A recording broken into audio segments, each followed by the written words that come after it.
All right. I think I did all that sharing and all that stuff just now. What's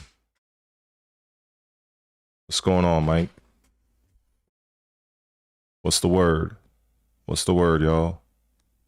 On this what day is it? I be forgetting what day it is sometimes. What is it, Monday? Yeah. So what's the word on this Monday? No. Didn't get an Xbox yet. Thanks to I don't know if you may or may not be aware. So I had a few people that definitely helped me out a lot when it came to the PayPal donations and stuff like that, and just other little bit of money I had off to the side. I wanted to get the new Xbox on the 21st, 22nd, but if I pull the trigger on that, I'm literally going to have no money until June 1st. So, because it's a lot of money. Basically, I'm going for the Forza Horizon 6 bundle. So that's like about $719 total. Well, it's $718 and change, but I just rounded up to $719.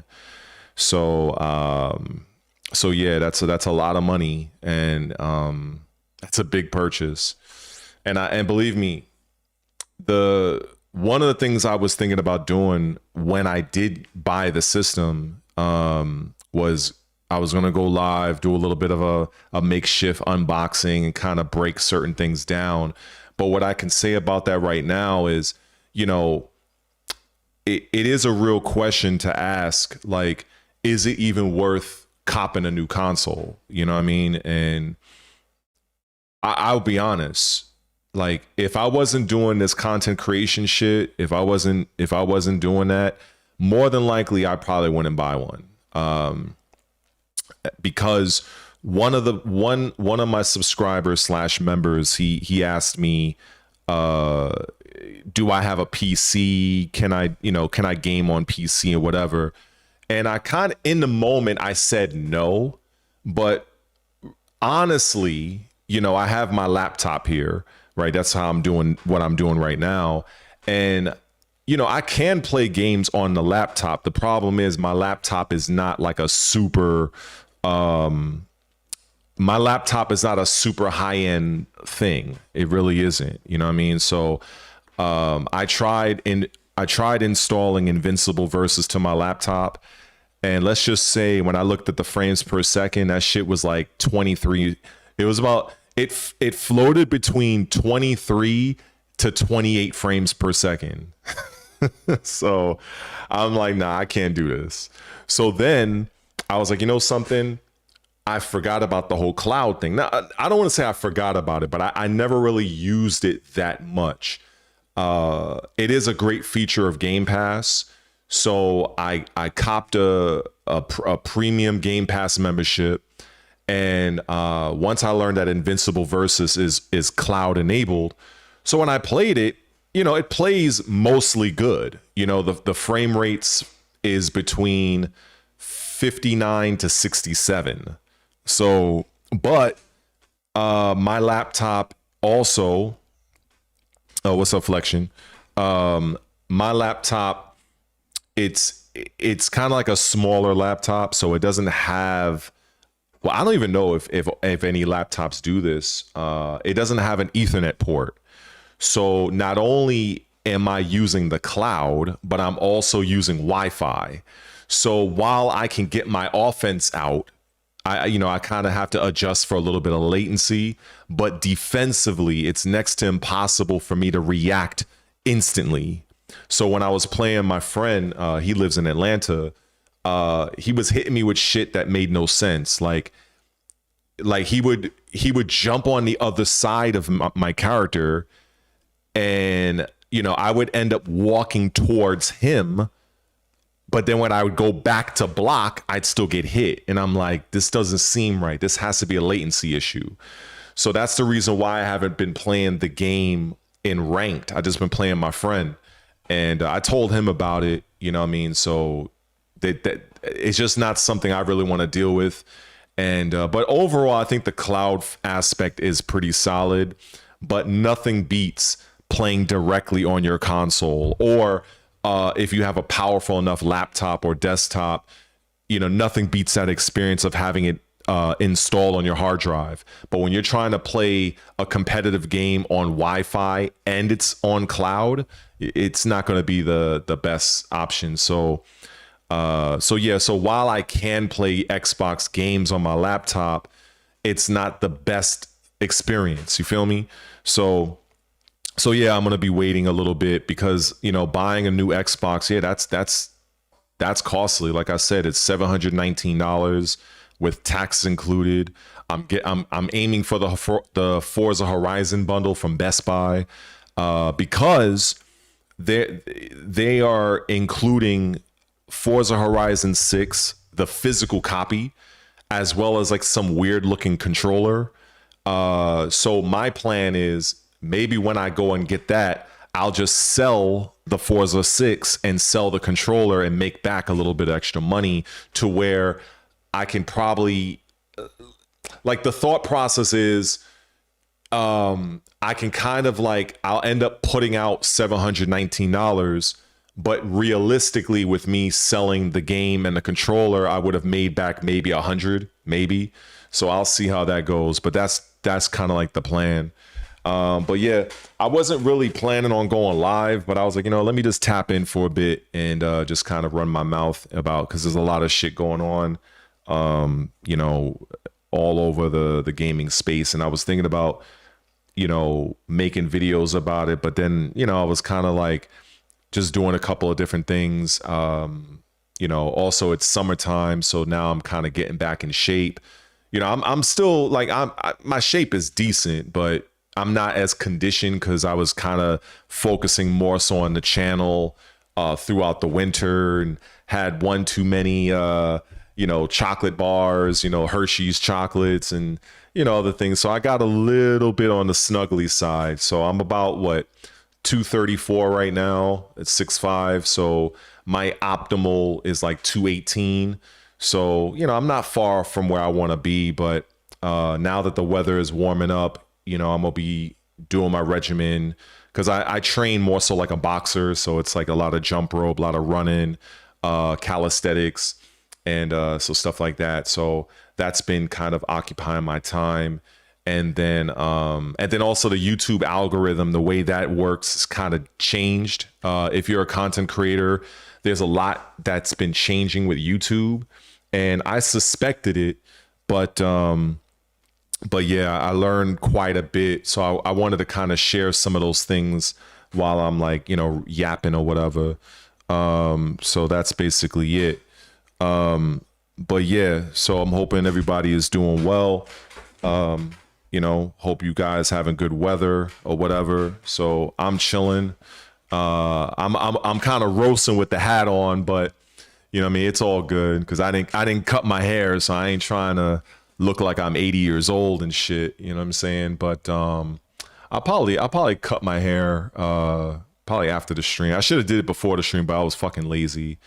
And but if it gets too bad, I'm gonna switch to the fitted and just kind of rock out like that.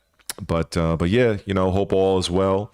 And you know, but again, just to kind of make mention, no Xbox just yet.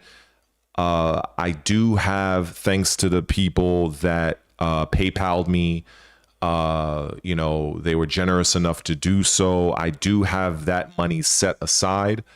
But yeah, if I were to pull the trigger on that, I would say on the 21st, I would have like no money until June 1st. So it's kind of like, you know, I kind of have to be a little bit smart about things. You know what I'm saying? So that's pretty much where things are. But yeah, that's pretty much it, really. I mean, there's like a lot of stories floating around that interested me. Of course, you know, I'm tapped into everything. when it comes to Microsoft. A lot of things with Microsoft, like, you know, them changing the brand. I mean, they kind of slightly changed the branding with all capitals for the Xbox title. You know, the Forza Horizon 6 is doing exceedingly well, despite what the haters are saying. You know, the yeah, there's a lot of news centered around Microsoft. I've still been following up on Katsuhiro Harada's decision to go toward SNK. Yeah, there's always something going on in the industry. And, you know, like I say, I'm like the fucking eye of Sauron. I see every fucking thing. But it's just a matter of, am I going to really speak on it? You know what I'm saying? So that's really what that comes down to. But yeah, you know, the Xbox, I should have that no later than June 1st. Because you know, if I'm playing it smart, I don't want to feel like I have to fucking survive for the rest of this month. So you know, I'll be a little bit more patient. Believe me, I do want to just jump in and just go and get the shit, but I gotta be a little bit smart. Because yeah, that's basically what it is. So yeah. But yeah, overall chilling, hanging in there. But yeah, I haven't really been looking, just to kind of put it out there, I haven't really been looking at Tekken at all. I think it's you know, everybody should know my stance on that game. My focus has been mostly on Invincible Versus. I think it's a superior game. And then so I've been keeping tabs on their latest tournament that they had, and just the future.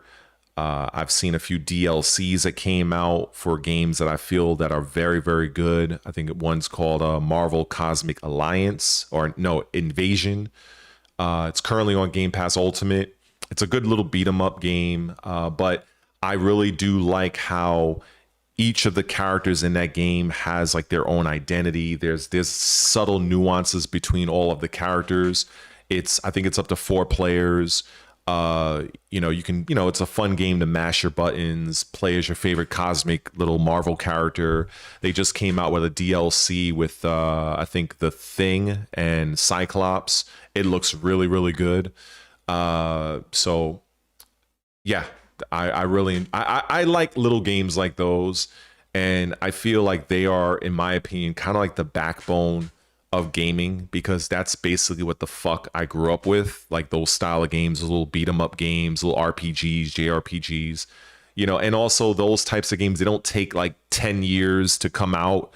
You know, it's not like Grand Theft Auto where it takes like a fucking lifetime for a game to come out. So I really do appreciate those little beat 'em up style games, you know, games that don't take like 20 years. You know, you get them out, everybody enjoys them because it's primarily an actual video game. You know, there's no fucking pronouns, none of that gay homo bullshit. It's just, you pick up the game, you enjoy the game, that's it. Nobody's trying to preach to you. Nobody's trying to, you know, push any fucking political agenda. So I love those little indie style games, you know. And also they don't cost much either. They're like maybe $30. And you get a lot of, you know, you get a good amount of playtime out of it, you know. So I really do appreciate that.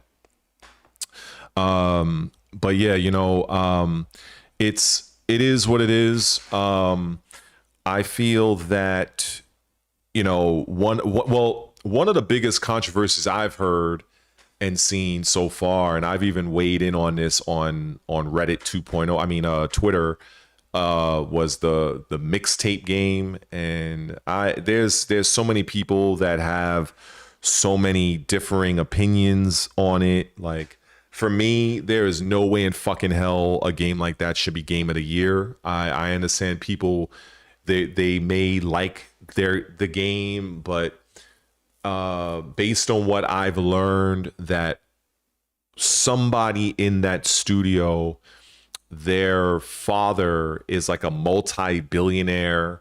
I heard the name Ellison something, and I posted this several times over the last few days on my Twitter.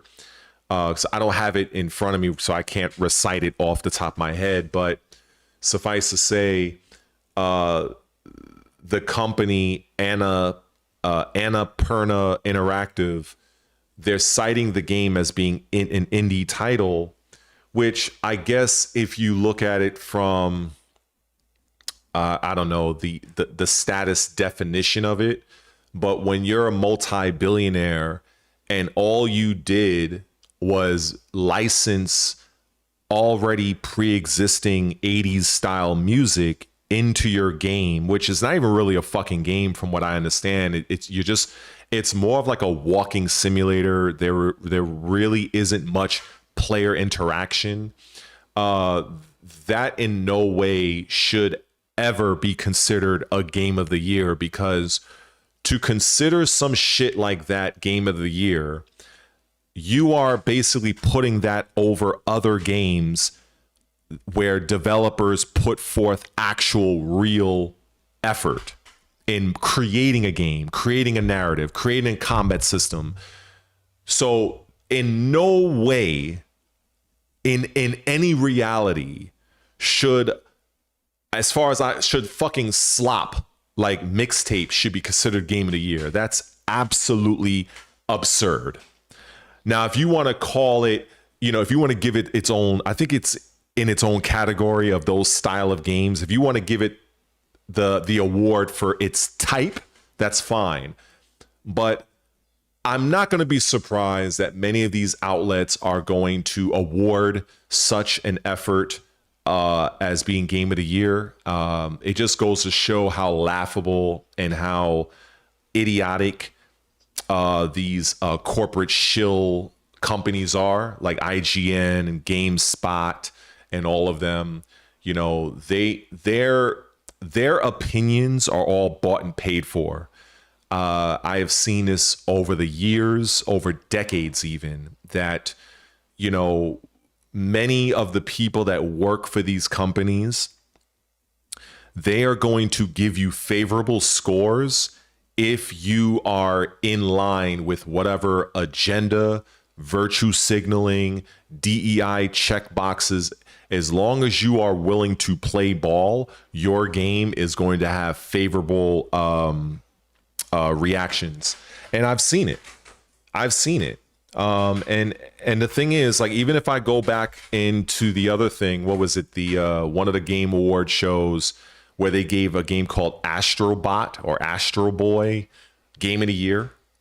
And I'm like, how in the hell do you give that game? And not to say that the game sucks, but when I looked at what the other games were in the category, like what the other runner-ups, I'm like, how in the fuck do you pick that over these games? And so I was glad to know that when that, I think it was last year, if I'm not mistaken, I'm glad that or it might have been the year before, but whatever the year it was, I'm glad that so many people voiced their thoughts on it. And I'm like, okay, I know I'm not bugging. Basically you have kind of like a Mario 64 style game that's basically X-copied, and you have that as your game of the year.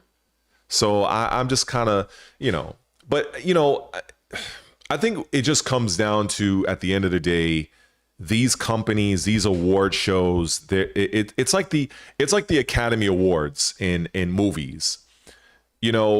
So many times I'll see a movie that'll get the Oscar, the Academy Award, and I'm like, I've never heard of this fucking movie a day in my life.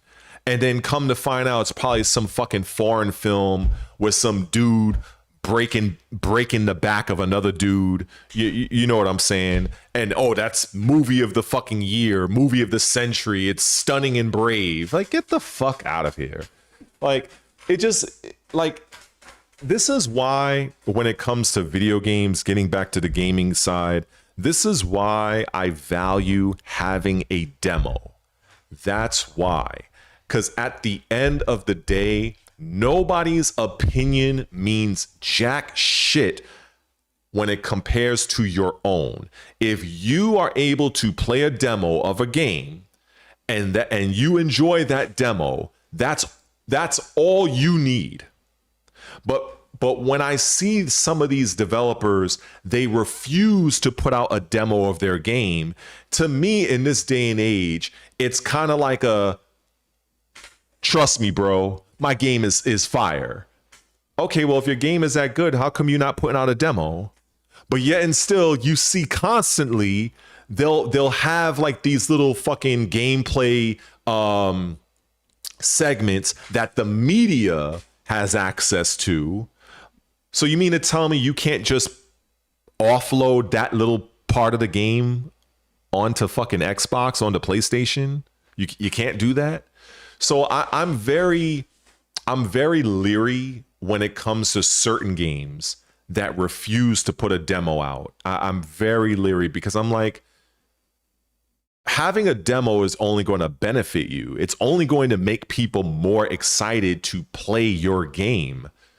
But it's like when I don't see that, I feel like you have something to hide as a developer. And so that's how I look at it. You know what I'm saying? So, you know, I'm just not a fan of just certain things like that. I'm just personally not.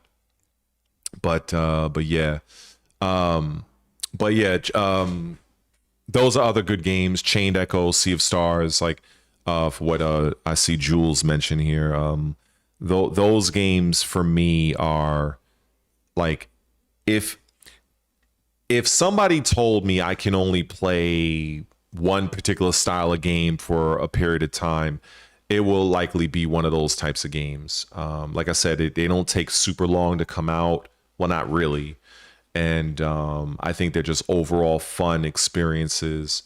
But typically games like those will never get Game of the Year, you know, because, you know, they're not filled with a bunch of DEI slop. And that's basically what moves the industry, honestly, at this point in time. And I've seen it many, many times, you know, but yeah. I sometimes forget that what Mouse PI. I forget that game even came out. Honestly, I'm pretty sure it's pretty good. Maybe I'll get around to playing it. There's so many games that I missed out on that I would like to double back on, but then it's like, you know, you only have so much time, and you know, between, you know, I'll be taking on clients pretty soon for personal training. I got to get myself in shape. Thankfully, I'm not far off.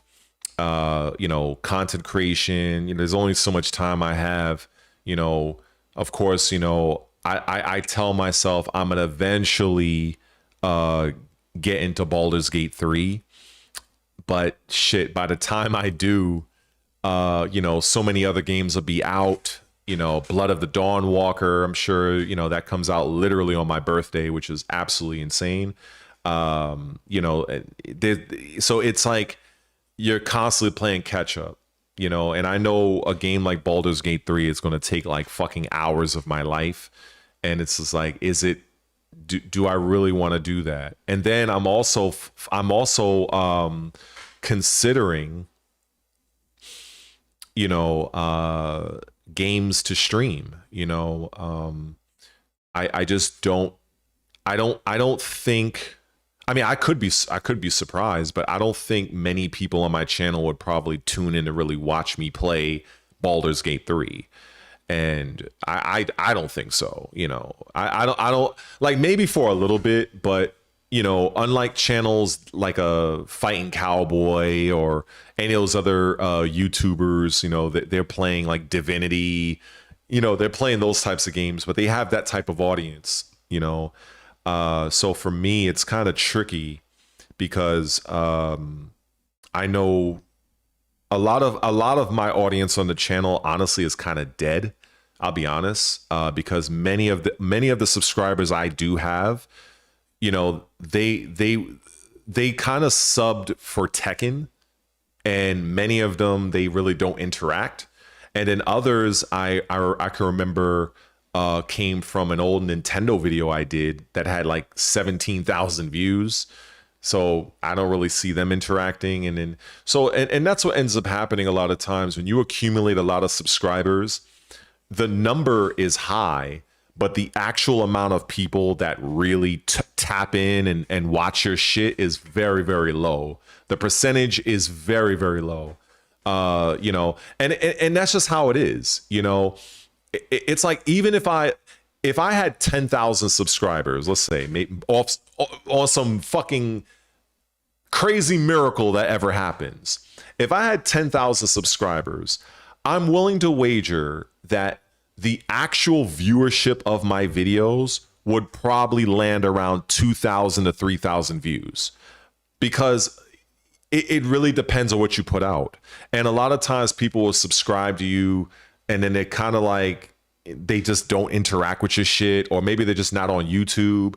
So that is a real situation. You know what I'm saying? Even when I look at other larger channels that have millions of subs, I'll look at some of their videos and I'm like, it's sort of like the viewership to subscriber ratio. It's very, it's very large.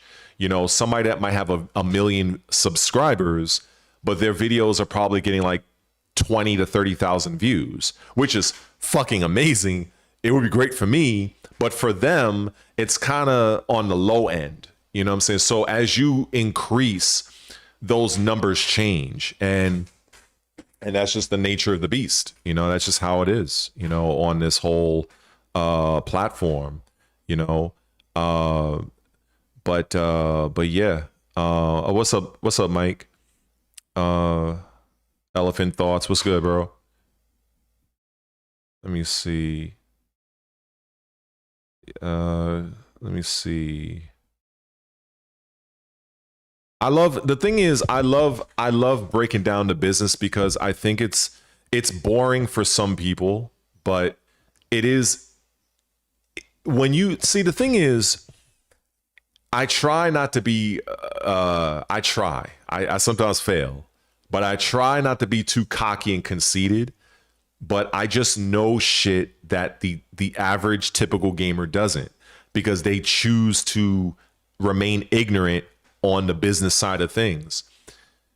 When you understand the business side, let me put it to you this way. I'm gonna give you a very easy, quick example.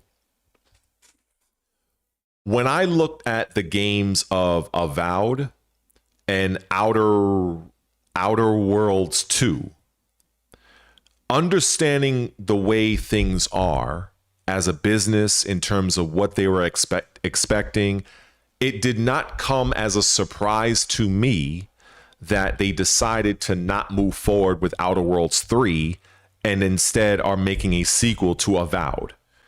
But somebody who does not understand the business, they're like, what the fuck, man? They don't know. But a lot of that is the quote unquote boring side of things. And, and I realized, like, me, I'm not an iShowSpeed type creator. Like, I'm not a guy that's going to go out and make a fool of himself every single video. That's not the type of time I'm on. You know what I'm saying? I mean, I'll have my fun. I'll crack my jokes and shit, but I'm pretty much more of a serious by default type dude. And, but I do love the business side of things, because I've always been the kind of guy who wants to understand how and why are things the way they are.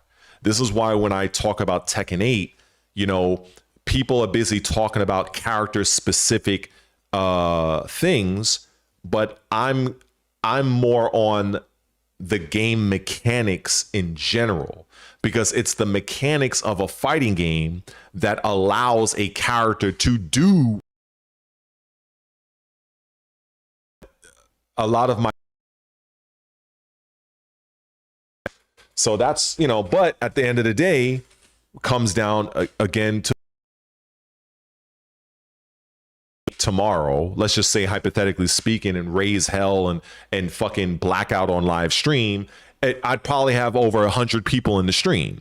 But the minute I start talking about, you know, why PlayStation and Xbox raised in price, it's like fucking crickets. So you know, and it's not that people aren't interested, because there are fucking thousands of people that are.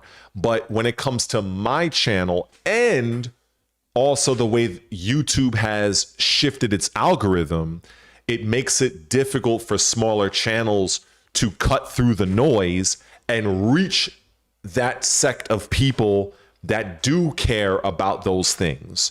So it's a very tricky situation. You know, there's a lot of factors. Now, that's not to say I make the best content. You know, that has a lot to do with it as well.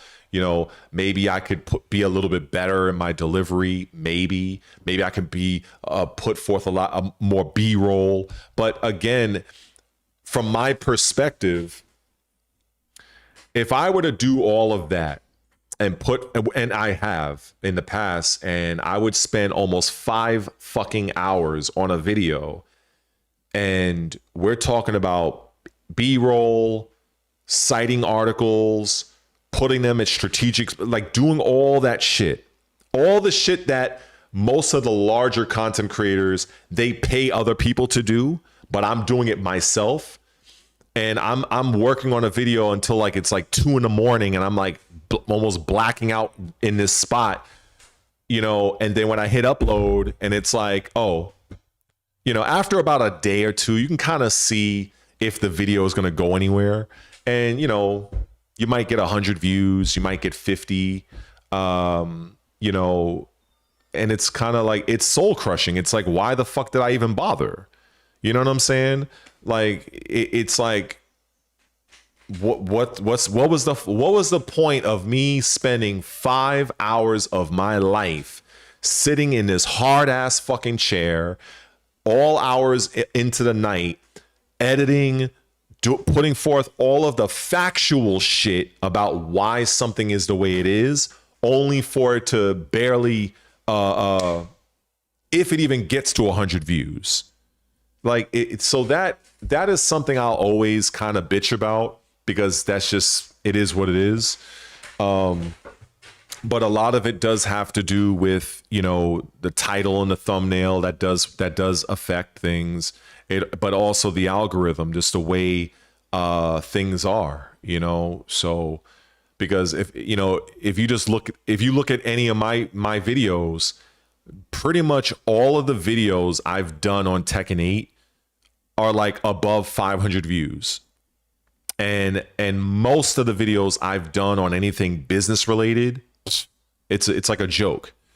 And the thing that frustrates me is when I go to Twitter and I see so many people that are speaking about matters they don't know anything about, and they're pushing false narratives. They're not using any kind of facts at all, but they're the ones that's getting all the viewership. So now you're getting a lot more people that's being corrupted and tainted with bullshit. But then with somebody like myself, and I say that because there are people that do know what I know, and there are people that know more than me. But a lot of times, if you are a smaller content creator, good luck getting out there. Good luck. It's next to impossible. You have to be fucking lucky. That's how I look at it. It's like you know, lightning in a bottle type of deal. You know what I'm saying? So it gets kind of frustrating. And I mean, honestly, that's part of the reason why I didn't even make a few videos this past couple of days. Like, I just feel like, because the topics I wanted to talk about, you know, it wasn't anything specifically to a video game per se. And I just felt like, you know, I'm already frustrated that I don't have my Xbox, and I have other, I had to fucking negotiate with my cable bill. So I had to deal with that. Thankfully, I got them off my ass a little bit. You know, so it's like for me to sit down and spend hours of my time talking about this topic or that topic only for it to just do next to nothing. It's like it was something I didn't feel like dealing with. You know, so that's just what it is. It really is. It does get annoying because, you know, talking about different games and why certain games are not being made, why companies are going under, why are fighting games or just games in general becoming more easier. These are all topics I have the answers to, but it's like so I mean, I end up pushing forward at times, especially if I'm in the mood to. Like if I'm in a not if I'm in a I don't give a fuck mentality, then I'll just push it out. But because I've had a couple of setbacks the last couple of weeks now, and I've just been a little bit frustrated. I just like, you know what, I'm not even gonna fucking bother. I'll just wait. You know, going live is easy because I could just fucking yap and whoever tunes in, you know. I ain't got to worry about much of a thumbnail or anything. You know, whoever fucking sticks around to listen to me yap about, they, you know, whatever, you know. But it's a little bit different when you put forth a lot of effort into an actual standalone piece of content. And then it's like, now you got to come up with some stupid fucking thumbnail to try to, you know, you don't want to do the, you know, you don't want to do dumb shit like that, but it's like what the fuck, man? I feel like, you know what, sometimes, real talk, I feel like, and I've done this a few times. I remember I did this on the very first Tekken 8 video I did, where I got over 3,000 views. And in that thumbnail, I think the whole thumbnail, it just said, watch this or some shit like that. Cause it's just like, I'm at the point now, I'm just like, I just feel like just saying, just watch the fucking video. Just click the fucking video. It ain't gonna kill you. Like, I feel like I literally just feel like just crashing out, just be like, yo, just watch the fucking video. That's all you gotta do. It's free. You know what I'm saying? That's what I feel like doing at times. I'm gonna be honest. Cause I feel like, you know what I mean? Like a lot of these larger channels, they ain't gotta do shit. They can literally fucking, they can sit on stream and scratch their ass and pick their fucking nose, and they have like fucking hundreds of people watching them. So, you know, I don't know. And then hearing about that, I've been hearing about this controversy when it comes to this thing called view botting. You know, so apparently these larger streamers apparently pay for like artificial bots to watch their stream or some shit. So I've been hearing a whole bunch of craziness. So I don't really fucking know what's real and what isn't. You know, I don't have those type of resources. So when I look at larger streamers and I'm like, well, you know, this person has 1,000 people, 1,000,000 people in their stream. Now I'm kind of wondering how much of this shit is legit, you know, because especially if you're trying to be in the Twitch space, it's like, you know, the amount of viewers you have on your stream, that pretty much dictates where Twitch, for instance, will place you in their little algorithm or whatever the fuck. So, but yeah, there's so many things that I can talk about and speak to. You know, it's almost like, you know, if you're here, and if I'm breaking down different, like if I go from one topic to the next,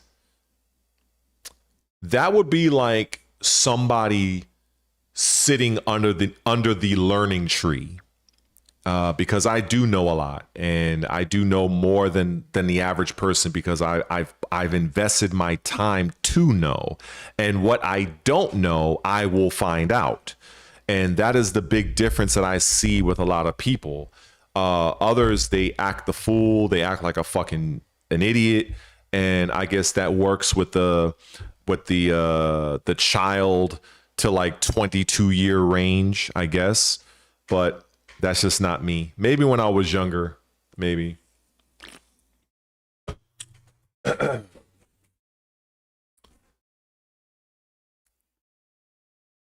But yeah, I see a few people tapped in just now. What's up? But yeah, you know, you know, the thing, because the thing is, I feel like the stories of, for instance, Harada of Tekken now moving on over to SNK, that's a pretty big deal. The main points of that, without even making a fucking long ass video about it, is number one, that Saudi Arabia money is nothing to fuck with. Number two, he has more creative freedom than he would have gotten from Namco Bandai, or at least that's what he probably thinks. And number three, he also respects many of the SNK IPs. You know, like, you can be working for one company, but you also have respect and admiration for another. So those are the main pillars of why Harada went on over to SNK. Of course, I can turn that into a fucking 20-minute video, but it's like, me putting forth that effort, you know, do I really feel like putting forth that effort? Honestly, there are times where I do, but a lot of times, like especially right now, like, I think the only reason why I'm even live now, just because I was like, fuck it, you know, let me, you know, I got my little fucking Celsius right here, you know, and I was like, you know, let me come on and yap a little bit, tap in with a few people that may pop up, and you know, shoot the breeze, you know, that's it. But again, salute and welcome to the few of you that are here. But yeah, that's pretty much the long and the short of it. You know, I would say I'm healthy. I woke up this morning, so I'm happy for that. It's a nice day here in New York. I'm still a little bit annoyed that I don't have my Xbox, but I'm glad that I do have the means to buy a new one, thanks to a few subscribers / members that did donate via my PayPal and stuff like that, which completely blew me away. I definitely want to highlight that more after I get the console, because I wanted to kind of touch more on that. But you know, I wanted to go and pull the trigger on it on the 21st. Why the 21st? That's the reason for that, is because I have a $246.12 YouTube payment coming in. I mean, it's not much compared to what some of these other people be making. It's really nothing, but for me, it's pretty fucking sizable. So so with that, that would have put me over getting the system. But if I do it, I'm going to be broke basically until June 1st. So it's like, do I really want to go through that? I could, but I don't think it's really worth it. So I may just end up waiting until like June 1st, June 2nd, the latest, and then just go and pick the fucking system up and call it a day. And then, you know, I want to get, I think, you know, I've said it a few times, and yeah, I do suffer from procrastination. I'll admit that when it comes to certain things. But yeah, I definitely want to do more streaming, just playing my games, just doing shit like that. Because I found that I've kind of been missing that. Even though I can do something, you know, on this laptop, but this laptop is very weak.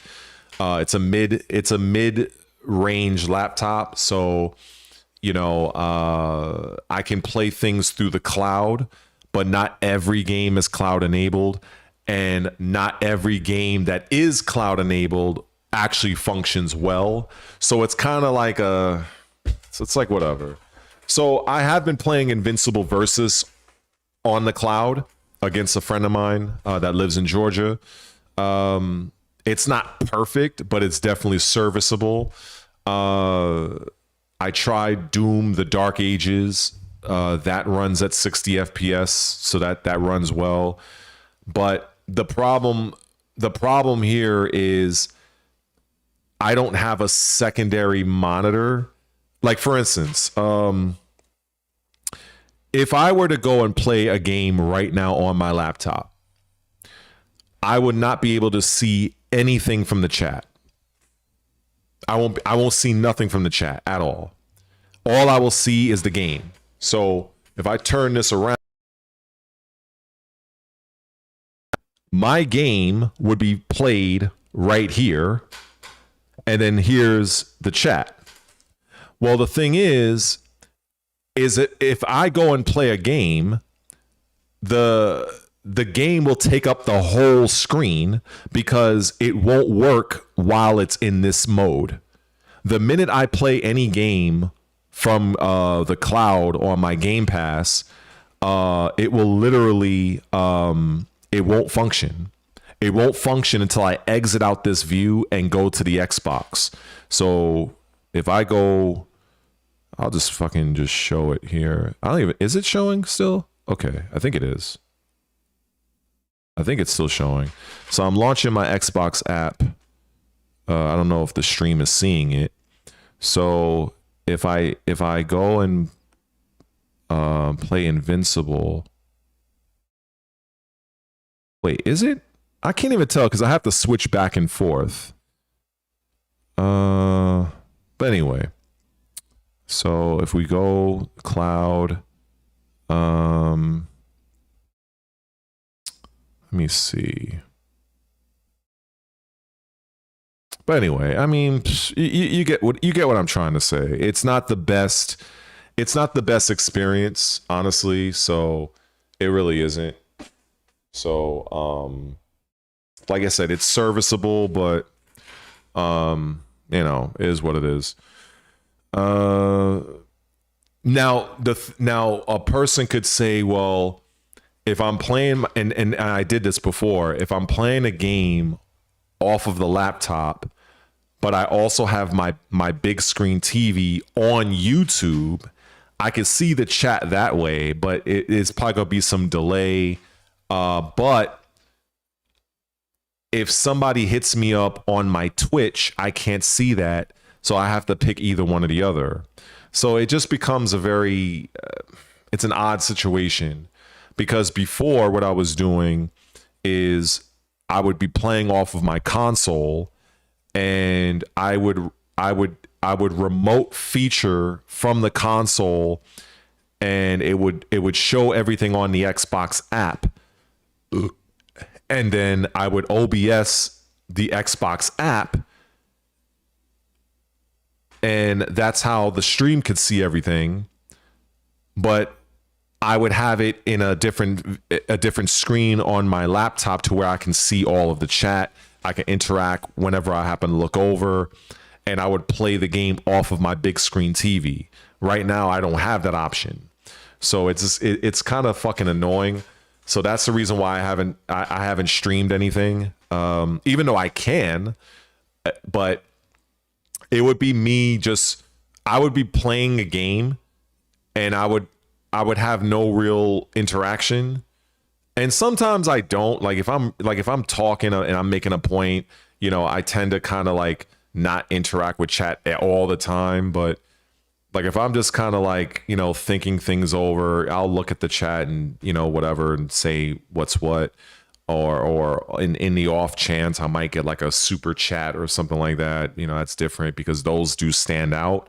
But a lot of times, you know, if you're playing a game that demands your attention, like a fighting game, a first-person shooter, there's no fucking way really that you're gonna really keep your eye on the fucking chat and then still manage to play, your game halfway decent, it's next to impossible. How in the fuck am I going to play a Tekken 8 match or a Virtua Fighter match or fucking Injustice or Invincible versus match, and I'm constantly looking at the chat? I'm like, it just will not work.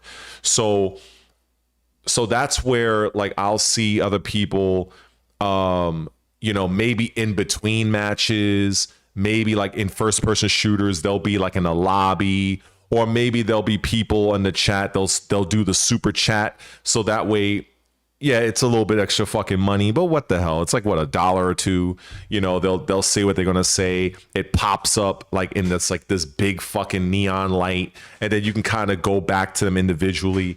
So that's what I see a lot of people do. But because I remember there were times where I was playing Tekken 8 and I was trying to keep up with the chat, and I remember I think I lost like 3 ranks.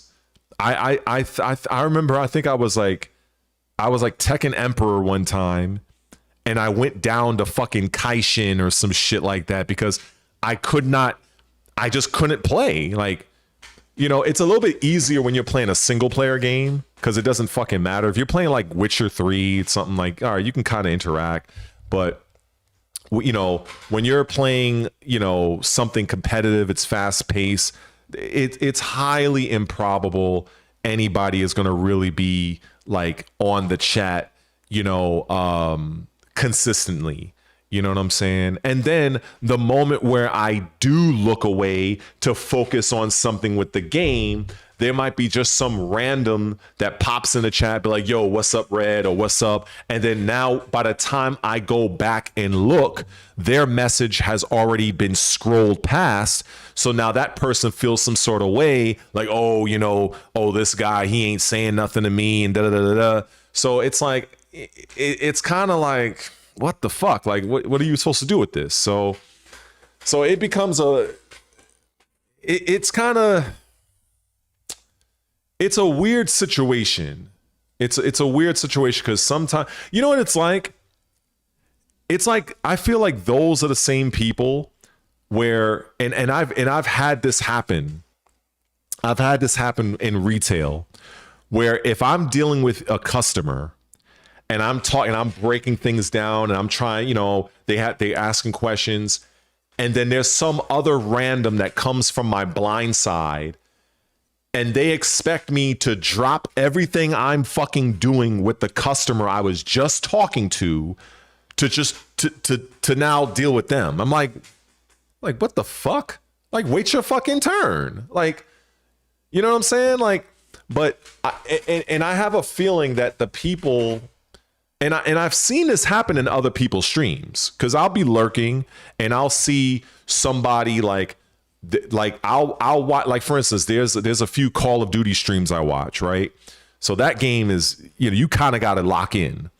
And I remember there was one person, I don't know if they knew each other or not, probably not, but this dude, he's like, in a match or whatever, and it's, I think he was trying to, him and his team was trying to, I do remember it was like one of those, it wasn't a team deathmatch. It was like one of those objective, like a plant the bomb or something like that. And so he's like, he ain't looking at the fucking chat. He's looking at the fucking game.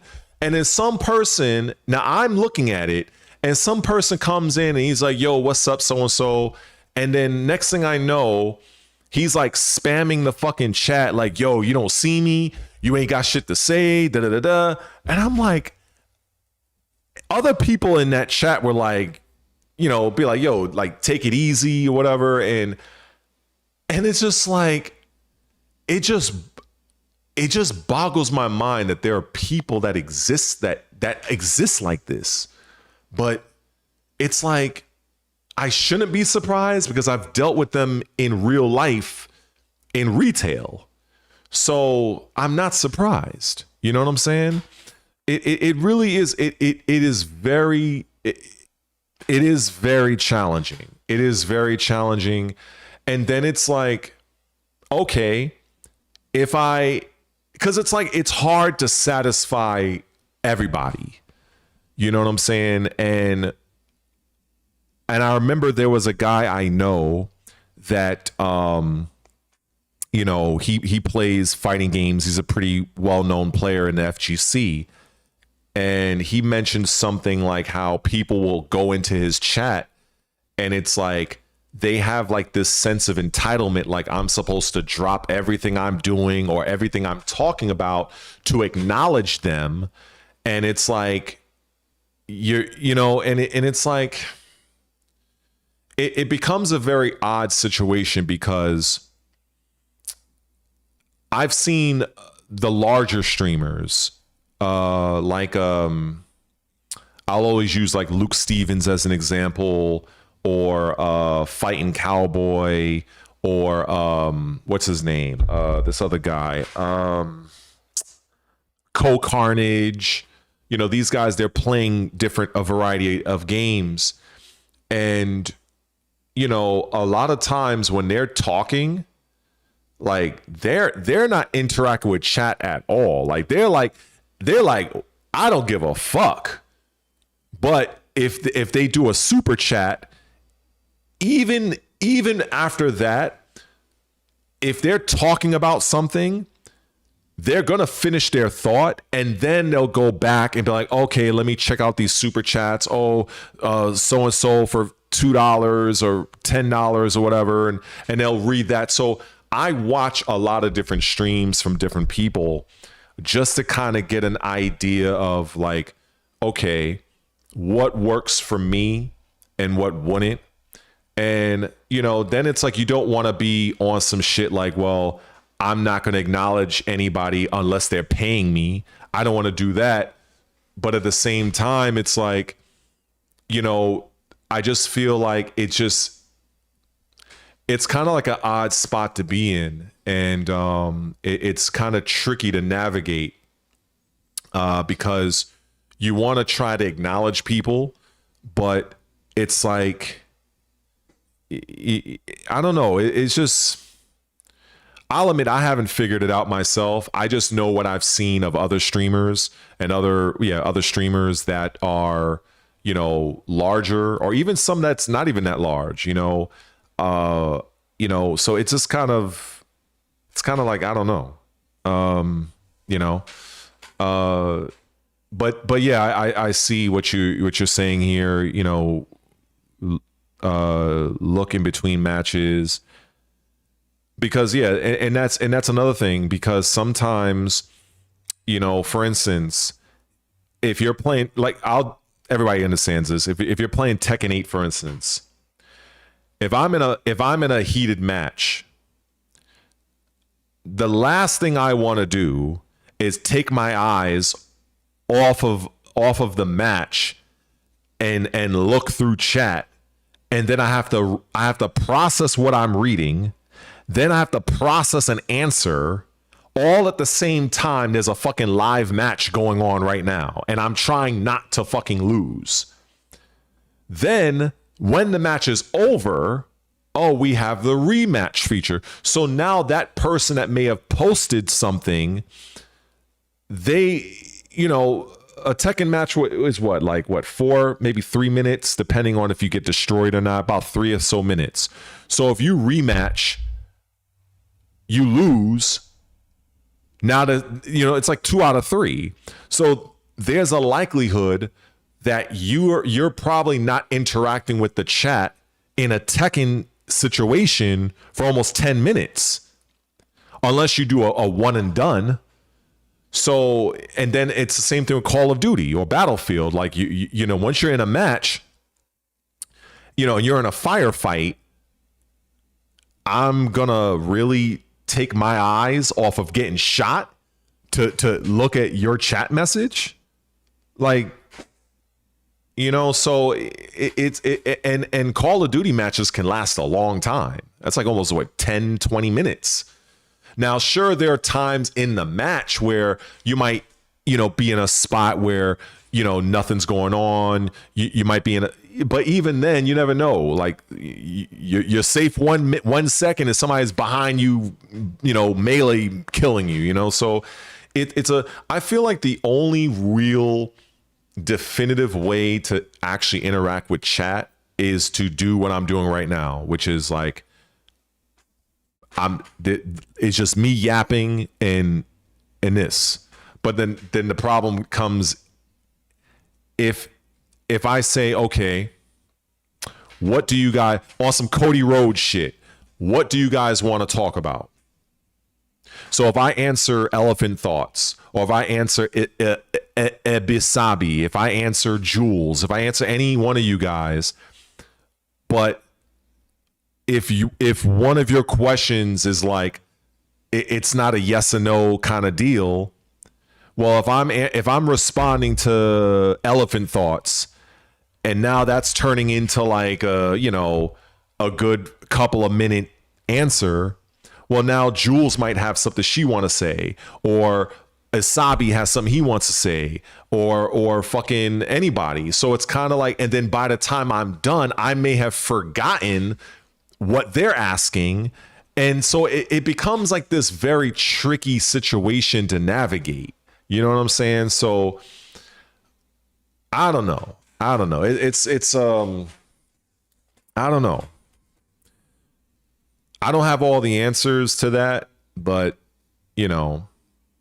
it's tough because, I personally, I don't want to feel like I'm leaving out anybody, but it's like, I can only like, if somebody asks me something in the chat that is definitely beyond a yes or no, or like a one sentence reply, once I go into that, and then now somebody else enters and they're like, oh, yo, what's up, Red? Or what's up? And this, that, and the other.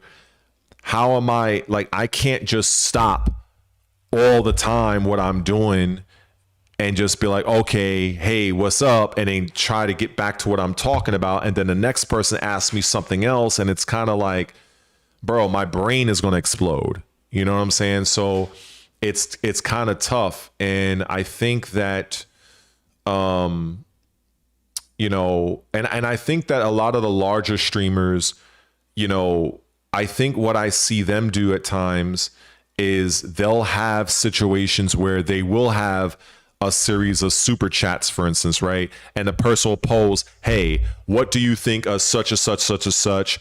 And then it's like, okay, I can see, all right, I can go to this person and that person. And then half the time, they'll end up making an entire video off of what that person asked them in a super chat. But otherwise, if I'm responding to person A and then person B comes along and says something, person C, person D, but I'm still on person A. And then by the time I get back, now I've done lost all the other people. And it just it gets, I don't know. It's like I said, I don't have the answers for that one. I don't have the answers for that one. It's like if somebody says, I'll give you an example. If person A asks me, hey, Red, do you think Lei Wulong will come back in Tekken 8? That's a question.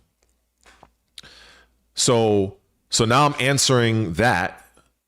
And then all of a sudden, let's say, let's say Jules asks me, hey, what's going on with your Xbox, right? Let's say. Well, at that time, I'm still answering the first person's question about the Tekken 8 thing. And then depending on, that may or may not, however long that might take. And then when I try to get back to Jules' question, now I'm talking about what happened with my Xbox, but now there's probably like 3 or 4 other people that probably asked me something that now I didn't get back to them in a timely manner. Now they're fucking salty. They may, bail or whatever. So it's a very tricky thing to navigate. So sometimes I'll see streamers, they literally just ignore everything. Like I've literally seen they will literally ignore everything unless it's a super chat, like real shit.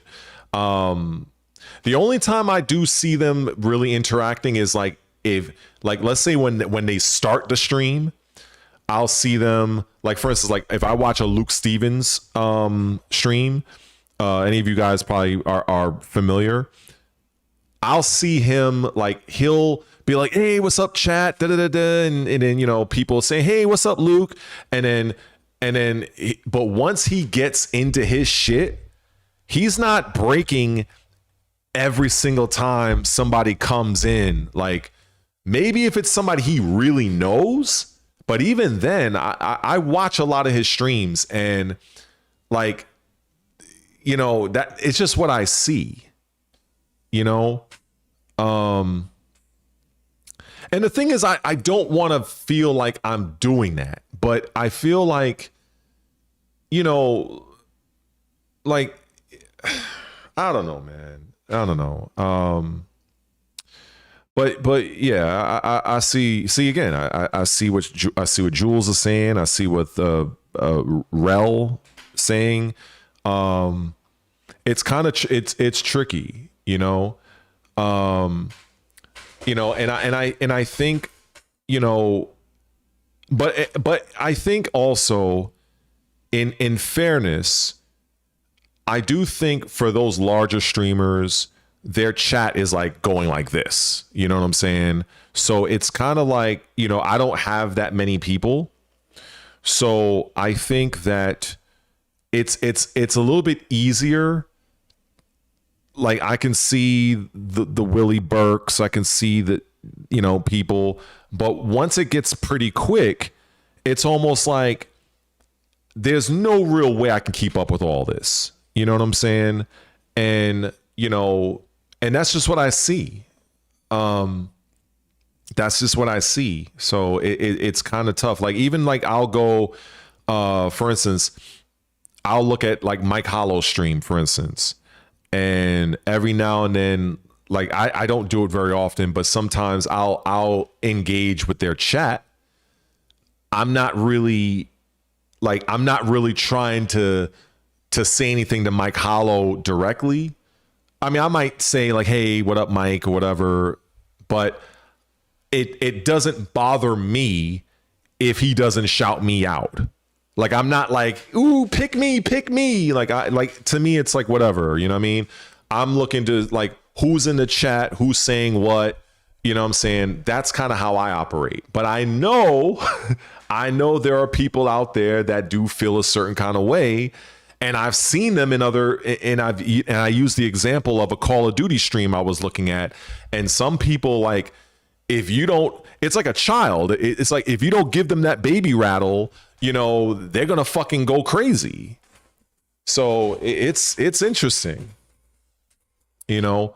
But it's tough because when you have, like, for instance, if I'm interacting with one particular person in a stream chat, now there might be a situation where that's possible, but when you have 4 and 5 or more people that's also looking to get the streamer's attention, now that's where it becomes an issue, because now the streamer has to carry on 5 different conversations in real time. Like, maybe if I was an AI computer, but, you know, so if I have somebody asking me about Tekken 8, another person asking me about Xbox, another person asking me about, oh, what's going on with the Power World lawsuits with Nintendo. Those are 3 different conversations. You know what I'm saying? And it's very tough because it's like I'm having to compartmentalize my brain into 3 different topics. And then I might respond to person A about topic B. And then it's like it gets fucking crisscrossed. It's a little easier if you do have a dead stream and you got one person that's kind of, and now it becomes more of a one-on-one situation. But when you have multiple people all vying for the streamer's attention and every single person has something they want to ask, it's like, what are you supposed to do?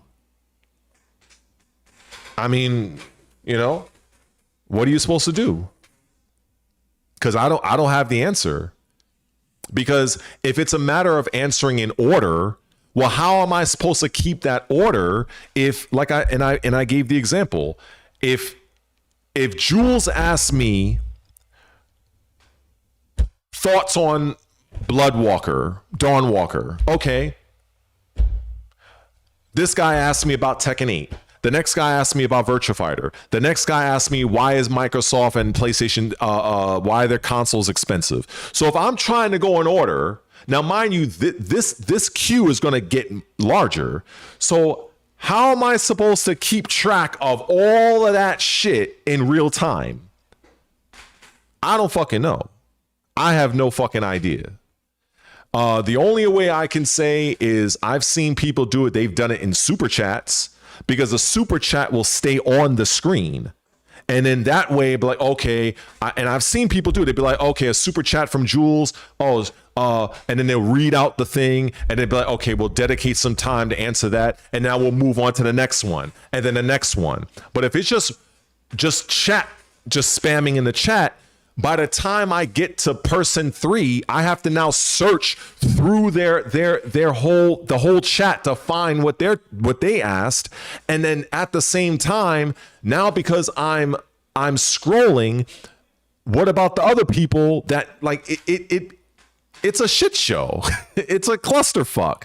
They ain't no way. Unless you got like some sort of a moderator, but even then they don't want to hear from the moderator, they want to hear from the streamer. So that's kind of like it becomes pretty tricky. You know what I'm saying? It becomes pretty tricky.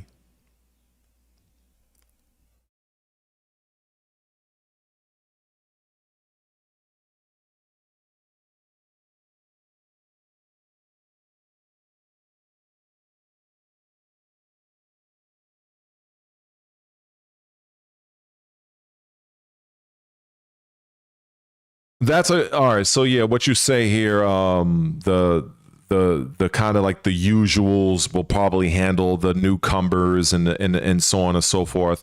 That's viable, but a lot of times it doesn't really play out that way. So yeah, I will admit, I tend to look at medium to large scale streams. I've been doing this for quite a bit, and I see, people who interact, people who don't, or maybe they interact under certain circumstances. I'll even look at like Main Man, for instance. Main Man, from what I see, usually, because I don't watch, and that's another thing, I don't watch a lot of live streams that much. I check them out, but I'm not like, what I'm saying is I'm not on a stream for 3 hours. Like I may watch for like a half hour because I have other things I have to do. So I'll watch, and in that time, I'll see some people that'll come and they'll be like, hey, what's up, Main Man, or what's up, whoever. And the thing is, you can kind of see, or at least I notice, when the streamer is looking at the chat. Like right now, I'm looking at the chat right now. You can look at my eyes, right? You can see my eyes, I'm looking at chat. But if I'm here, I'm looking at what I'm doing. The chat is over to the side. So I will see people hit up a streamer and I will see them look over in chat and they're literally just ignoring.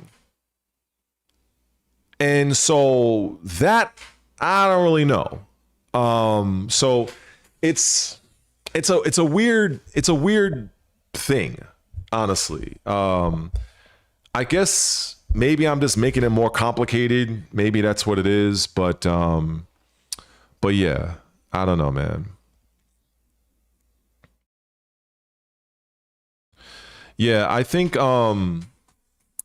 when it comes to like the size of a stream, I think it does help when people do have that. You kind of feel like there's a little bit more, I guess, camaraderie than if you were like in a Penguin Zero or an Asmongold chat where it's like there's like thousands of people in the stream and it's like but in something very small, I think it is a little bit easier, but it's like if you have 10 people in your stream and 5 of those people ask the streamer a pretty detailed question, that is not an easy thing to do. Somebody is going to get left out. And while you can try, or I've tried to address everybody, there's going to be somebody I'm going to be missing out on. And then maybe by the time I do get to their question, they've already bailed out of the stream. So it's kind of like I'm talking about something that somebody asked that now they're no longer there. So it's kind of like, I don't fucking know, man. It's very weird. This is thing. Of course, yeah, it's always great to get a little, a couple of dollars here and there, but it does make it easier when you see something that's pinned off to the side and then it goes in the order and you could be like, okay, this person asked this and this person asked that. And again, I would see streamers, they'll literally turn those interactions into actual videos. And I've seen that. For instance, a good person that does this a lot is a channel called Renfail. Renfail, and he's already admitted that his inspiration is Co-Carnage. So what Renfail does, and I thought about it, he's, now I will say Renfail, I already know politically, I am not, I'm not in alignment politically with him, but just gaming wise, that's the thing. I could separate gaming from politics. But gaming wise, he has a lot of good information, and I watch how he interacts with his stream, and he'll be playing games like Elder Scrolls. I think right now he was playing Forza. He's not a super large streamer, but he's way better than mine, you know what I'm saying, in terms of like size. And he'll respond to people's super chats. But if it's just somebody just randomly shouting him out, like I've literally watched him, like people say, oh, what's up, Renfail? Oh, good morning or whatever. Like if it's early in the stream, he'll react. But once he starts playing the game, and we're talking about a single player game, like it's not like he's playing like Call of Duty. I'll literally watch him. He'll look over on the chat. I can see his eyes looking at the chat, and he'll go and keep on doing what he's doing. It's wild. But I think if it's somebody, I think he interacts with certain people. I've noticed he interacts with certain people, but even still, like if it's like a back and forth, I think that, he kind of eventually kind of fades off, okay, so Mike, you all right, so Renfail, yeah, he blocks the trolls, yeah. They're like, all right, I'm glad, Mike, you know what I'm talking about. Yeah, he is entertaining as fuck. I remember one guy, he made so I remember one person, now this was kind of fucked up, but somebody in his chat was like talking shit about his wife or something like that, and somebody in the chat apparently said, oh, that's not a real wife or something like that. And he was like, so you know what I'm going to do? I'm going to clip this out and you are going to make me money. Yo, Renfield don't give a fuck, yo. He's something else. I think he's a little bit dry in terms of his personality, but when he clips those things out, it's hilarious. It's fucking hilarious. And you will literally see it.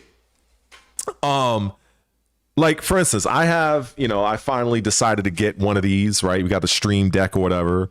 And so he'll literally push the button and he'll be like, oh, we're going to clip. No, actually he doesn't. He actually takes out a notebook and he timestamps it, and he'll be like, it's like, we're going to clip this out and I'm going to make this a separate video and you are going to make me money on this. And I'm like, I respect that. I fucking respect that. And, but I have the little Stream Deck thingy.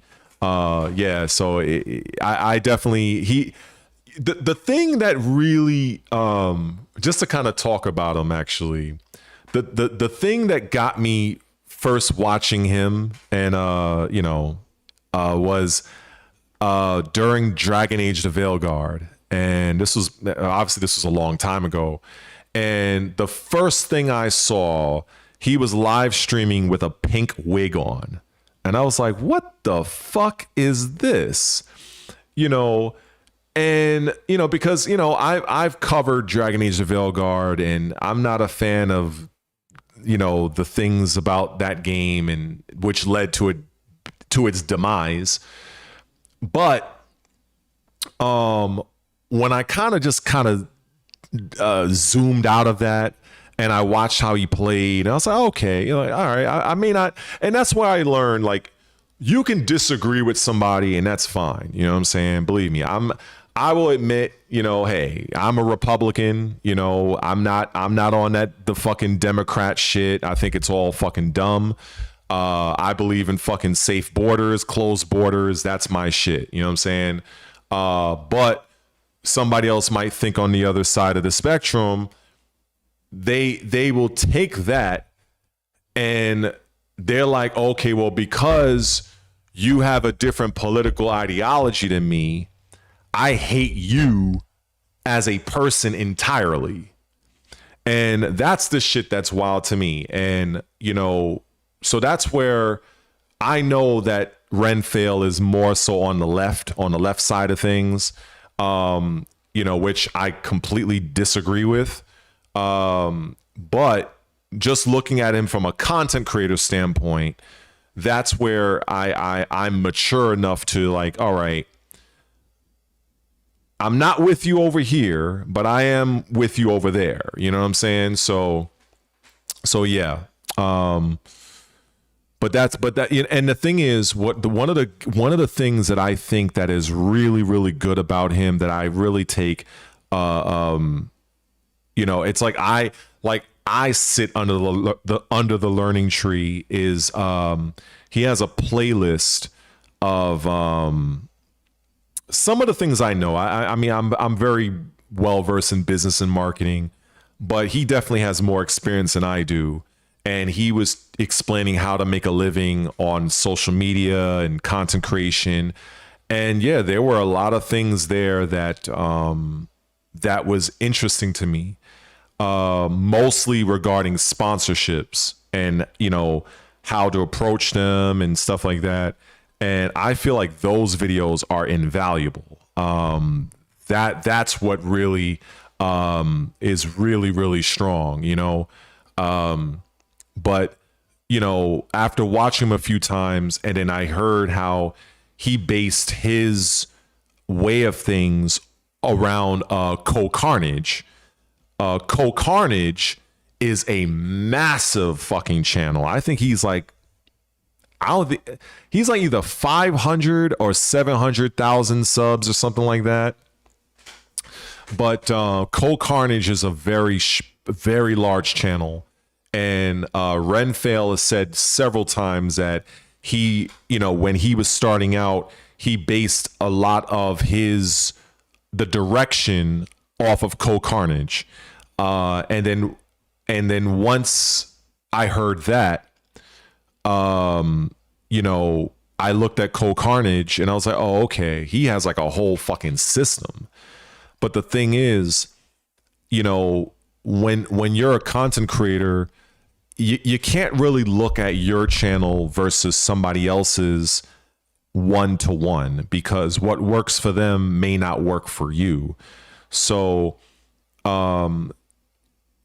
what I would suggest is, or at least that's what I do, is I'll look at somebody's channel, I'll look at their thumbnail style, I'll see like what colors they're using, if they're more so branded, if they have a bit of uniformity to it. I'll look at their structure and how they put their videos together. I'll look at, say, what their intro is, how long the intro, how long it takes for them to, like, I'm breaking down a lot of things. And so I'll look at also how they interact with the chat. And that's where I've seen many different people do things differently. I'll see people literally ignore the chat. I've seen people kind of like lightly deal with it. I'll see people, they're mostly focused on the super chats. So it's kind of like looking at, and I think even Jules said this earlier, it's kind of like just adapt, you know, kind of like, I guess, see like Bruce Lee, you know, like see what works, take little bits and pieces and see what works and just adapt it to your own style. And that's what I've been doing, because for me, I have the gift of being very good on camera, you know, based on my personal experience. But, you know, I've never been much of a streamer. So the whole notion of like interacting with this person, that person, this person, answering this question, and at the same time still doing what I'm doing, it's like my head blows up, you know what I'm saying? So yeah, adapt and learn. And so far I've found some things, but it's still an ongoing process. But you know, I think over time, you know, I think at the end of the day, I think I'm in a pretty decent position. You know, this is why when I look at, you know, certain people like DSP, and I've said this before, and I'm going to say it again. And this comes back to the whole algorithm thing, where DSP, for instance, he has a pretty good following on YouTube, but he's been at this for a long time. And then I've seen people, I've even seen ADVIII make video reactions off of him. I appreciate that, everybody. So I've seen ADVIII make reactions to it where you'll see DSP, he'll say, I've been streaming for like 2 hours, I got no super chats, or I've been streaming for 5 hours, I got no super chats. And I've said a few times, and I'm just gonna say it again, I feel like it's a bad look to blame your audience on things like that, because I've learned enough in my time of retail and other things in marketing that if a person wants to support you, they're going to support you. Then you have people that want to support versus the people that if they can support. You know, not everybody has it like that. And maybe that's just not something that they're into doing.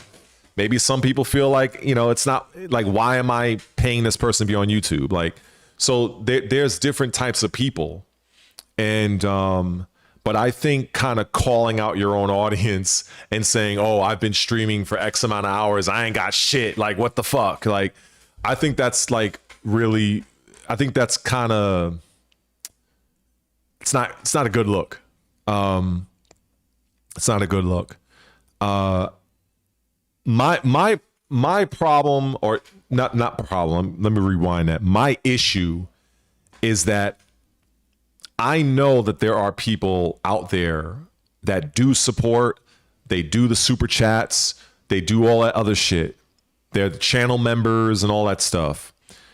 There are people that are out there that do it. It's just kind of getting your content in front of those people. And that's the thing that frustrates me. The people that's already on my channel, the people that's already subscribed, and even I think I'm like 15, I think I have 15 channel members that go that extra mile. They do so because maybe they just like what I do. They want to support me. They, you know, whatever the reasons are. But I know that there exists a lot more people out there that are into that. Even some of the topics I talk about, but it's just getting my videos in front of those people. That's the that's the frustrating part. And that comes down to a lot of the algorithm and how YouTube has their shit. That's the thing that's kind of annoying. I hope I get successful too. Honestly, I would say, to be perfect, remember when I first got monetized on this channel, and because the goal was, and I've said this before, and the goal was I wanted to do this for a period of years, a few years. And so I have like this little plan, and I'm kind of like deep into the plan now. But when I look at things, right now I'm over 2,000 subscribers, even though I know a good chunk of those subscribers don't really interact, but still it's nice to know over the course of time I have that. So I've already exceeded what I thought was going to happen. And so when you get monetized on YouTube, just to kind of share this before I kind of look at the chat real quick, you have those monetization options. You have the super thanks, the super chats, the channel memberships. And I thought to myself, and I think a lot of early content creators, when they do get monetized, they may be thinking like, because I thought about this, what am I going to put for channel members? And are people really going to be interested? How much should I price my tiers? How many tiers should I have? What should I put at each tier? Like, so you're thinking about all of this. So when you're thinking about all of this and you're thinking, ain't nobody gonna fucking sign up for this shit. You know what I'm saying? But when I had my first channel member, I was like, holy shit, and then I had another one, then another one. Now, of course, some people drop off, some people unsubscribe, like they will cancel it. Some people jump back on. It is what it is. People have, maybe bills are due. I don't fucking know. It could be any reason. But the fact that it happened, that's a huge confidence booster for me. And it lets me know like, hey, there's people that are really out there that fuck with what I'm doing. And I really appreciate that. Obviously, when you're not doing this as just a hobby, you're kind of like, you kind of want this to go somewhere. You want this to be kind of scaled as a business. It's kind of like, damn, you want to see growth, and then when it's not happening the way or at the speed you want it, it gets a little soul crushing. So that's where I have to remind myself that some motion is better than no motion. And but when you learn, that the algorithm on YouTube has been changed, and there's a lot of other factors that go on that if you're not a content creator and you're just a regular viewer, you wouldn't really understand. You know what I'm saying? But it's just something that day to day you try to make the most sense of it. You try to put your best foot forward. But it does become a little bit difficult because you want to pivot to other things, and it's all gaming related. But like I said, I'd have a lot of people that's into Tekken 8, and I know like the minute I stopped playing that game, a lot of those people, not all, but a lot of them, they either unsubscribed or they moved on, and it is what it is. It's the nature of the beast. But it still is like, fuck, it's like, god damn, anyway, let me go over here real quick. Let me see here. Let's see. Would you see yourself hosting my own Invincible? No, I'm not a tournament organizer, but I will partake in Invincible versus tournaments, online events. There is a major coming up in my state, I think in October. It's called Defend the North. I'm considering it. It's in Manhattan. It's not far from where I'm at, but the online events, I definitely look forward to joining them. and just kind of going from there because I really like the game. But in terms of running my own event, uh, I wouldn't be that good at that. Let's see.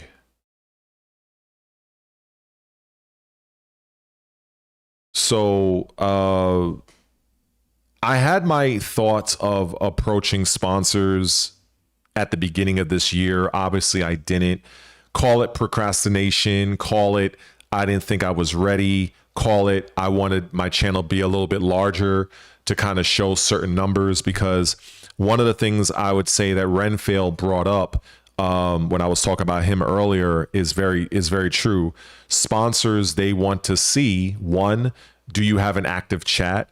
Two, what is your average viewership, whether that's weekly or monthly, things of that nature. And so, for instance, if I was going to, let's say if I was focusing on Tekken, let's just say, I would have a shit ton of people in my stream, or at least for me, right? The most I've ever had in the stream was 81 people, and that was solely because it was Tekken 8. So if I were to do that day after day, day after day, day after day, my numbers for sponsorship would look good. Now, you would think it would make sense just to do that, but that's not what I want to do. You know, I want to stay primarily in gaming, but not tied to any particular game. You know, I have my favorites, but if there's something coming out that I want to talk about, I want to be able to talk about it because it's my fucking channel. But that sometimes can help your channel in terms, or should I say it can hurt your channel viewership wise, because I might be talking about something like, for instance, Jules would give really no care in the world about a Tekken 8, and totally justifiable, understandable. Whereas somebody like I'll say Spicy Punk Rocker, he might be more inclined to watch Tekken 8, or maybe even Hector or Isabi or somebody else. So it's kind of like, depending on what's happening, you're going to have different levels of interest. I think a way to mitigate that, and I've mentioned this several times, and again, my own fault, I admit, procrastination, is coming up with a schedule. And that's what I thought about doing even before I quit Tekken 8. I thought I could probably still do a Tekken 8 suffering stream, but on a particular day. That was a thought that I had. And then maybe I'd have a day where, all right, I'm playing RPGs or open world game, and another day I'm doing this. But then I thought about it. I was like, can I really commit to that? You know, what if I have something else going on? What if I have a personal training client coming up that they may reschedule on me? And so a lot of times I do overthink things. That is a weakness. I can admit my weaknesses. My weakness, I do overthink. I'm a fucking Virgo. I overanalyze. There's a thing called analysis paralysis. I have suffered from that. So yeah, those are definitely weaknesses for me. So I've been working on that, and I think I've gotten better, but it still needs work. But I think you're a fool if you don't recognize your own weaknesses or acknowledge them, because then you're going to keep making the same mistake. So, but definitely procrastination and over analyzing is definitely has not always served me positively. Thing is, and I thought about it, with the merchandise thing. Somebody mentioned that. I actually thought about it because there's a few people that I know that's done it. For instance, I would have loved to just had like Red Re1ated or something like that. And I do know somebody that's in that style of work. Some of you guys may have heard of IFC Yipes. He's a legendary fighting game player / commentator. So he has his own printing shop. Shout outs to Yipes. And so I haven't approached him about that, but maybe I will, because he does a lot of traveling now. So I'll try to tap in with him next time. I think he's in Brooklyn, if possible, because even with a person like Sanford, I know all these guys. Like, I haven't tapped in with Sanford in a long time. But I was thinking about doing some merchandise, but then it's like, it's a lot of planning. What am I going to sell? What type of designs I want. But it's definitely something viable. But then again, I did something kind of like this where I was looking to do affiliate marketing. And so for instance, I mentioned this before, where when you're an Amazon affiliate, I remember I had a stream like this several months ago, where, let's just say if I have an affiliate link for Witcher 3, let's just say any fucking game, whatever it is. And you know how people will have it in their video description, pin comment, like, oh, if you buy this game, I'll get a small percentage, blah, blah, blah, blah, blah. What I found out and what I told people on the stream, which is something that many people in that stream didn't even know. Maybe some of you probably even remember that stream, where if you click an affiliate link and it goes to Amazon, let's just say if you're not interested in that particular item that you clicked on, anything that you buy while you're on Amazon at that moment, and even I think it's up to 72 hours, the creator will get commission for each one of those items. And nothing comes out of your pocket, because that's what Amazon is paying to the creator. Well, when you do that, Amazon, in order to remain in the program, you have to have three sales within, I think it was like 6 months or some shit like that. And I didn't get not one. So I kind of looked at that as, well, I mean, shit, like, it's not even like I'm asking anybody to pay me money directly, even though that would be great. But it's kind of like, hey, if you're going to be buying some shit on Amazon, at least use my link. So if you want to buy a whole bunch of pots and pans, diapers, fucking food, video games, whatever it is, at least on the back end from Amazon, I'll get that. But nothing happened in those 6 months. So Amazon kicked me out of the program. Of course, I can start it up again, but I was like, I don't even know if it's even worth it, because like I said, nobody bought anything. I think maybe some people probably think, like, if you do it, you're spending more money, but that's not how it works. It's just like, if you are going to buy like Forza Horizon 6, if you were to use it, and it's not just me, it's anybody. Let's just say if you click somebody's affiliate link and you buy the game, you're not spending any more money than you normally would. It's just that particular affiliate program gives the creator like a small little percentage. That's it. And of course that does scale, because obviously, these things don't close. There's hundreds, maybe thousands of people that might come to your particular channel and that might want to buy something. So yeah, that's a good thing, but I had no luck in that regard. So it is what it is.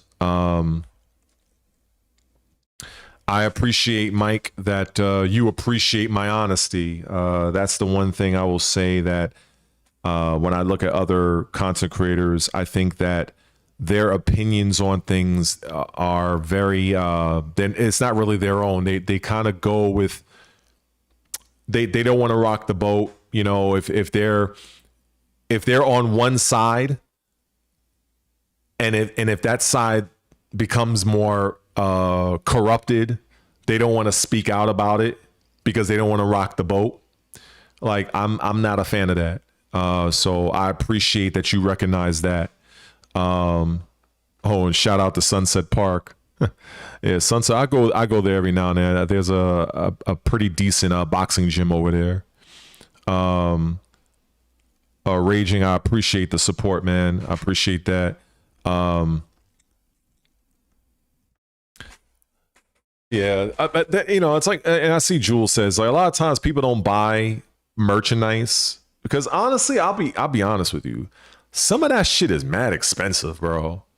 Like I see some people like a fucking hoodie for like $50 to $60. I'm like, I mean, if it was like 20, maybe 30, but 60 fucking dollars, I'll see something like a hat like this is like fucking almost $40, $30. Like, so it's like, I don't know. I mean, some people do it, you know what I mean? Some people just got bread like that. Some people just got the money like that, but you know, that's not something I would really expect. Now, I don't know if, you know, if maybe they don't have control of the prices, maybe in order for them to get a profit, they have to charge at that point.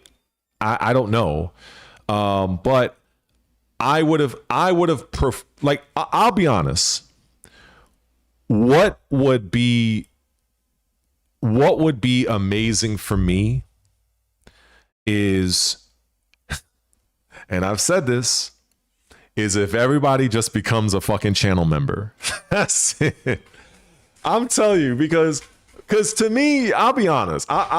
You want me to be honest? I'll keep it real. And I'm like, look, it might sound fucked up if I say this. I know it's gonna sound fucked up. It's gonna sound fucked up, but my lowest channel membership is like literally $2 a month. That's the lowest shit. And then the next one is like $5, and the next one is $10. And so when you are a creator and you're deciding, and it's up to you as a creator, like how many tiers you want. Like for instance, I've seen somebody, they have like $100 tier. I've seen other people, they'll go from like 5, 10, and 25. Or I've seen people like they'll go for like 99 cents, $5. So it depends, right? But at the end of the day, there's this old saying where if everybody does a little, no one has to do a lot. And, you know, and the way, and I've said this before and I'll say it again, the way YouTube works is we only get paid once a month, and we only get paid if we break past $100. That's basically it. In fact, I'll show you what I fucking mean. Fuck this. We talk about honesty. I'll keep it real on this fucking shit. So for whatever reason, it's kind of weird showing it on the computer, but through the phone app, let me see. Let me show you right here. So this right here, if you could see it, here is, there we go. So we got that coming on the 21st of May. Why the hell did hold on. My fucking camera fucking just decided to move on its own. Oh, I know what happened here. It's on auto. Hold on for a second. Because my webcam. All right, so now I gotta like readjust it manually. Hold on. I don't know why the hell it went that way. Hold up. I'm like adjusting this shit. This is so ridiculous. See, this is what happens when you live. You got silly shit like this that happens. Okay. All right. So all right. So back to this. Now, if you look at where it says May earnings, you see what it says payment minimum is $100. You see that. Now, if by the end of May, I do not make $100, I don't get anything for June. Nothing. Now, once June comes, what ends up happening is, so right now I'm $30 from my June payment, right? As I just showed. If I don't make that before the end of May, June 21st, I will get nothing. So let's just say if by the end of, and this is very important for content creators to know this, if by the end of May, let's just say if I end off at $85, because it's not 100, I won't get that money in June. What will end up happening is once June rolls around, it will still be at $85. And whatever money you earn in the month of June, the minute you pass $100, you're going to keep earning for the rest of June.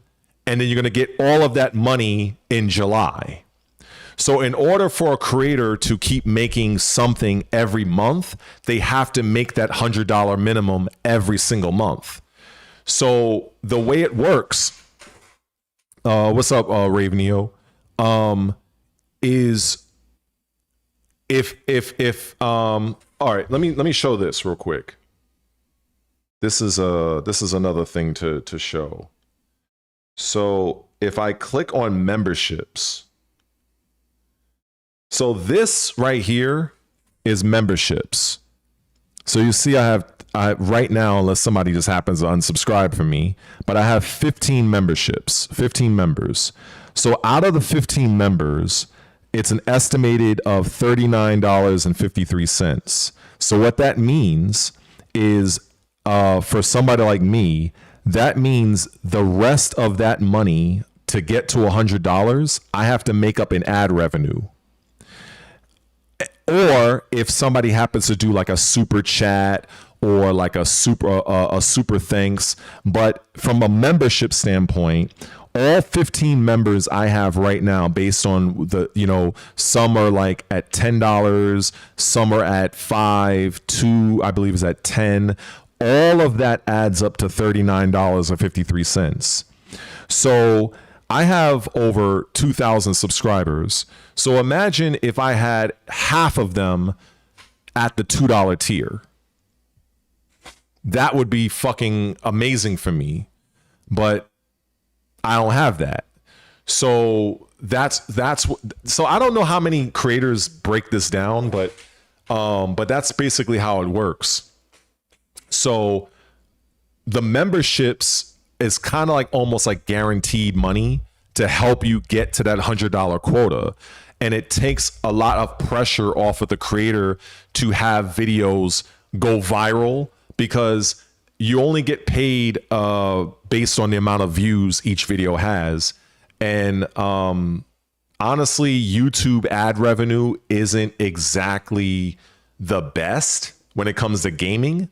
And each video kind of performs differently. I think I even had this, for instance, let's say, I'll show you this example here, right? Because I think this is pretty cool stuff to know. If I go to, let me do a popular video.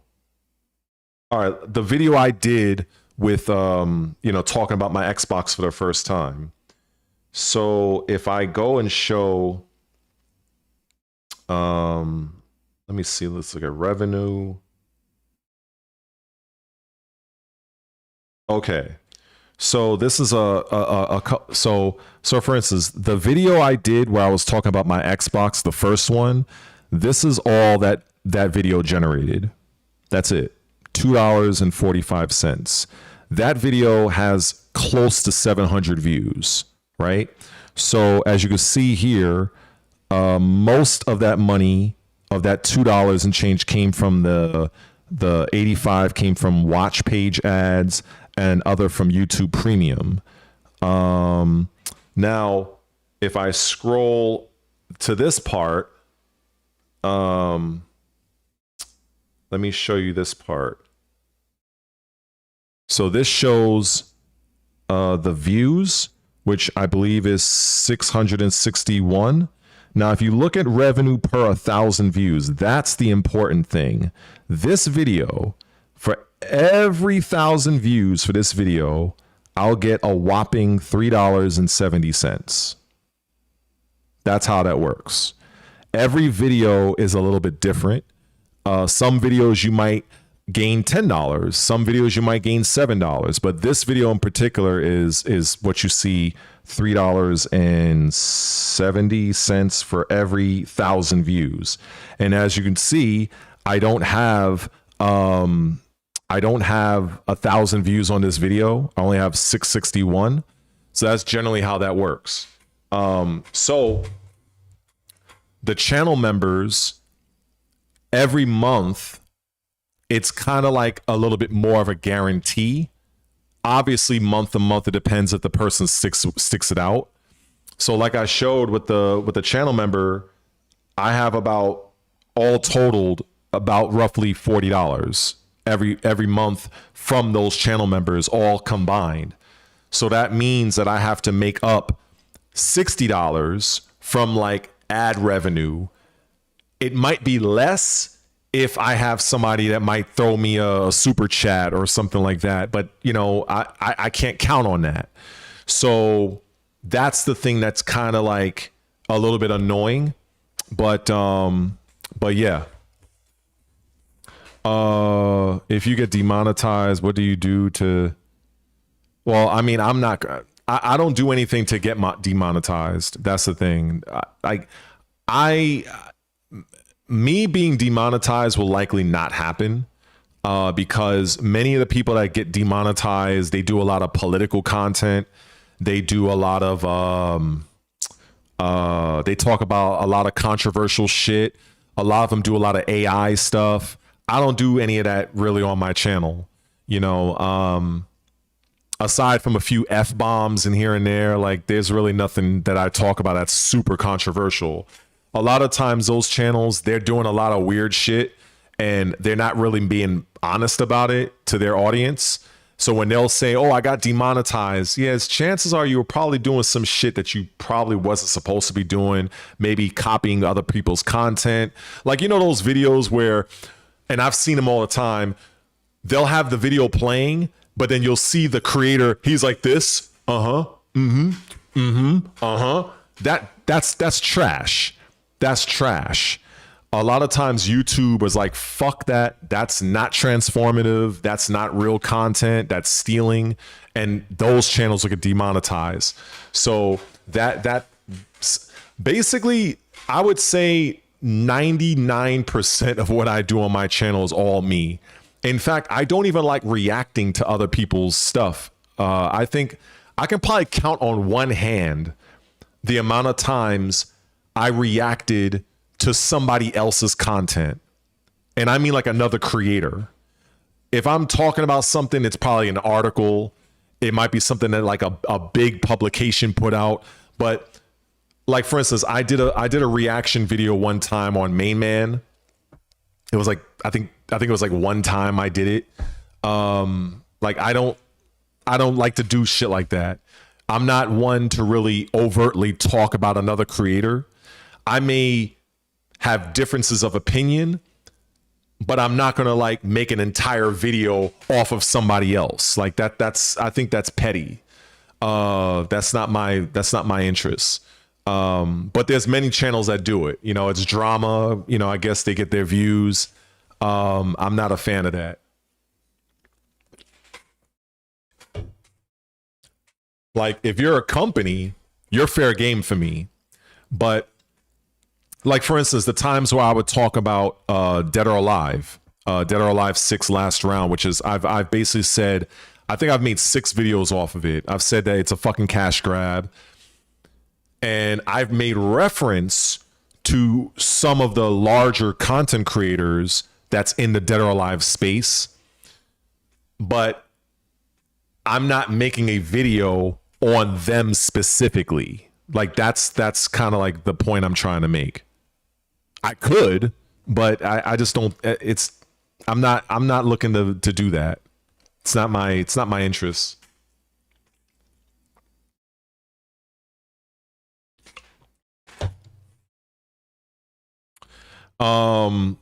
Shorts and Instagram. The thing is, I have an Instagram. and I do post a lot of my physical training, personal fitness and stuff like that. I've been trying to put more of my gaming stuff on IG and TikTok. I've done a few shorts. In fact, one of the shorts I've done was on Invincible Versus, and that was like a couple of days now, maybe a couple of weeks. I don't know. It was the last short I did. It was like a 15-second thing. It did pretty well. I think it had like 1,400 views. But then my Xbox kind of, fried.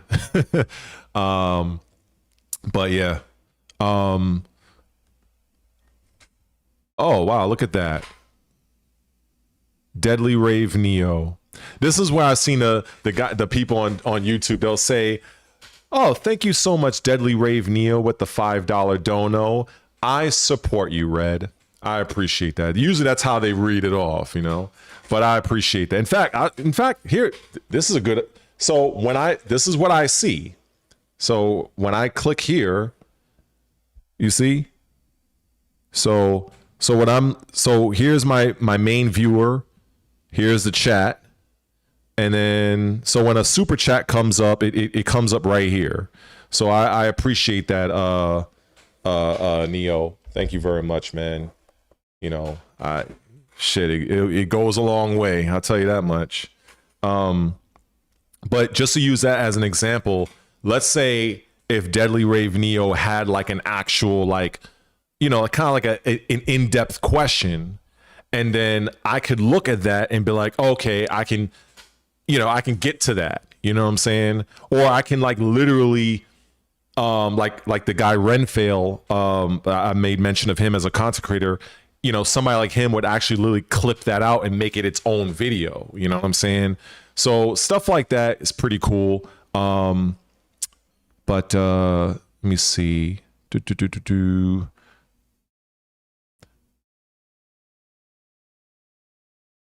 Yeah, it's oh, what's up, Gray Skies? I see Mac tonight. I just think that overall, whenever you're a content creator and you're trying to build, I think it's good to kind of like learn as much as you can in the ways of content creation and streaming. I'm very, let me put it this way. I'm very knowledgeable about the industry and stuff like that. But I don't know everything, but I make it my business to know, because I love gaming that much. I love gaming beyond just, some people, and not to say there's anything wrong with it, but there's some people, all they want to do is play Call of Duty. All they want to do is play Fortnite. All they want to do is play Tekken 8.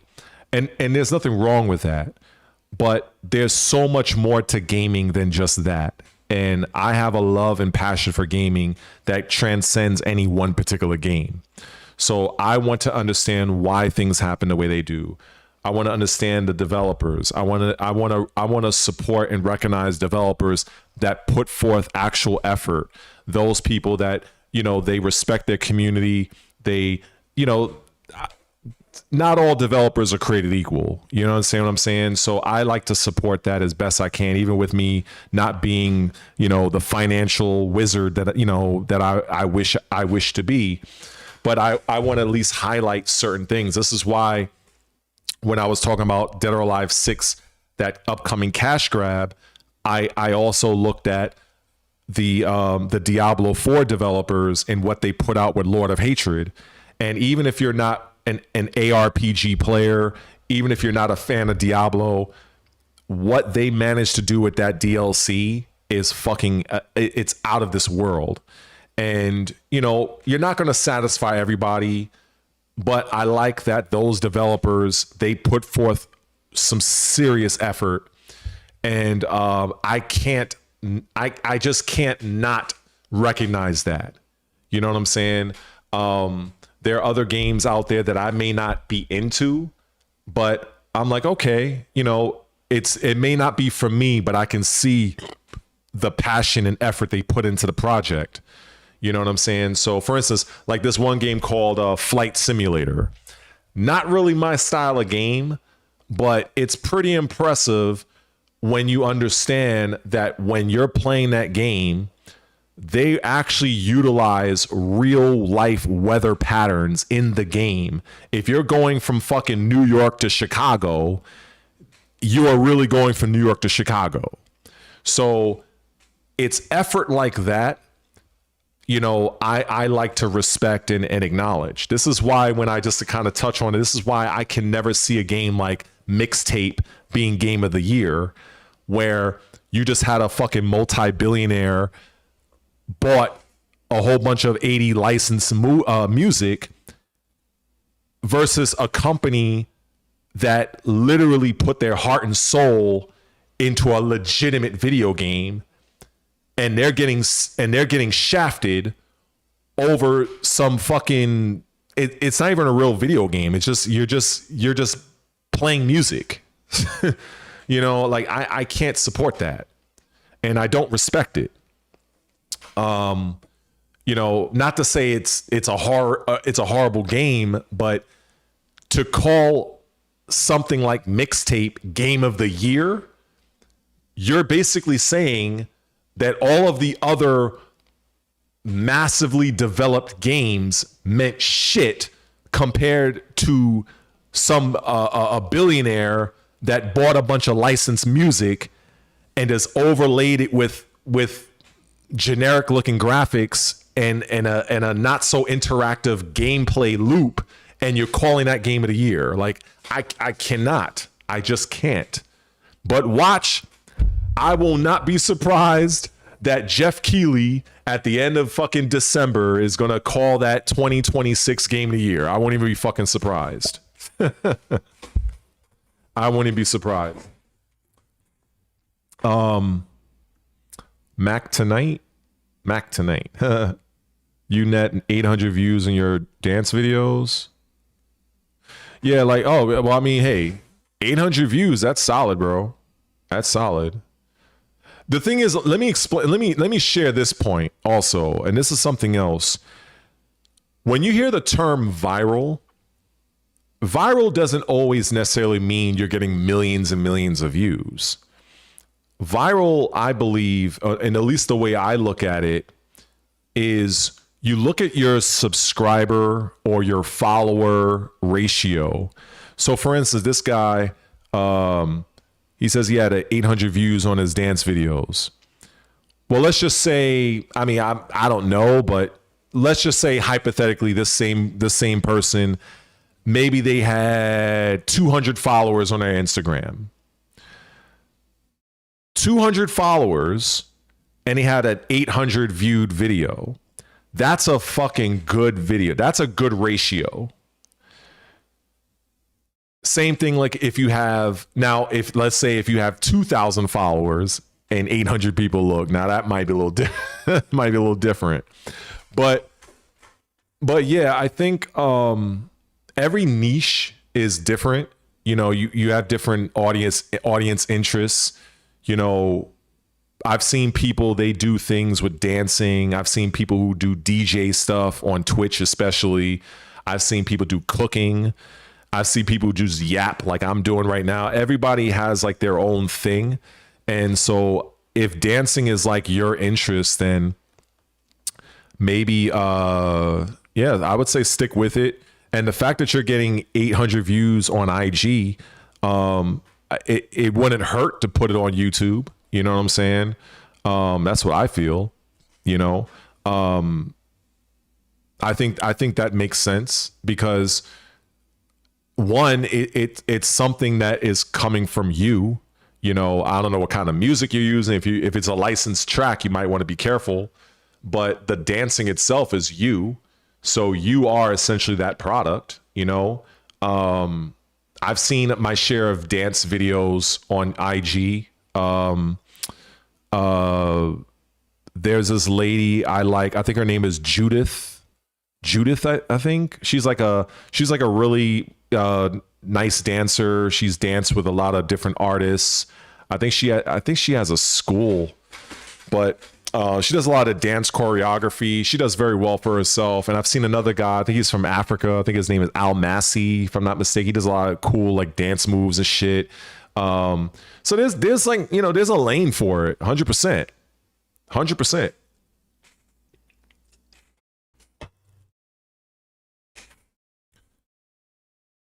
You know, and the thing is that's the thing with the whole marketing thing, right? Is social media, like it all feeds into each other. It's like you have your lake, river, and oceans and streams. They all oscillate within each other.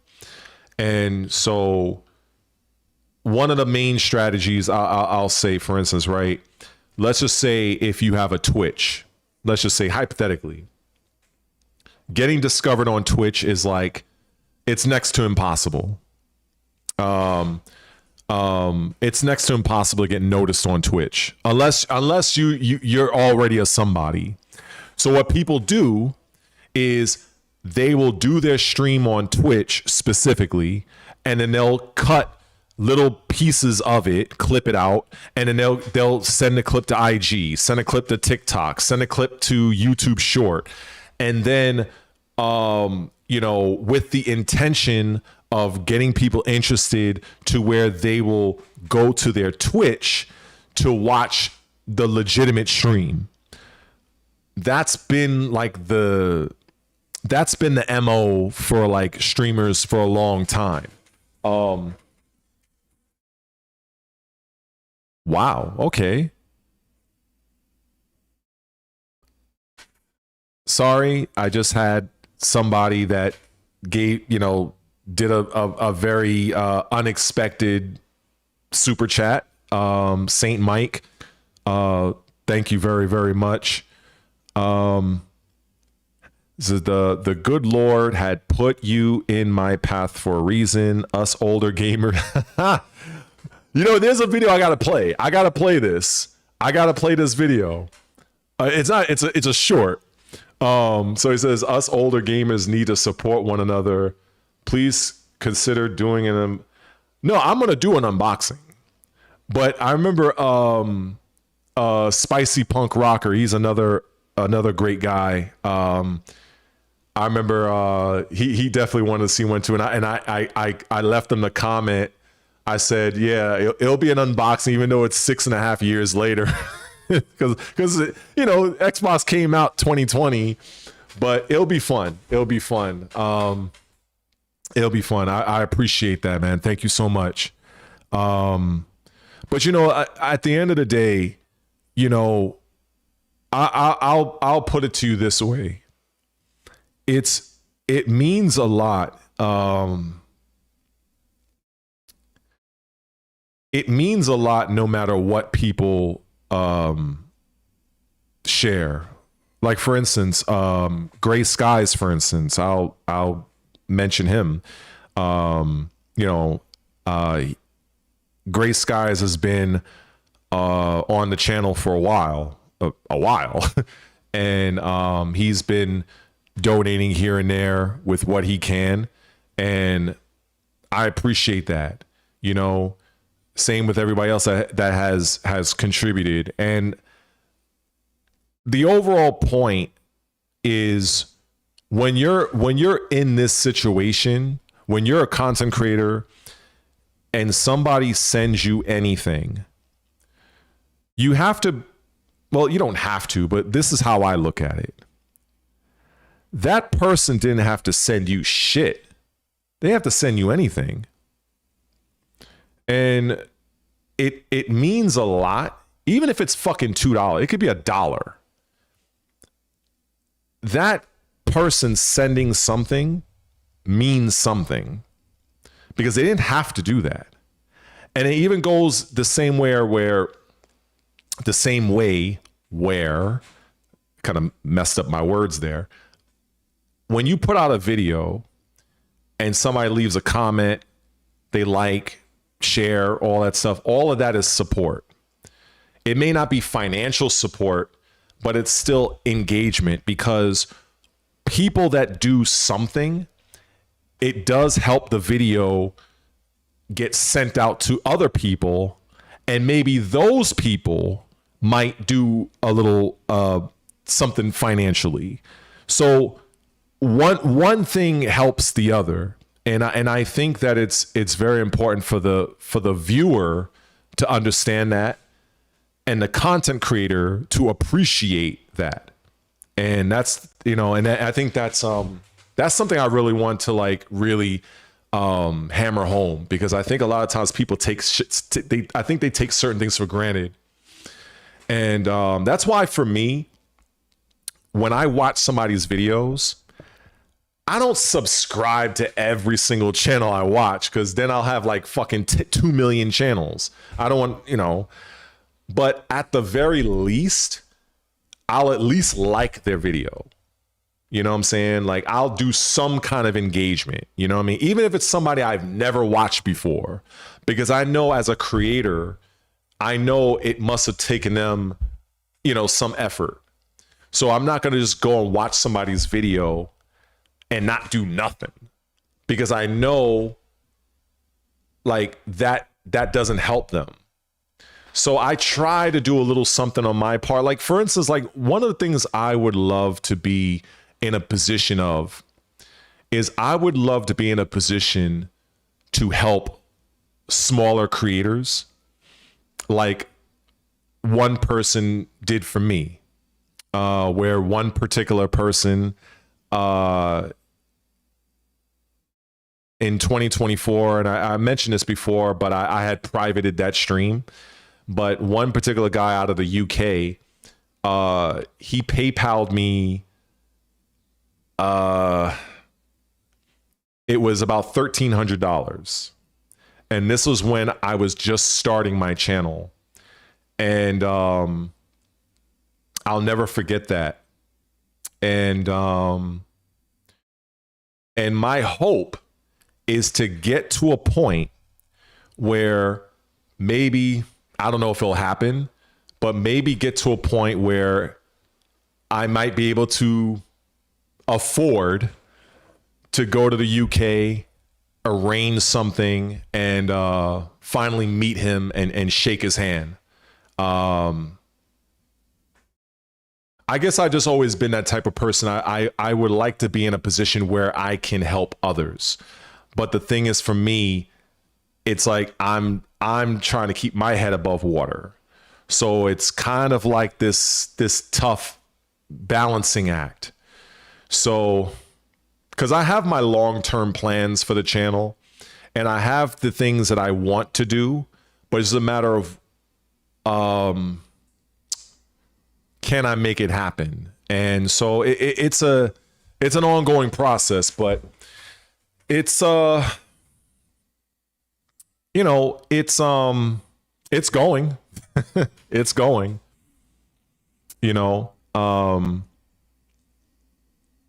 It's going.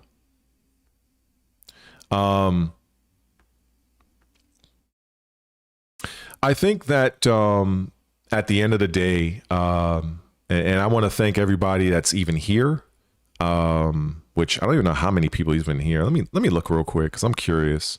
It's probably like 10 of you, if I'm not mistaken. Yeah, kind of. Oh, wow. Okay, it's like 20. How is it 20 people? That's kind of weird. I was expecting that. But I feel like at the end of the day, I think it's very important for creators to recognize viewers' efforts and intent. And I think it's important for viewers to understand what content creators are trying to accomplish. And I think sometimes I feel like those lines aren't connecting sometimes. And I think that's the reason why I feel so comfortable being upfront and just be like, look, this is what I'm making. This is what I got. This is what's going on. I was homeless at one point. Well, actually I was homeless 3 times, but now I'm in a pretty decent situation trying to make this happen. This is the overall, this is the plan. like, I have no problem doing that because, you know, it's not easy, but it's definitely a lot better than where I was before. That's for sure. But I feel like at the end of the day, you know, gaming is just one of those things that they're one of my passions, between that and personal fitness. Those are the two things that are very, very important for me, helping people. And that's why, you know, honestly, when I if you look at my earlier videos, some of my earliest videos were like personal fitness wise, like benefits of walking, doing pull-ups and stuff like that. But then I was like, all right, then I made the shift toward gaming and stuff like that. Because I know out of the two, I can go much deeper in gaming than I can personal fitness. Like, I can tell you how to get in shape. I can tell you how to alter your diet. And believe me, I'm thinking about starting another channel just for that. But when you do that, you kind of have to get monetized all over again. So it's kind of like, do I want to go through that grind again? You know what I'm saying? So that's where I was, if you look at my channel memberships, for instance, on the $10 membership, you know, and I was still very new with it, you know, when I was putting together the perks. And I think on the $10 membership, I'll put like my fitness videos or something like that. And I'm just like, I just don't know if there's just really an interest there. You know what I'm saying? So, and I felt like, would it make more sense just to make a spin-off channel, you know, where I'm just kind of more focused on the fitness side, diet, you know, stuff like that, because that's also something that I'm very passionate about. But I felt like if I were to mix that with what I'm doing here, that might what's the word? That might turn some people off, even though I feel, in my opinion, I think fitness is the most important thing you can do in your life. Because what the fuck is good with what is good about gaming if you are bedridden and your health is fucked up? So I kind of felt like whatever you do, I feel like fitness is a good complement to it, but I ended up kind of going against that. And the fitness stuff I have done on the channel, I kind of left it to just be like YouTube shorts. Because the way the algorithm works on this is a lot of times when you have a particular focus, you know, it's not all of the time, but sometimes if you're focusing on video games, and then now all of a sudden you're focusing on cars, and then you're focusing on fitness, those are three very different things. Because I can talk about Microsoft, I could talk about RAM, but it's all video, it's all under the gaming umbrella. Fitness is a completely different entity. So while I can do both, doing it on one channel may not work for me. And so one way to do this is, and well, I mean, there's a few ways, is, and I've seen other larger channels do this when they were coming up with either a new name or they were going to do a spin-off channel where they would have people, like, let's say, for instance, I make the fitness channel.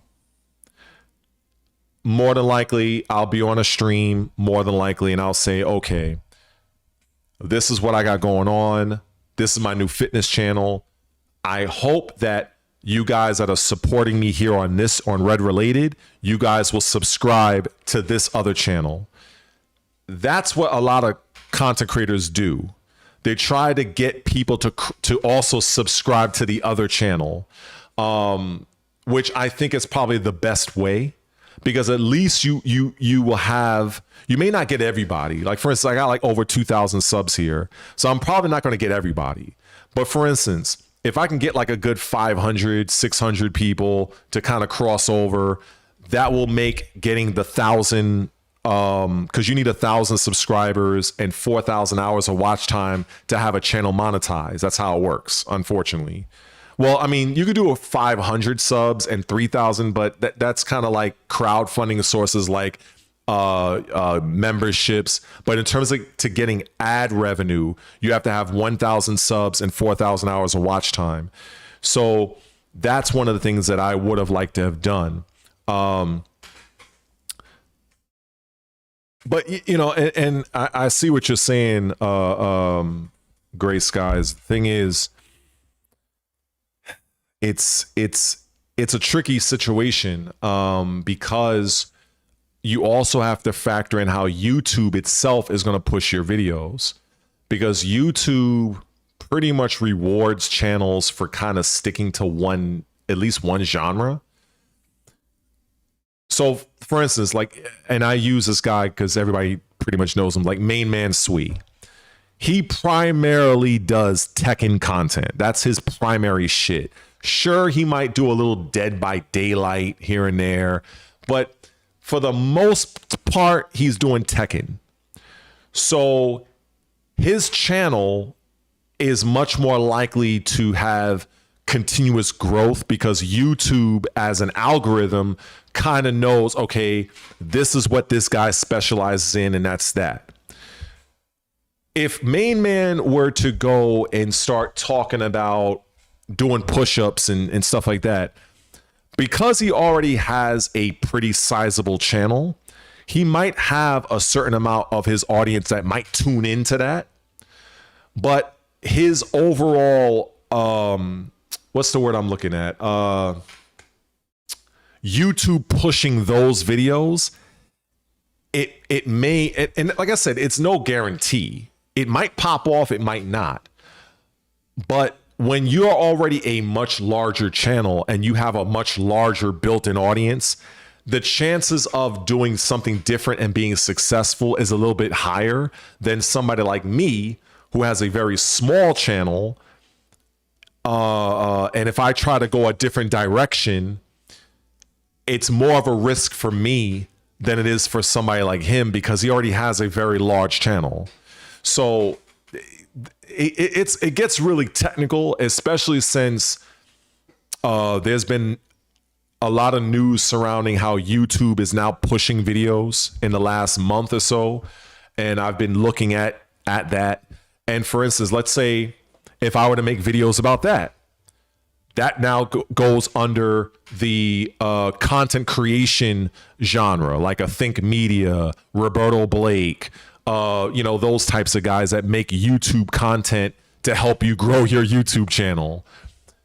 So if I were to make a video like that, would YouTube really push that video out? Probably not.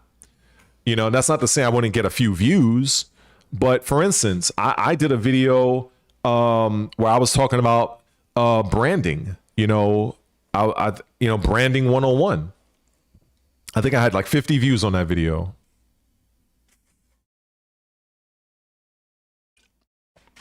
So, but then again, I did that video a long time ago. So I don't know, but I just think overall,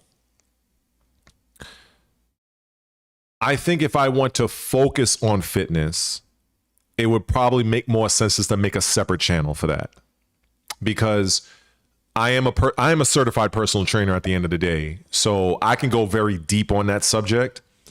So I think it would make more sense as to have it as its own dedicated channel, in my opinion.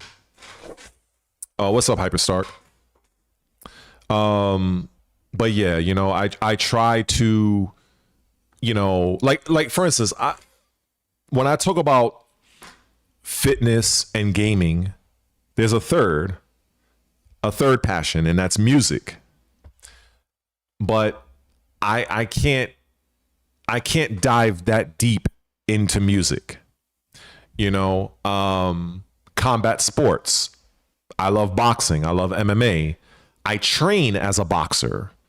For me personally, that's how I train. Can I make boxing content? To a degree. Can I make boxing content at the level of my gaming and fitness? No. Fuck no. So that's why I don't really talk too much about boxing on my channel. So it really does depend, you know, on what you want to talk about on your channel and how deep you can go. And I think that's the mark of a good creator.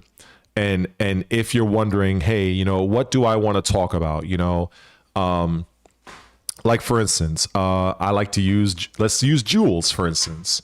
If Jules was to have her own YouTube channel, I can easily see that being RPG centric, JRPG, and I think that she would probably be successful, you know.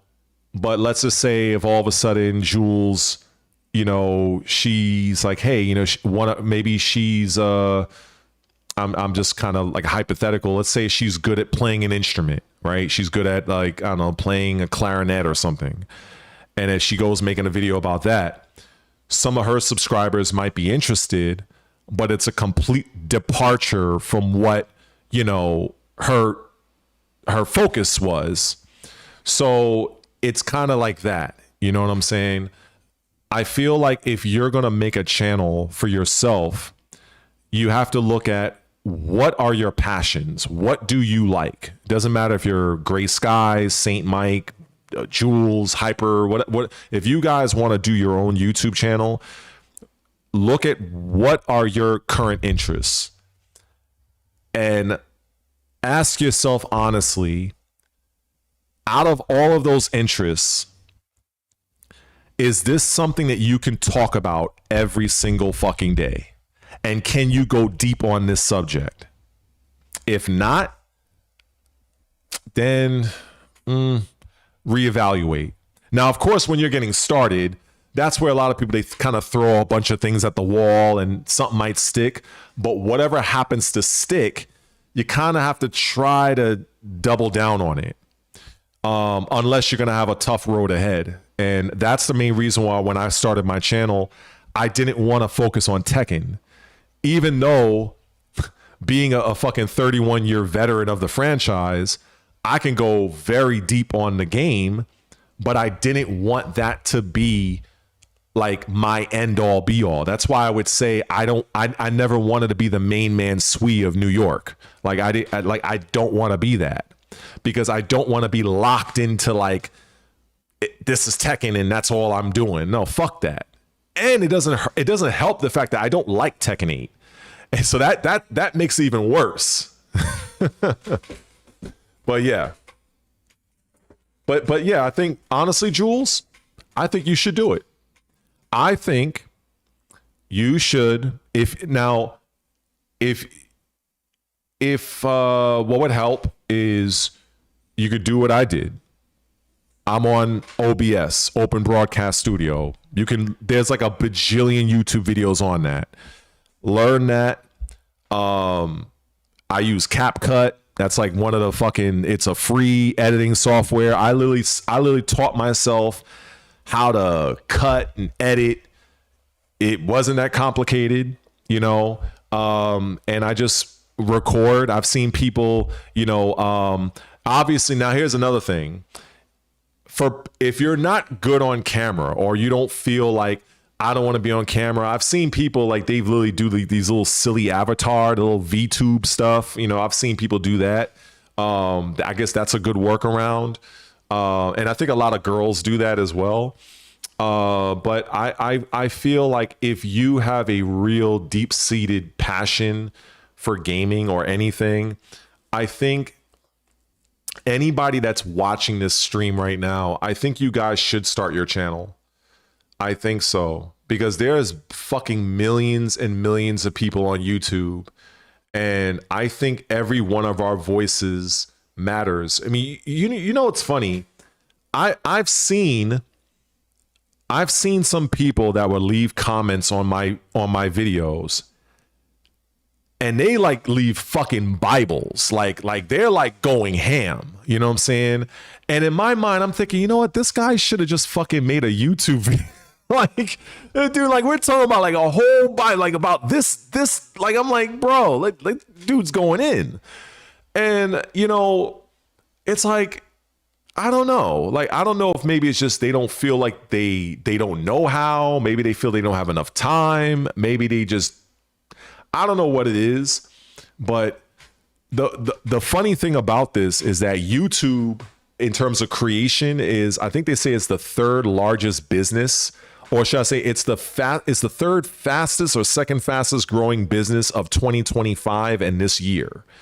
I've heard something to that effect, and it's like, yeah, I can see that, because if you look at where everything is, old style marketing is kind of like it's dying out. You know, there used to be a time where getting an ad during the Super Bowl was like the end all be all. You know, there was a time where people actually gave a fuck about what people said on CNN.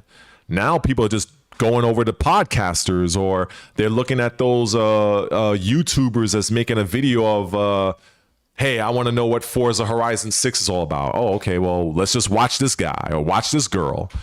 And so the things have changed so dramatically that I feel like in this day and age, why not have a fucking channel?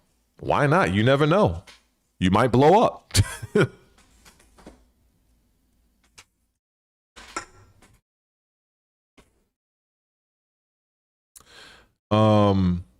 Jules, he says, I have so much to say in my brain and I practice by leaving comments here.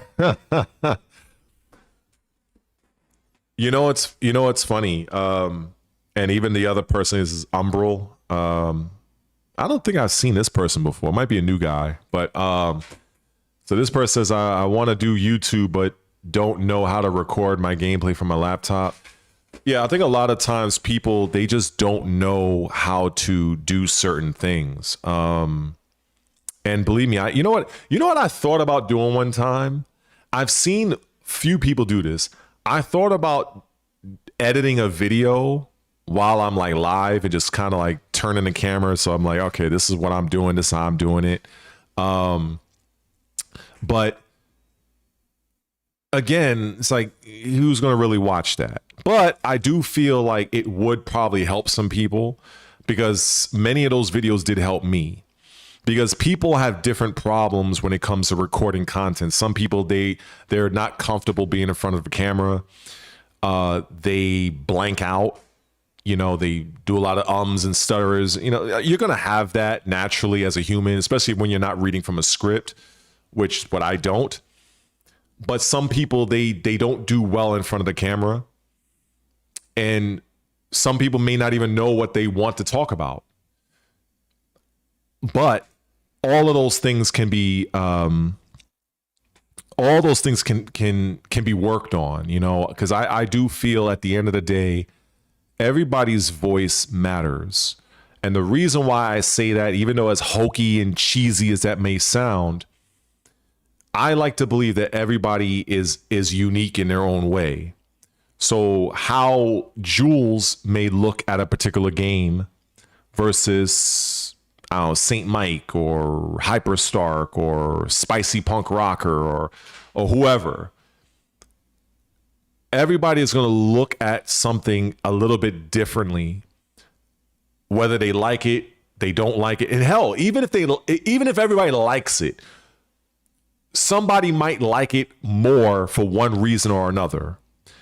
And there might be people that are on YouTube, somewhere in the fucking YouTube universe, that they will resonate with how Jules might deliver, or how Hyperstark might deliver, or even the Umbral person here, how he or she, I don't know if you're a he or she, that person may deliver.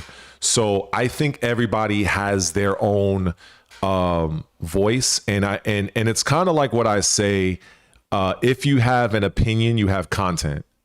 And I think that's very, very key, you know, because think of it, it's like if you're in math class, sometimes, like for instance, I suck at math. I'm fucking complete trash. But there are some teachers that make it a little bit more understandable for you than others. And I feel like that's the same way when it comes to content. Some people explain things in a way that might resonate with you more than somebody else. You understand what I'm saying? It says have a cute voice. Well, I wouldn't know, but I have heard nice sounding ladies' voices over my 45 years of life, so I can imagine. But I will say this, and this is actually an interesting topic. I will say that being a content creator / streamer, sometimes people will say that it's easier when you're a girl than a guy, especially when you're streaming. And I feel like it's like a double-edged sword, because you do have some girls, I've seen girls, women, ladies, what have you, they look good on camera, but that's basically it.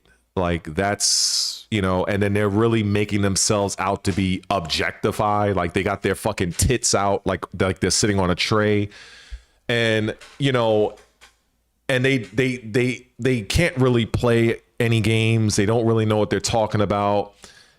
You can kind of tell, like they're just there for eye candy.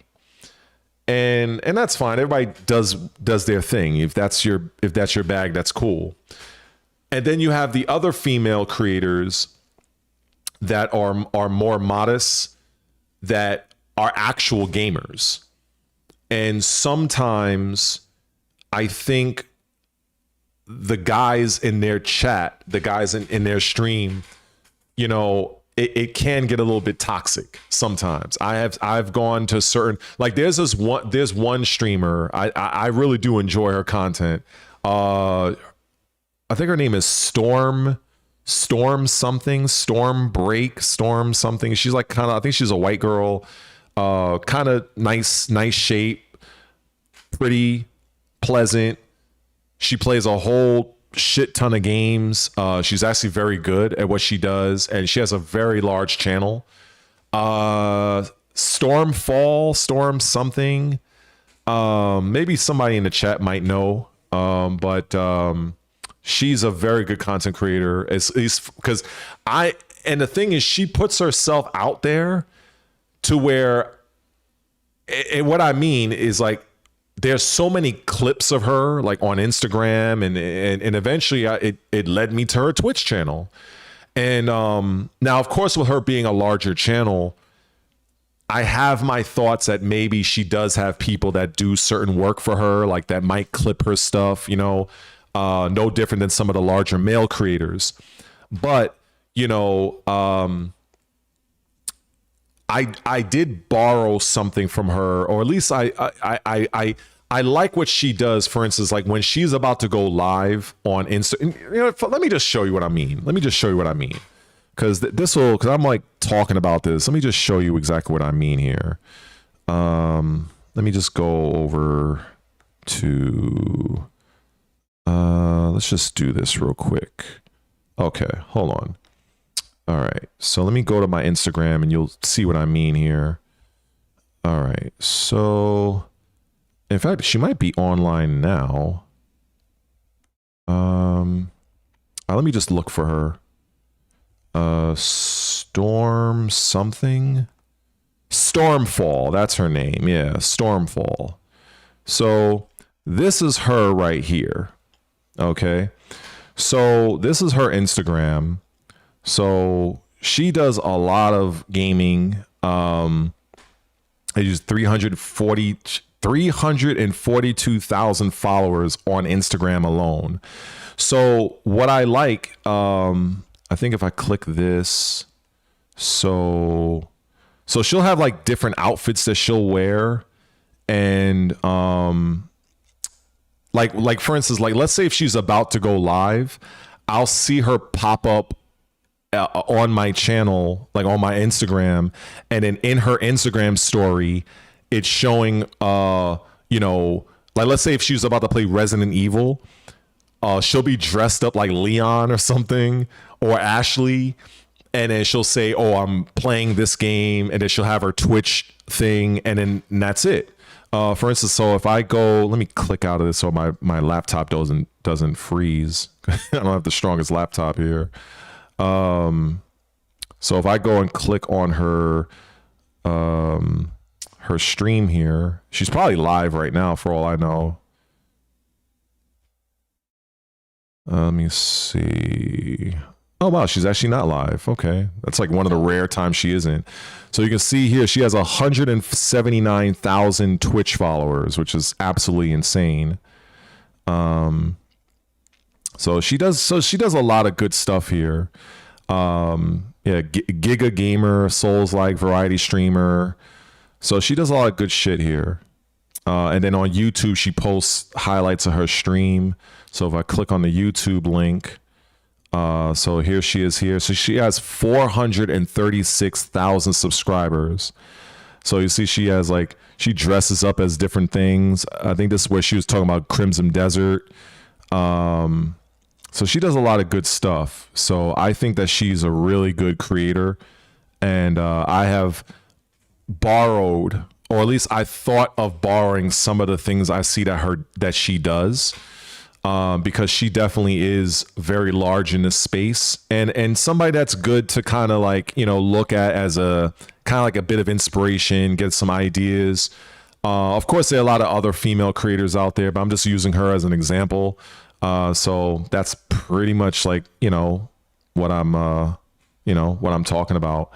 And, but yeah, you know, so I like that, you know, she's very good at, you know, she's very good at the games. You can see that she has genuine, she's not a fake gamer, you know what I'm saying? Like, I think there's a lot of them out there sometimes where, they're like, I've seen my share of female streamers where like, they're literally, I mean, everybody I can't hate on them, but it's clear gaming is not their strong suit. They're just there just to look good on camera, and that's it. You know what I'm saying? So whatever you got to do, it is what it is. But I do respect Stormfall. You know, she plays a lot of fucking games. And so I definitely feel that should be inspiring, not just for just females, but even just guys as well, especially when you're starting off and you're like, oh, I don't really know where to go. I don't know how to approach this. You could look at some other channels and kind of just use them as kind of like, all right, well, there's something here that I can use for me, but kind of like put my own spin on it. That's really what you're trying to do. You know, you're not trying to, well, I don't recommend outright copying somebody, but, you know, just kind of like, all right, so I like how, you know, they're doing this particular way. How can I adapt that to my style? Because that's what I've been doing when I look at other creators like Co-Carnage, Renfail, Fighting Cowboy, especially when it came to like streaming other games. You know, I remember, for instance, some of you guys will remember when I was trying to play Ninja Gaiden 4, and you know, oh, and I hate to admit this, I still have not beaten the game. Oh Jesus, I'm calling myself out on that one. So, and then Assassin's Creed Shadows, as much as I love that fucking game, I haven't even, I think I'm still like in the early part of the story, even though I think when it came to Assassin's Creed Shadows, I think I played that game, I think I started the game over 3 separate times. So, oh man, yeah, I'm calling myself out on that one. Oh Jesus. But yeah, man, being a content creator, it can be rewarding, it can be stressful, but I do think that if you are on the fence and you have the interest of doing it, just fucking do it. I think there is because I feel like, you know, there might be people that may want to hear your particular thought. You know what I'm saying? Like, I think that's a real thing. I really do believe that. I really do think that. So I think that it is, you shouldn't sell yourself short. I mean, I guess that's what I'm trying to say. You know what I'm saying? If you want to do it, go and fucking do it. It's not like, literally, it's just a matter, if you have like a Google account, I appreciate my beard is decent. You know, I think if you have something to say as a content creator, just go and make your own channel, you know. And I had this notion, and I don't know if people think of it this way, and this is going to sound a little silly, so, you know, don't judge me too much. But I'm a person who loves science fiction. You know, that's outside of video games and fitness. Science fiction is like my shit. You know, I love like outer space stuff. That's the reason why I love Mass Effect and games like that. So I look at YouTube as like this universe. All right. So in fact, peep game. I'm going to clip this part out. Fuck that. So I look at YouTube as like this universe, like an expanding universe, right? Because, you know, every year, every month, every day, there's like new channels springing up. And so I look at YouTube as like an actual universe, and everybody's channel is like a planet inside that universe.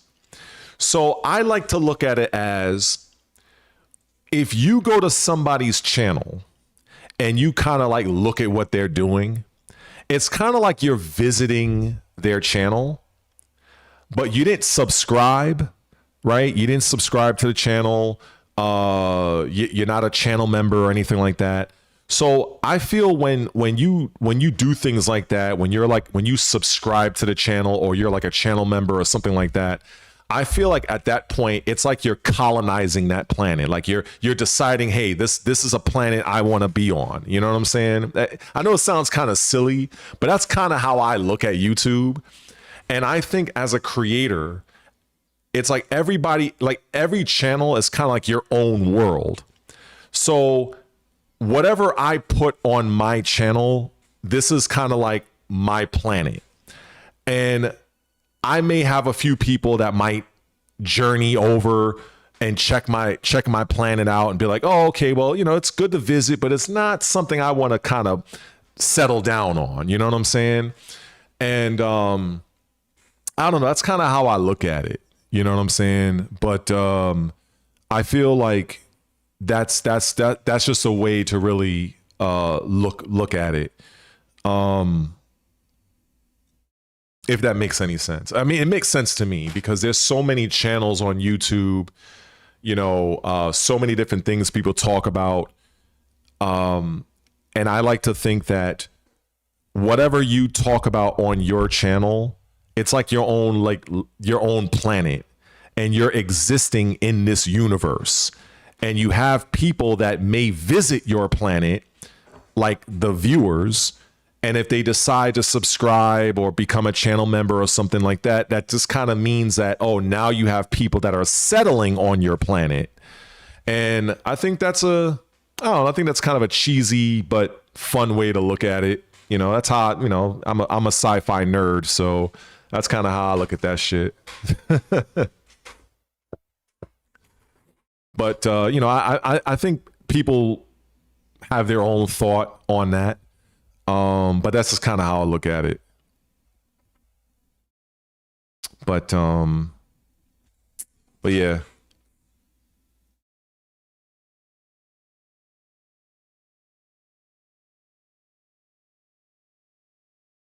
So let me see.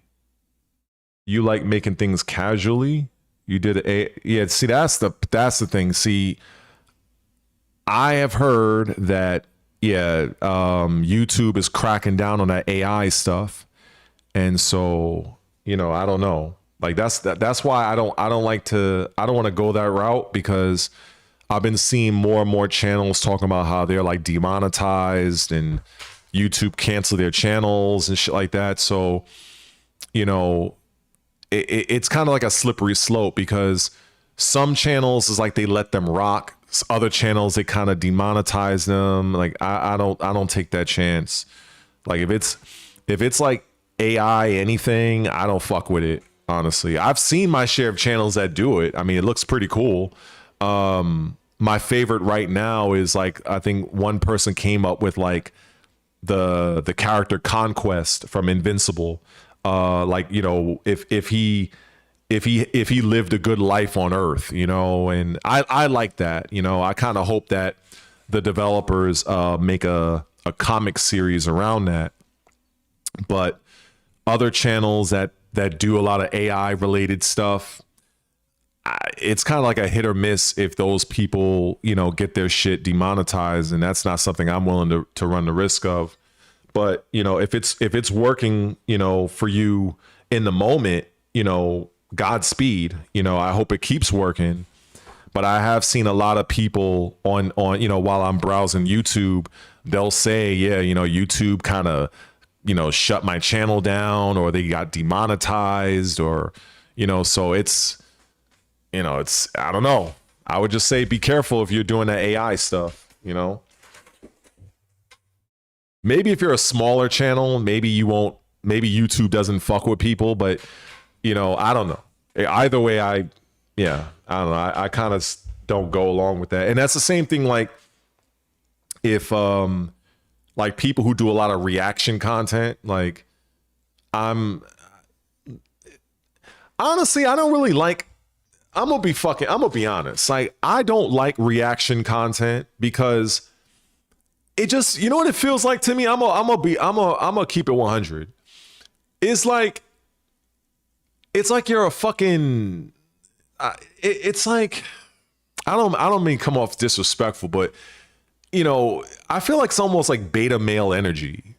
Like you're like, if you're talking about another man, like your whole fucking channel, and I've seen channels that do this, like I've seen certain creators, their entire channel revolves around talking about other channels.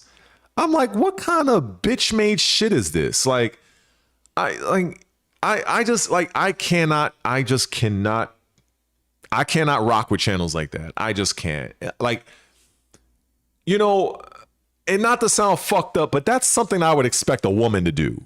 Like as a man, like I just can't see another grown ass man talking about another man's channel. Oh, like excessively. You're like, you know, like I think that's just kind of weak to me. I'm gonna be honest. Like, I can't fuck with that. But I can't, like, when I see, like, and I'm talking about, like, just to be clear, I'm talking about channels like that's their primary thing. It's fine if it's like every once in a blue, maybe it's like a super huge story, maybe, but I've seen channels where literally I'll click on their channel to look at all their videos, and their whole channel is just, it's like they're a fucking Oprah Winfrey or some shit. Like, I'm like, what is this shit? Like, it's corny as fuck. It's just so big. It is. It's like lazy fucking bottom of the barrel, low hanging fruit. It's like, you know, you know what I end up doing? This is what I end up doing. And maybe, you know, if I'm trying to, that's another thing. The minute I get a little extra money, I'm going to get me a fucking, you know, one of those fancy chairs you can, because, you know, like it gets a little uncomfortable here. Smash JT. Oh, shit. Huh? Don't let me get started on him. But a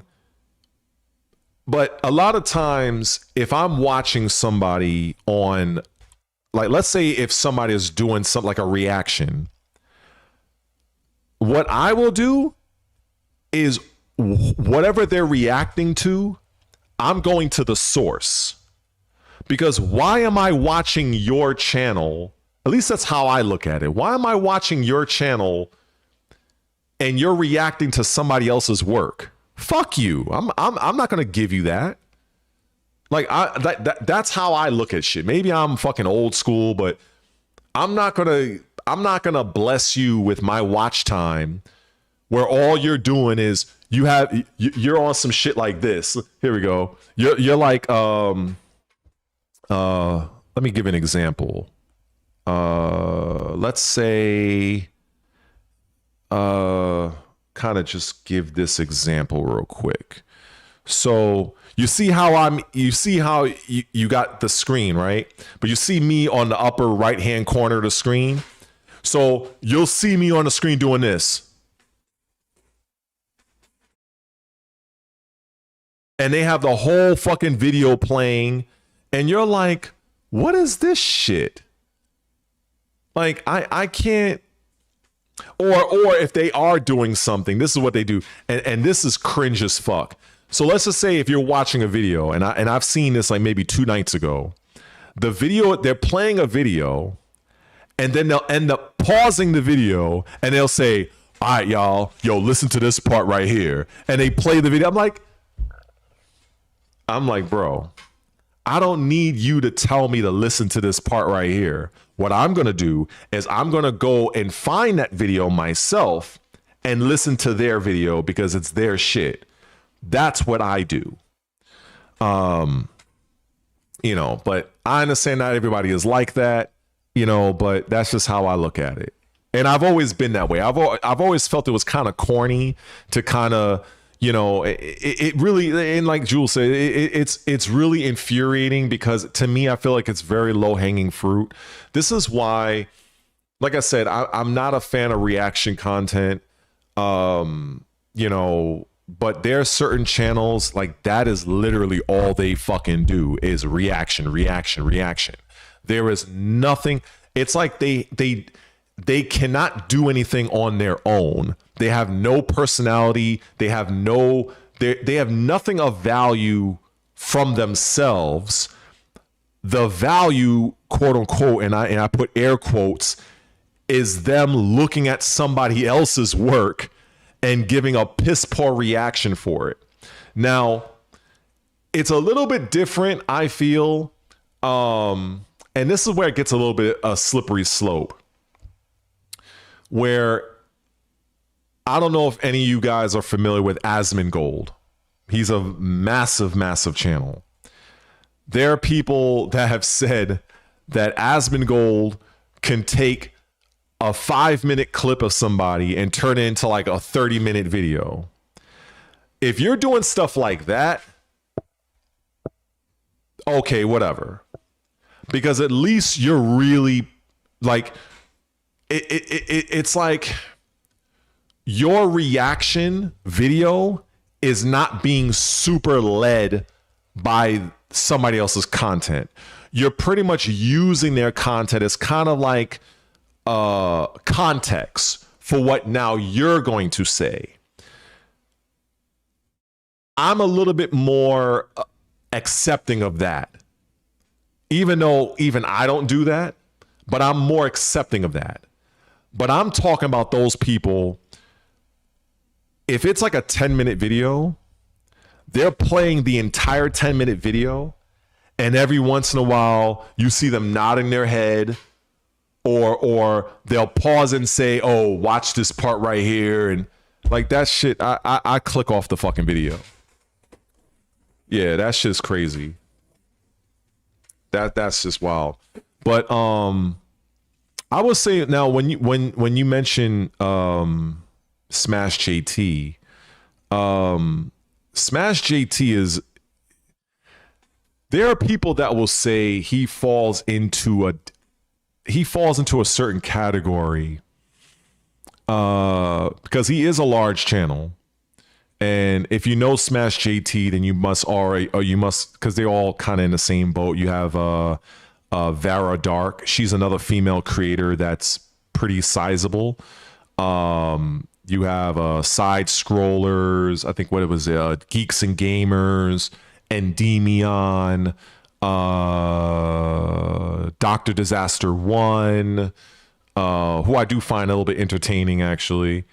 But I've seen people refer to them or all of them as grifters. I've seen that. There are some times, like especially with Smash JT, yeah, they all run in the same circles. Yeah. I have seen like Smash JT, he'll kind of have some real cringy takes. You know, it's like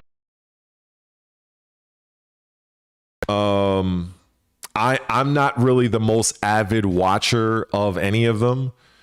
I would say out of all the ones I watched the most is probably Dr. Disaster 1. Even him, when I learned that, and maybe I should have realized it, but that's not even his voice. Like it's just an avatar, and it's not even, it's like an AI voice. I remember one time he had a stream, and I think it was like I think he titled like it was an after work or before work stream or something like that. And I heard his real voice and I'm like, what the fuck? Like I thought I had the wrong channel at first. And I was like, now I'm kind of like, I don't know, man. I just have, like I said, maybe it's because I'm seasoned. I'm not cooked. You know what I'm saying? I'm not, I'm middle-aged, you know what I'm saying? But I'm more likely to respect you as a content creator if I can see you and what I'm seeing is you, not some AI fucking avatar or some AI fucking voice. Like, everybody's different. I just don't respect people that, or rather I want to say not respect because it's more personal, but I find myself, it's difficult for me to take somebody serious if their whole, it's kind of tough for me to break it down because like there are some people who just don't like being on camera and they do like the little VTuber thing. Like they look like like an animated, like a Powerpuff Girl type avatar. And I'm like, it's not my favorite, but I can understand that some people just don't want to be on camera, and I get it. But if I have to be honest with myself, if I'm, and it's mostly female creators that do it. I've seen a few male creators use a VTuber type thing, like this other guy named Hypnotic. I think that's his channel's name. And I'm like, he puts out some good stuff, but I'm like, what's with the fucking character, dude? Like, what is this? And so, for instance, if I go on the female side of things, right? When I look at somebody like the Stormfall lady and Vara Dark versus another female content creator that's kind of like doing the VTuber thing, I'm more likely to kind of have a little bit more respect for those that actually show themselves on camera, but that's just me personally. It's like the same thing for me where if I know somebody that's running a fucking script and they got like a fucking teleprompter, I find it harder to respect that person versus somebody that is really speaking you know, just flowing, you know, but I understand it can be difficult, and I think that's where I find it difficult to, it's kind of difficult for me to explain, because I understand why some people do the things they do. But I guess maybe I just have my own preference. And I know that it takes a lot more skill and ability and talent to be on camera live like this and stand and deliver without reading from the fucking book. You know what I'm saying? So, you know, because when somebody is not on camera, you don't know what the fuck. Like, you know, they could be reading from a whole fucking some Lord of the Rings script. You don't know. You know what I'm saying? But again, at the same time, if that's what they feel they have to do, then I can't hate on it. But I'm more likely to respect the person that's more authentic and organic than somebody that's reading from a script. So I know that don't really make much sense. I'm all over the fucking place on that, but it's like I'm making a point, but I know that there's a counter to my point. So it's kind of like a tough kind of thing to really break down. But yeah, I see what you're saying here about their videos are negative and drama driven. I believe me, you know, that is annoying. That is kind of annoying. And like one of the things I would definitely say about that is, for instance, when people were talking about the whole marathon and they were talking about like high guard and shit like that. And I'm like, bro, I know the game is not that good. I know that the situations behind those games. And it's like every fucking video, it's like, oh, you see, there are 20,000 concurrent players. And in the next video, you see, there are 17,000 concurrent players. I'm like, dude, we get it. The game is failing. You don't like the game. It sucks. It's trash. It's this. We get it. But it's like every fucking video. It's like the whole high guard thing. And now they're on marathon now. It's like, bro, what the fuck is that what people have to do? It to me, it's so ridiculous. Like, we get it. Marathon, for even right now, you know, it's not performing as well as Bungie expected. Okay. More than likely, it's probably not going to improve beyond where it's at. Probably. But it's like these people will literally, they will whore that fucking shit out every fucking video. Oh my God. It's like yeah, you know, the game is failing. Yeah. You said it was failing the last 3 fucking videos. Next. Yeah, the game is failing, and as you can see, their concurrent player count is now 2,000. I literally feel like mashing my head. I'm like, you can't. This can't be news. This can't be news. But, you know, I guess when you're a larger channel, you can get away with shit like that, because I'll look at those videos. I'll look at their viewer count, and it's like 10,000, 50,000. So I guess, you know, it works, you know, but to me, it's just cringe as fuck. Like, I think I made 3 videos on High Guard the entire time it was out, which wasn't long, but I think I made 3 videos. I think I did 1 stream. I did 1 video. And then I did a video of them closing the game. And that was it. Marathon, I think I did 1 stream. I think I did 1 video on Marathon. I think. Because it was before the game officially came out. So I played in the open beta. So I played there. and I didn't buy the game because I didn't have the money. Honestly, I was considering buying it. It wasn't that much money anyway. But so yeah, I don't think I did much with Marathon, but it's like these guys, they're constantly talking about it. And look, I'm not a fan of DEI and the woke and all that shit like the next person, but I'm not gonna make, like, I'm not gonna have my entire channel dedicated like on some crusade that, oh, this is woke and this is that. Like, you know, I made my video about it. I don't need to rehash it. Now, using myself as an example, when I was covering Dragon Age the Veilguard, and this is where it was like at the height of its situation, you know, I wasn't keen on, oh, the player count or any of that bullshit.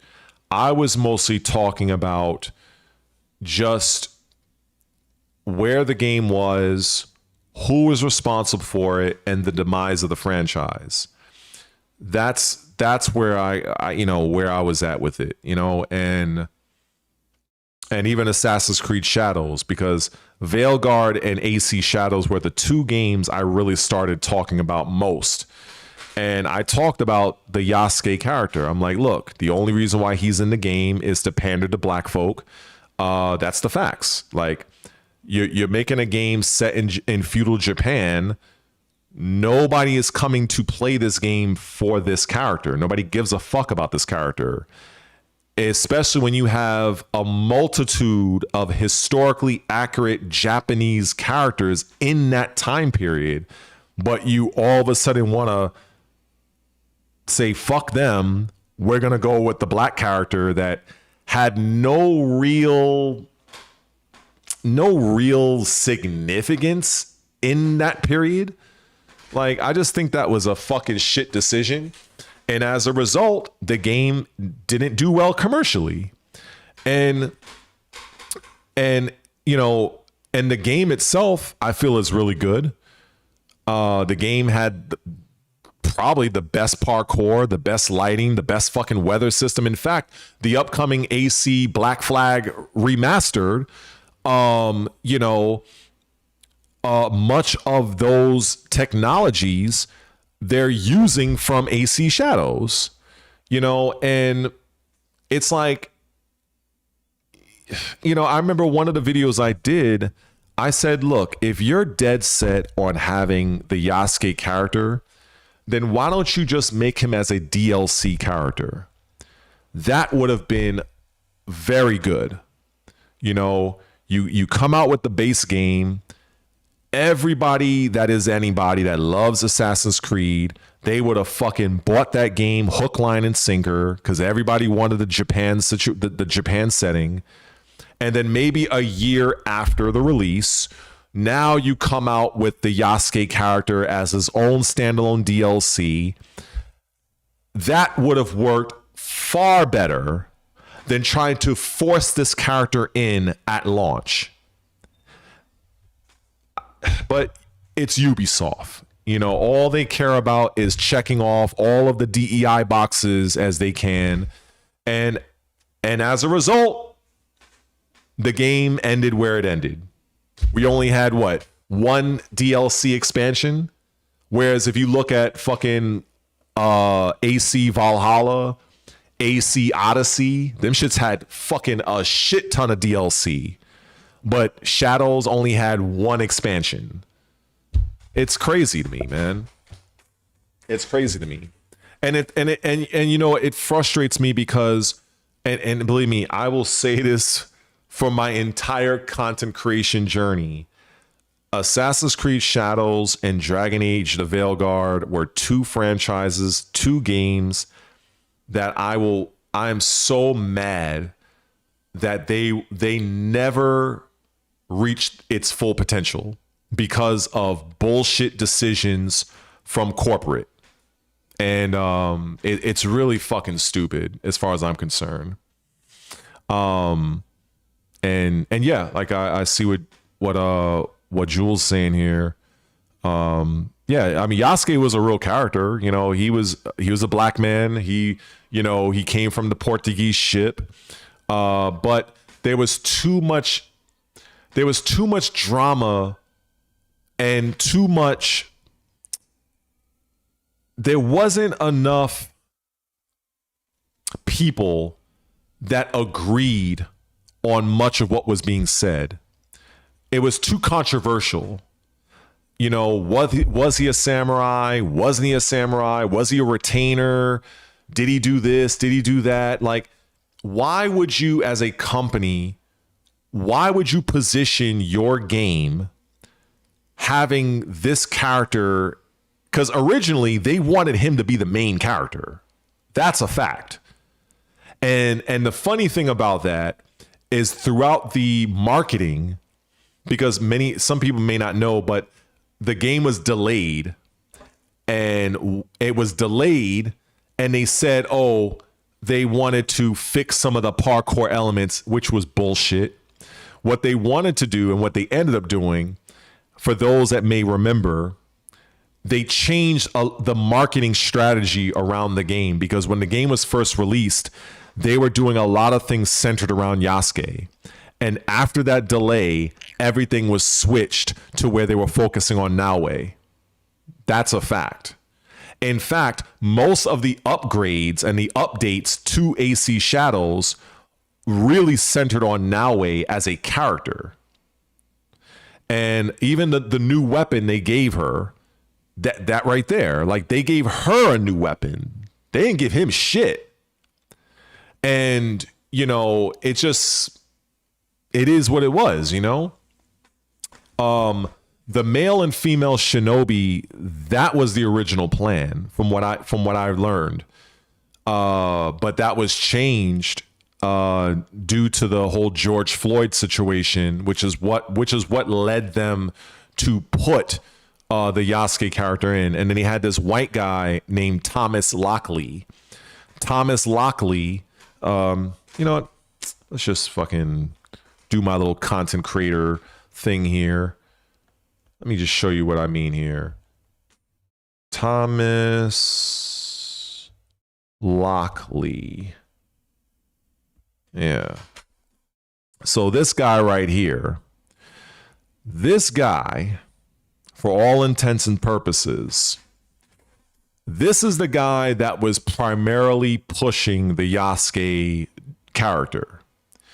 And it got so bad that this guy actually altered Wikipedia's to make it appear that the Yasuke character was more important than what he really was. And he did that with the intent to get people to buy more of his books. So it made perfect sense to me business-wise on a scumbag level why Ubisoft decided to have him as the fucking the consultant, because if Assassin's Creed Shadows did well enough, that would mean that it would reflect positively on this guy, because for whatever reason they prioritized this guy as the historical point of reference for the fucking Japanese era of the samurai and the shinobi over somebody that was a legitimate Japanese historian. Like, I wish I can say I was making this up, but it's absolutely insane. So a lot of times, you know, you have people that were, you know, of that culture, the Japanese culture, they took great offense to that, you know, because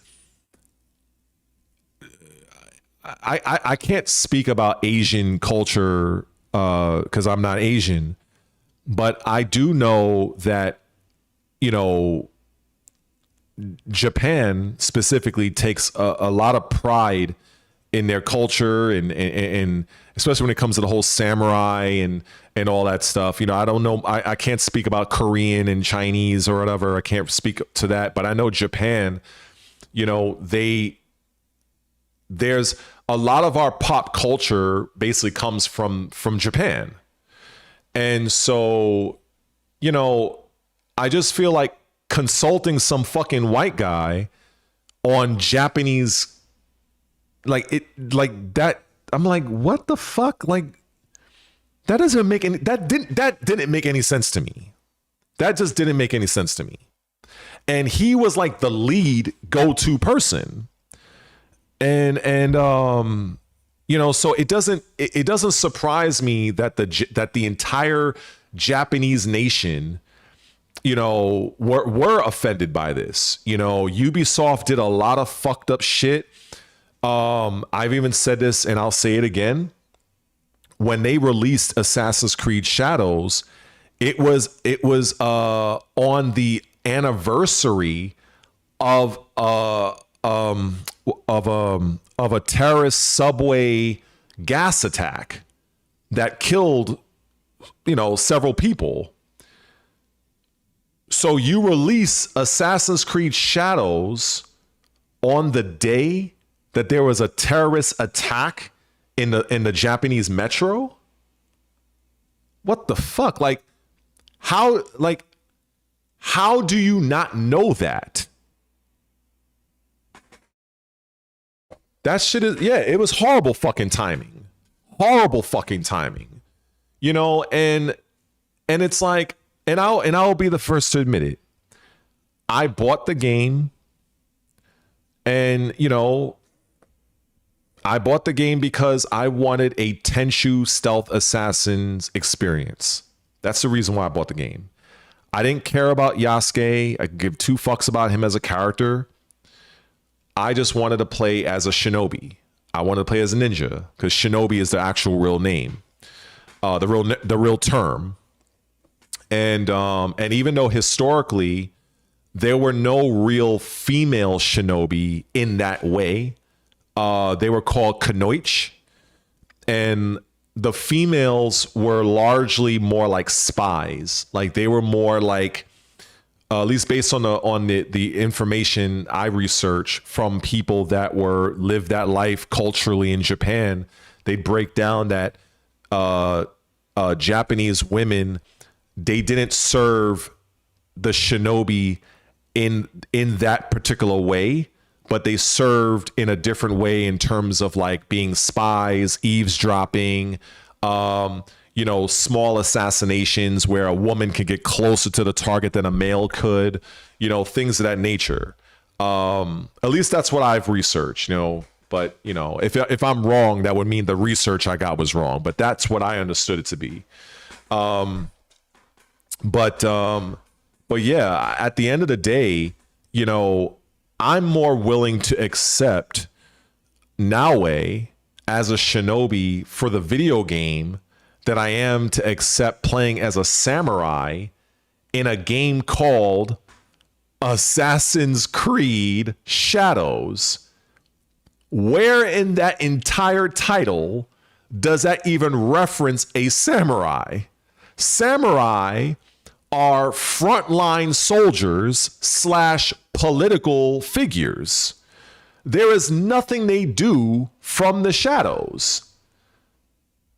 Like, so it really is kind of crazy to me. You know, samurai, yeah, Ghost of Tsushima, Jen Sakai acted more so as a Ronin. You know, a Ronin is basically a samurai that doesn't serve a lord.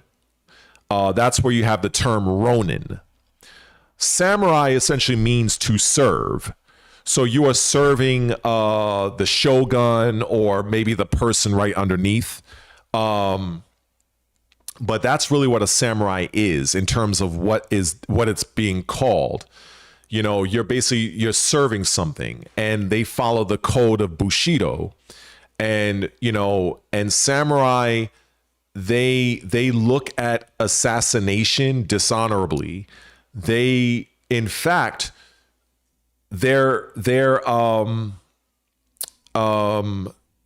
way they engage in combat,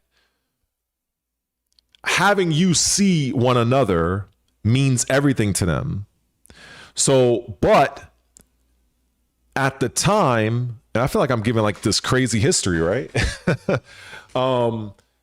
Ninja, or should I say shinobi, they were made up of peasants and people of the lower class, because the Japanese society at that time was more of a caste system.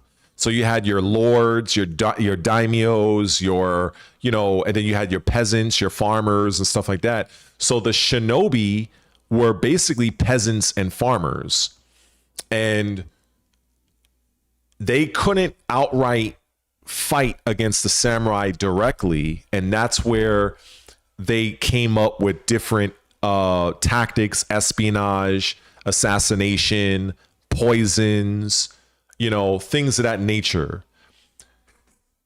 So when you hear the term Assassin's Creed Shadows,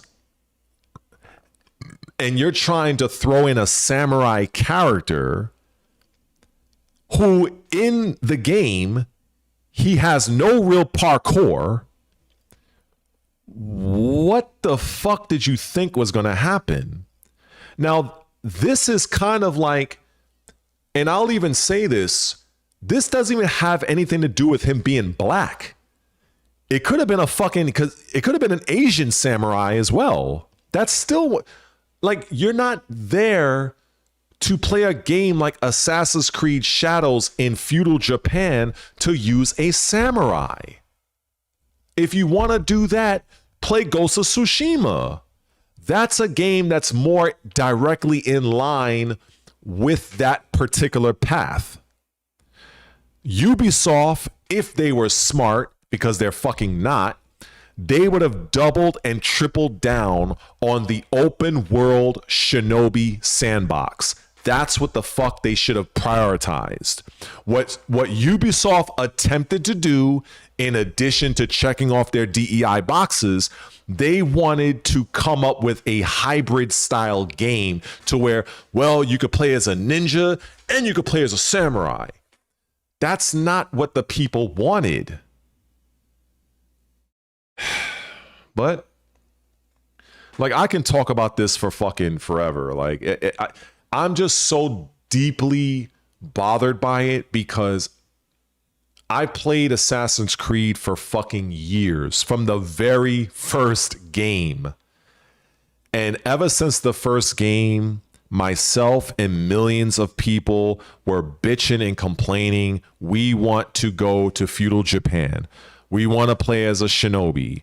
And when you finally fucking do it, you put in a goddamn samurai. Are you fucking serious? Oh my God. It's just, you can't even engineer that level of stupid. You can't. So it's just one of those things that pisses me off to no end, because Assassin's Creed Shadows, with all of the game, if for those people who probably never played it because of all the controversy,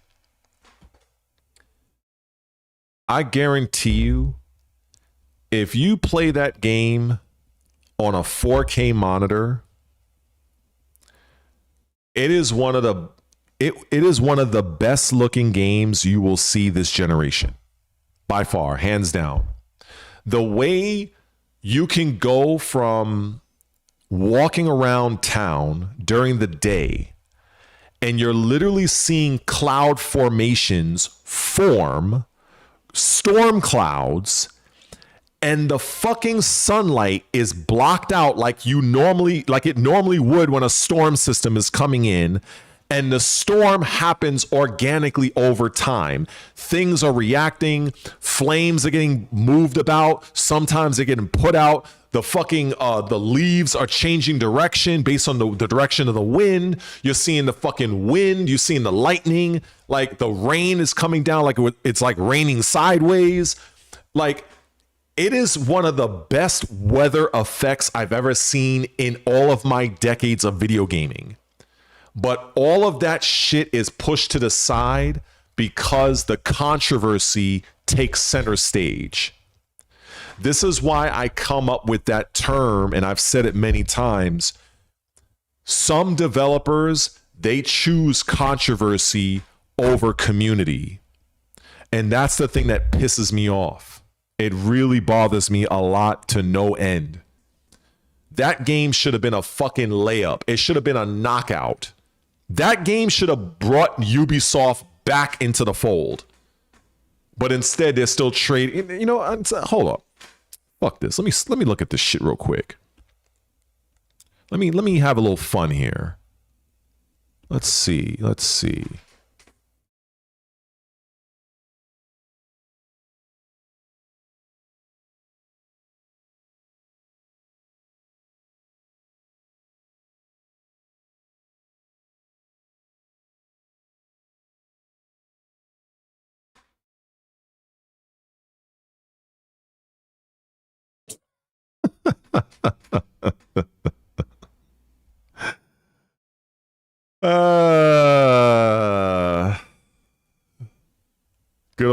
Good old Ubisoft.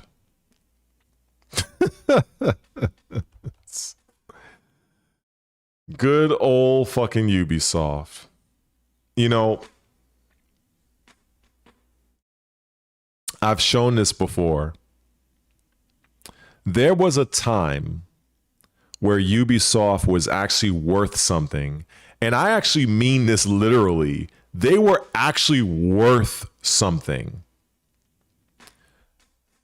And just to kind of just have fun with it, let's look at all, right? So if you look at all, so when Ubisoft first started, you could see here, this is 2005, right?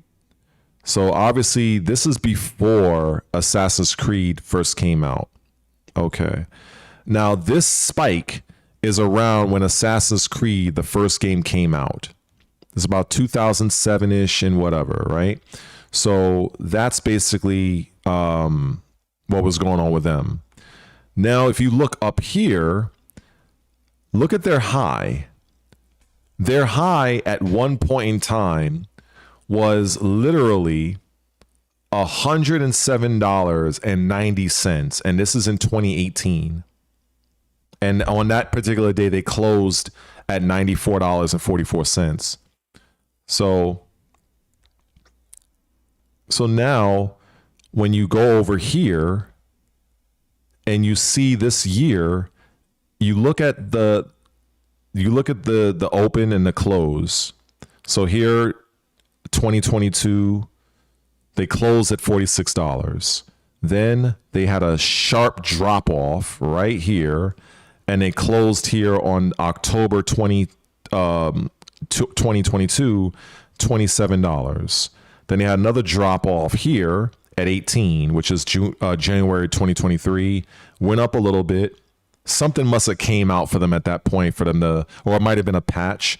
But if you look at now, look at this. Look at how it just goes down. Look at the close. $9, $7, $6, $4, $4.16, $3.84.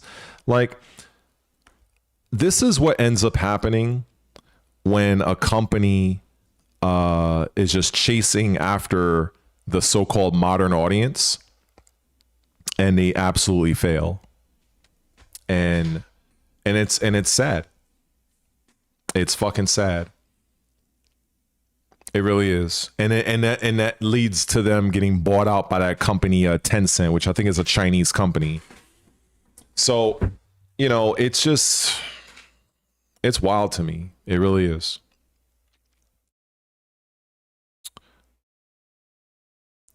But, you know, it is what it is. Let me see. But yeah, I'm obviously I'm very upset over Assassin's Creed Shadows, but you know, you can't change that. I still enjoy the game. I love the game. Honestly, I think it's one of the best, if not the best, open world shinobi games I've played. I love Naoe as a character. I think the voice actress was really cool. I've had the good fortune of interacting with her, the actual voice actress, Matsumi something. I forget what her last name is. I've interacted with her on not YouTube, Instagram. She's a very nice lady. You know, so I think they did a good job with that. And even the brother that played the Yasuke character, I think he did a good job too. And it's not, I don't blame him. You know, he just took the job. It was an acting job for him for the game. So shout outs to him as well. I forgot his name, honestly. But Ubisoft's decision to add that character in the game was it was absolutely unnecessary. I think Tencent, the BlackRock of the gaming world. I mean, shit, you can kind of look at it that way. You know, you can look at also, you know, you can look at Tencent. You can look at Saudi Arabia. Saudi Arabia is now buying up a lot of shit. Saudi Arabia, they kind of have, they have a lot of hands. They have their hands in WWE. They have their hands in boxing. They bought SNK, the company that Harada works for now. You know, so yeah, between Tencent and Saudi Arabia, yeah, you know, a lot of times, like there are power moves being made in the gaming space that a lot of gamers don't realize. You know, because again, a lot of gamers, they just, you know, want to press buttons, and that's no dig, that's no slight. It just, you know, a lot of these companies, it's big business to them. So, you know, when you're supporting certain games, you don't really know that the money that you're spending is kind of going and funding certain things. That's why that there was a huge controversy once WWE, the wrestling company, they started doing things with Saudi Arabia, and that's why even some pro wrestlers, you know, they weren't on they weren't happy about going on over, you know, to those shows in Saudi Arabia, because people were saying, you know, they're funding terrorist activity and, you know, and things of that nature. And, you know, so you just never know. You just never know. I mean, unless you do your own research, you know.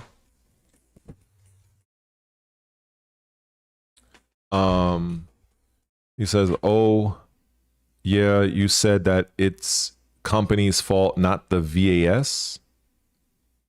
Oh, voice actors. Yeah, it's not, you know, it's like anything, you know, it's the same thing with movies. You know, right now, one of the main controversies, obviously I don't talk about on my channel because, you know, it's not gaming, but, you know, this movie called The Odyssey, you know, that's going to be a fucking shit show. You know, they're having, like, I think they're having Achilles being played by like a fucking tranny, I think. And then I think they have Helena Troy played by the African lady, Lupita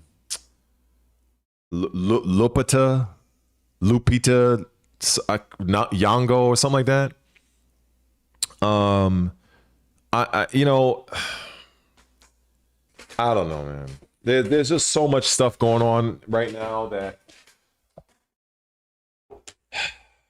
I just feel like there's enough cultural stuff to go around for every race, you know, whether it's black folk, white folk, Asian folk.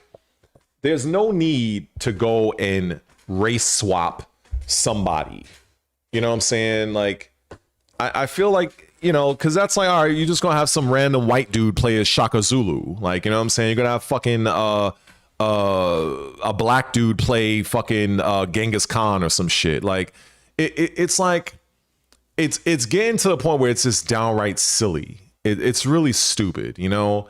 And then people are like, oh, well, you know, you're racist because you're having these things, you're having these thoughts, and it's like, you know, I mean, this is, I mean, not me per se, but this is what I'm hearing other people say online of anybody that's criticizing these things. And it's like, I kind of want to see certain shit happen just to see what if people keep the same energy, you know. And because honestly, it's like I'm not gonna watch the fucking movie, this Odyssey. I'm not gonna watch it, but it's gonna be funny to see the reactions of people and the videos of people that's gonna be going crazy over it, because you know, I look forward to it, you know, because it's absolutely ridiculous that you're gonna have some fucking tranny that's gonna be playing Achilles, you know, and then it just, like, again, these people, they prefer to choose controversy. It's a choice. You know damn well that, you know what it is.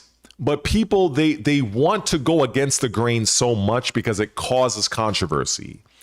They know what they're doing. They want the smoke. That's what they want. You know, that's why I'm waiting. I can't wait for the next, you know, Martin Luther King. Put fucking Tom Cruise as Martin Luther King and put fucking Ben Affleck as Malcolm X. I hope, because I want to hear the shitstorm. I want to see fucking Idris Elba play Genghis Khan.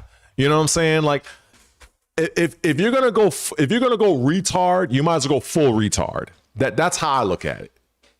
Like I said, there is enough historical tales across every culture to stay true to that particular culture. And, you know, but if you want shock value, if you want to rock the boat, if you want controversy, then people, they're gonna do a whole bunch of wild shit and force people to accept it. And if you don't accept it, you're a racist, you're this, you're that. And you're like, oh my God. So it's just, I don't know, man.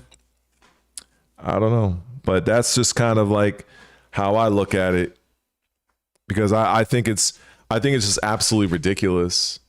Like, you're casting a tranny as Achilles? Really? That's like, bro, you can't be serious right now. You can't be serious. But they are serious. They are serious. So, like I said, it really is they're choosing to be controversial. It's a choice. It's not something that they're accidentally doing. No, it's a choice. They want to be controversial. They want to be controversial, but it is what it is.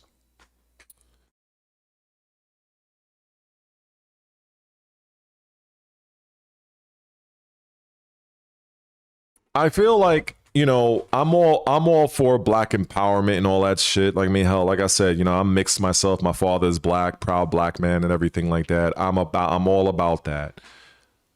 My thing is, you know, it's just unnecessarily controversial.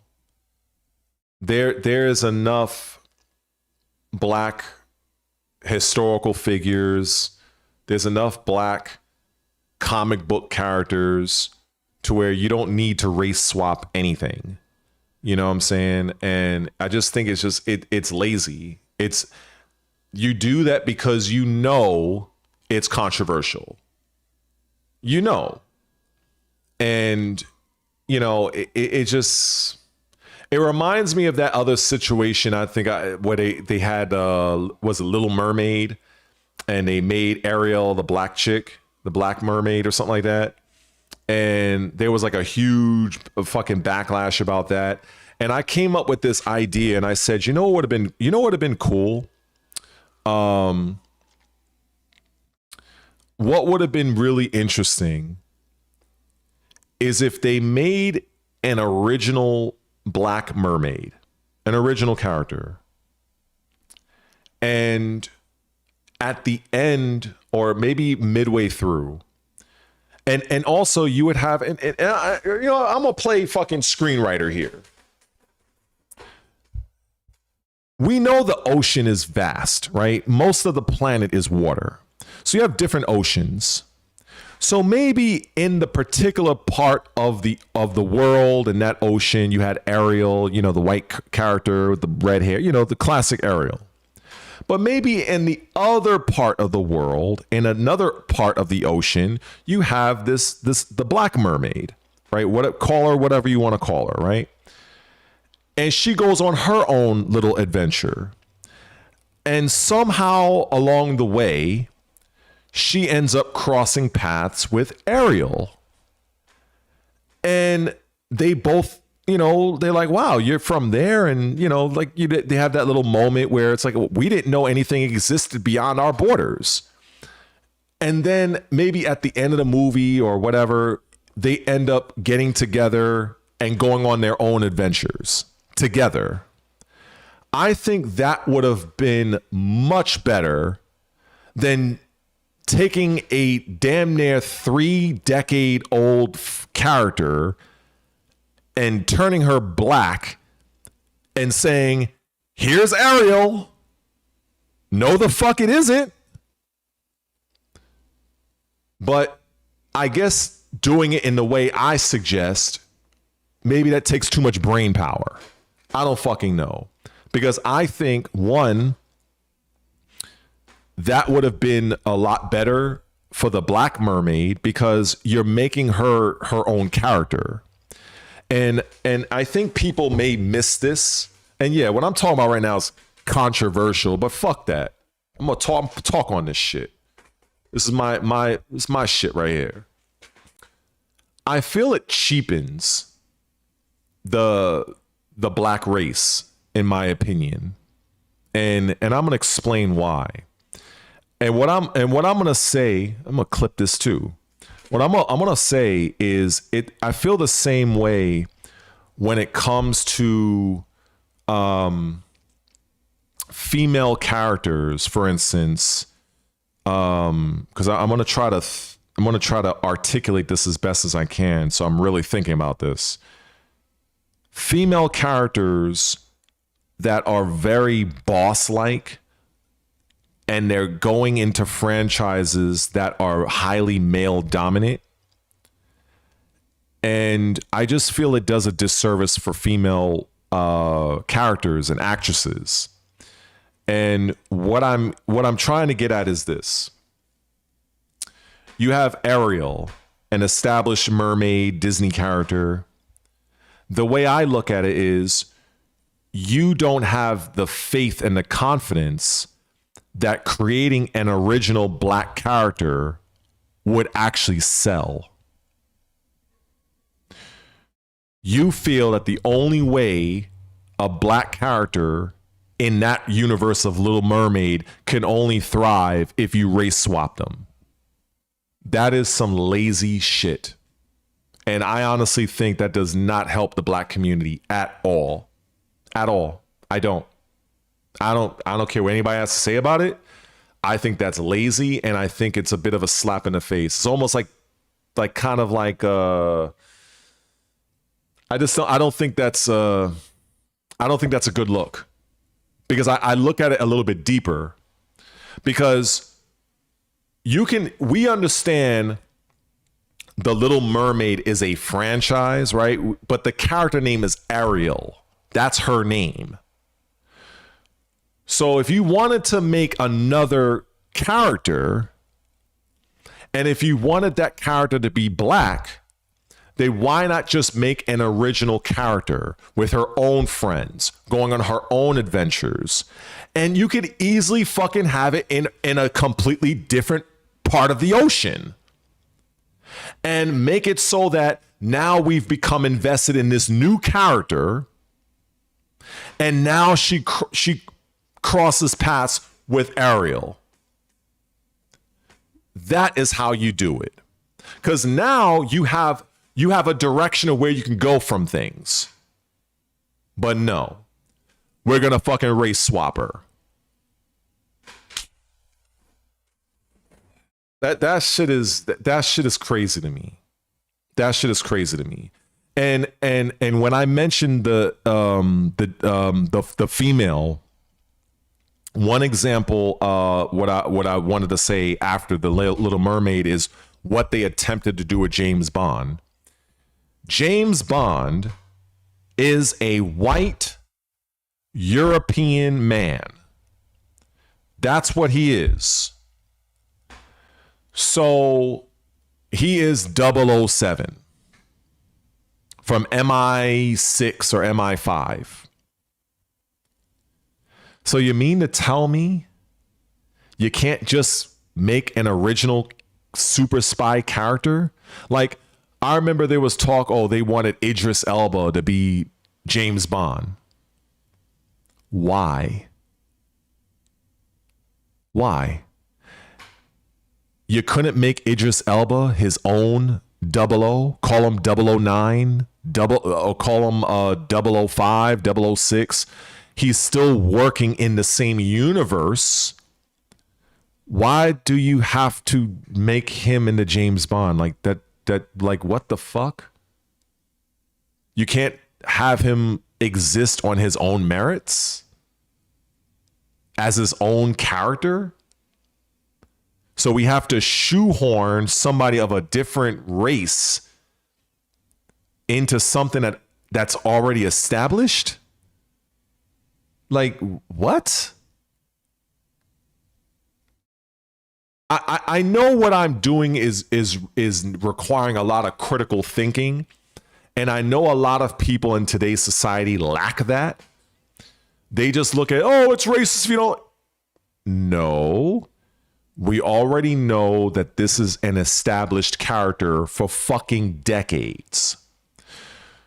So you are that lazy as a showrunner, as a comic book writer, and as a video game developer to not create a fucking original character that exists within the world of these characters.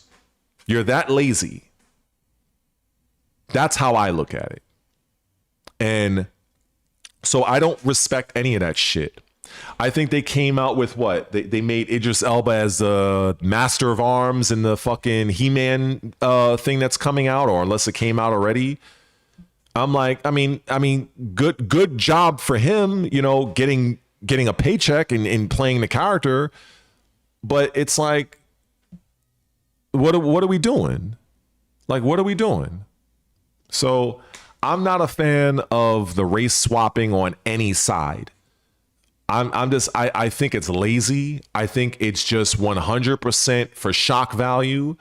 And I'm not a supporter of it. I'm just not. I just think it's absolutely ridiculous.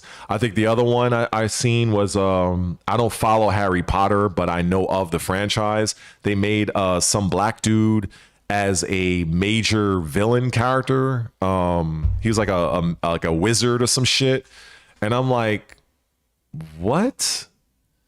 And I know the white actor, I knew of his work in prior movies. And I'm just like, I don't know, man. I just think it's just absolutely ridiculous. I think it's really ridiculous. I'm just not a fan of any of that shit. I just don't like that. I just feel it's very lazy, Even, I've heard that even in Invincible, I heard that one of the characters in the show was changed from being a male character to a female character because the creator of the show felt like there wasn't enough female characters in the show or something like that. And, I can appreciate, you as a creator, you want to, have more female characters, and I'm all for that. But you couldn't just make an original female character? The tech jacket. Thank you. And yeah, Alan Rickman. I appreciate both of y'all with that.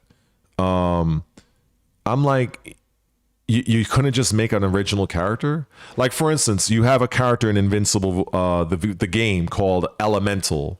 She's a black woman, and I think she has a great look. I think she has a great design. And I learned that at least to my knowledge, she is not a part of the comics. She's not a part of the show. She was designed specifically for the video game. And I feel like, you know, with her powers and what she can do, I think she's a pretty interesting character. That's how I like things. That's what I like to see, you know. But just we're gonna fucking Mr. Potato Head this character and this character. I just think that's lazy, and I just don't respect that. And it just opens up a whole flood of controversy that your movie, your video game, your comic does not need. It doesn't need it. You know, I just think it's just, I can't, I think it's lazy. It's fucking lazy, you know? But you know, it is what it is, you know? We live in a world now where it's like, you know, if you say anything, you're this, you're racist, you're that. And I'm like, bro, like, it's not even about that. You know, I remember way back, I mean, some of you might even be a little bit too young to know, but there was a movie called Gods of Egypt. And, you know, it was basically whitewashed. You know, you had a bunch of fucking white people that was playing Egyptian-based characters. And last I checked, Egypt is in Africa. You know what I'm saying? And I'm like, I don't know how I felt about seeing a white guy playing fucking Anubis. You know what I'm saying? Like, that just, you know, it just, I don't know. So, and I remember even back then, this was years ago, even that had a bit of a controversy behind it, and justifiably so. I never watched the movie. I didn't go, you know, and I love Egyptian mythology and stuff like that, but I didn't support the film. I seen it years later through YouTube clips, you know, but in terms of paying money for it, I didn't bother, you know. And it was just, I just think it's just lazy as far as I'm concerned. It's just people, a lot of times people in different markets, they want to create controversy because they know controversy, like sex, it sells, but it can backfire, you know. So it's kind of like a high risk, high reward, but a lot of these companies, they're willing to take the chance, you know, as opposed to putting forth actual effort and say, look, if we want to have a black character here, a black man, black woman, Asian man, Asian woman, and the story is not based off of it, if you really want to do that, then create an original character. That's it. Like, you know, can you imagine all of a sudden they make fucking Blade and they have the character Blade, you know, as some fucking, I don't know, fucking Ben Affleck or some shit. Like, you know, it just, I'm just not a fan. Just not. I can't stress it enough.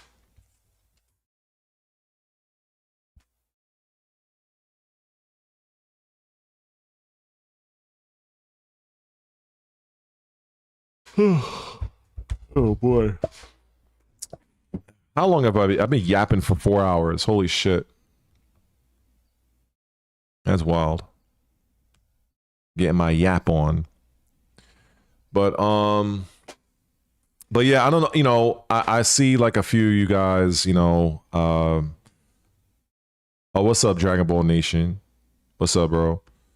But yeah, like I'm not a fan of just, you know, I'm not a fan of the race swapping. I think it's just, I can't stress it enough. I feel it's lazy, and I'm just not a supporter of it, you know. And I do think that my rendition of the Little Mermaid situation, I think that would have worked really well. I think if they came out with a Black Mermaid character in a different part of the ocean, her own friends, and going on her own adventures. And then eventually, you know, I can see like at the end of the movie, maybe even a post credits movie or something like that, that would get people fucking hype, you know, and I think that would have done really well. But I think to kind of just, we're going to turn Ariel from the white girl to a black chick. And I'm like, I'm just not a fan of that. I think that's really fucking lazy, in my opinion, that, you know what I mean? But you know, some people may agree, some people may not agree, but you know, that's just how I see it. That's just, I don't know how else to see it. You know what I'm saying? I was about to talk about the last James Bond movie I think they had with Daniel Craig, and they had the lady, I forgot her first name. I think her name was, I can't remember her name, but she played in a black woman. She played, she played in one of the Disney superhero shows. I think it was it Agatha? No, it wasn't Agatha. It was the fucking Scarlet Witch show. And so they had that black actress in there. I think she played, no, not her. It was somebody else. Sorry. It was what other movie she was in? I can't remember her fucking name. But anyway, whatever. So, because I don't feel like looking it up right quick. Well, maybe I can look it up. I'll get to it. But anyway, they casted her in the James Bond movie, and throughout all of the commercials, they were kind of like positioning her to take his job or something like that. And it came across so cringeworthy because it's like you're disrespecting the James Bond character with this girl boss energy, which nobody fucking wants to see in a James Bond movie, let's be honest. But it's like, if you really wanted that woman to be at that level, then you could have just made her her own fucking 00 agent. Like, why you gotta go and shit on James Bond to elevate yourself? Like, that shit is tacky as fuck to me. It's tacky as fuck. And Snow White, yeah, Snow White did have controversy, a lot of controversy. So much so that movie has been fucking huckayed from fucking existence. That and the actress Zelga, whatever her fucking name, I forgot what her fucking name was, but some young girl. Her career is basically over. I think her thing was, it was more like the direction of the film, where from what I understand, she didn't want to have the story. Now, this wasn't nothing. I don't think it had anything to do with the race swapping. It was more like just the woke slop, where the whole story of Snow White falling in love with the prince and that they didn't want that. I think they scrapped all of that. They didn't have the dwarves. I think they had some other bullshit in there, and there was such a backlash for that movie. It was yes, Lashana Lynch. Thank you. That was her name, Lashana Lynch. But yeah. So with the whole Snow White thing, it was more to do with they took that franchise in an entirely different direction for the modern audience. And what ended up happening, which is what usually happens, the modern audience never showed up, and that movie bombed in the box office. You know what I'm saying? So that's, you know, that's the crazy shit. And it's like, look, when you are cast as Snow White, you know what your assignment is, or somebody should have fucking told you. You're there. You're gonna fall in love with the prince, what have you. All you got to do is be quiet, collect your paycheck, play the part. But instead, you being this activist, you wanted to go on social media and basically denounce the fucking 1930s original. And people are going to flay you all over social media. And they did. And that chick's career, if she is ever in any movie, I will be surprised. Unless it's like some low budget independent film, I will be mind fucked because they roasted the fuck out of that chick. Justifiably so. But yeah, it is what it is, you know. There's just too many people that they, instead of just doing the job, instead of just doing the fucking job, just collect your massive paycheck, do your job. If you have your opinions, look, they're your opinions, but it's going to fuck up the production. And a lot of times these things, you know, they're affected. And you see this all over the place, you know. Mirror, Mirror. I'm not familiar with that one. I have to look that up. But that's yeah, exactly. You know, when you're fixated on trying to push your message, that's the thing that people don't like. You know, and this is video games, comic books, everything. You know, the vast majority of us, we don't need to be preached to. We don't care about your pronouns. We don't care about your political affiliations. We just want to see a compelling story, a compelling video game, a good movie. If you give us that, we will support you through and through. When you are constantly making things for the modern audience, you are basically alienating a good 80% of the human population. Because all of this DEI, woke, the fucking the Transformers, all of these mental basket cases, they represent a very small percentage of the human population. So if you want to cater to these people, that's fine. Create original content for those people.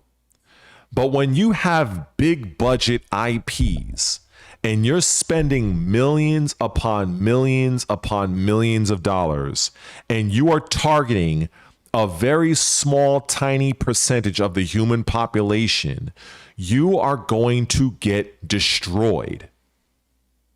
You're going to get flayed. You're going to get mauled. You're going to get eviscerated. You're going to get hakkai'd. You're going to get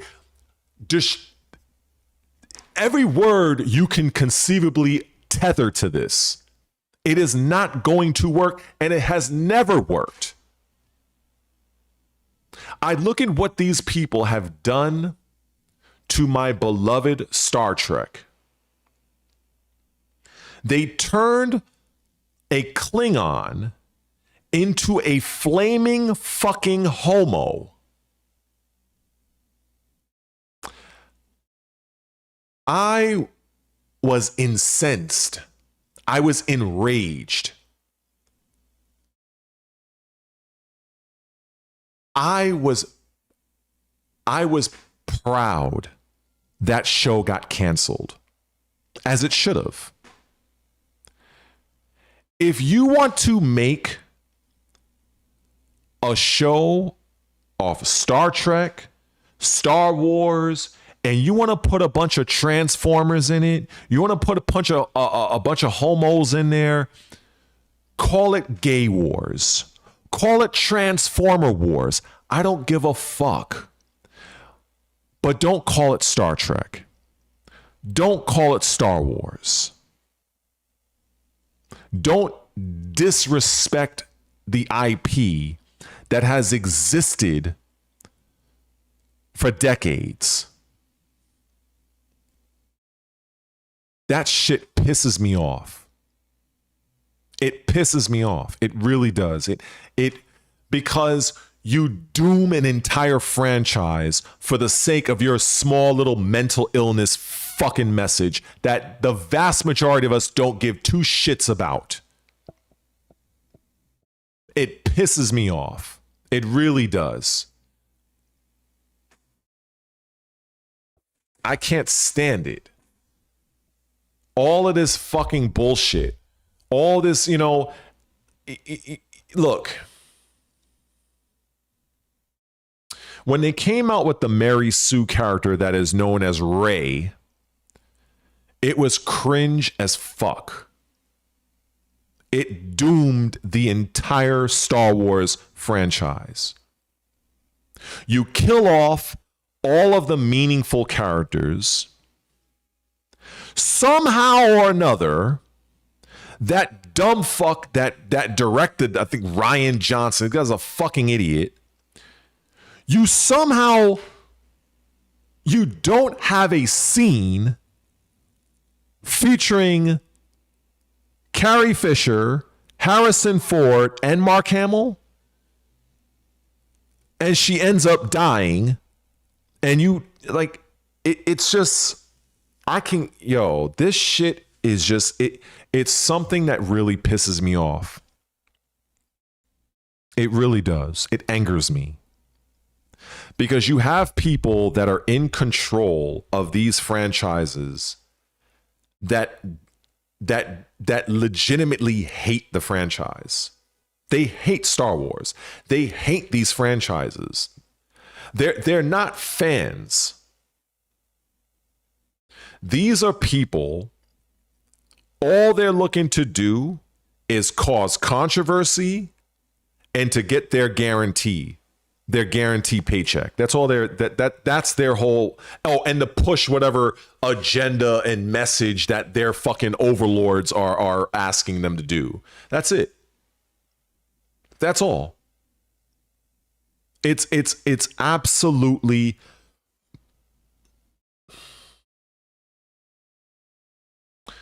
I look at every, like, you know, I'm very, what's the word I'm looking for?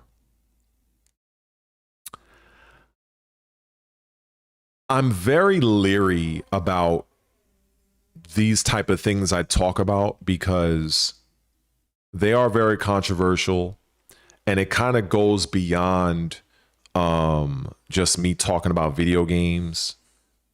And, you know, I have covered DEI and all that stuff in the past, very early on in my channel. It's so much so that I even unlisted those videos for the most part because I wasn't sure how YouTube will react to it.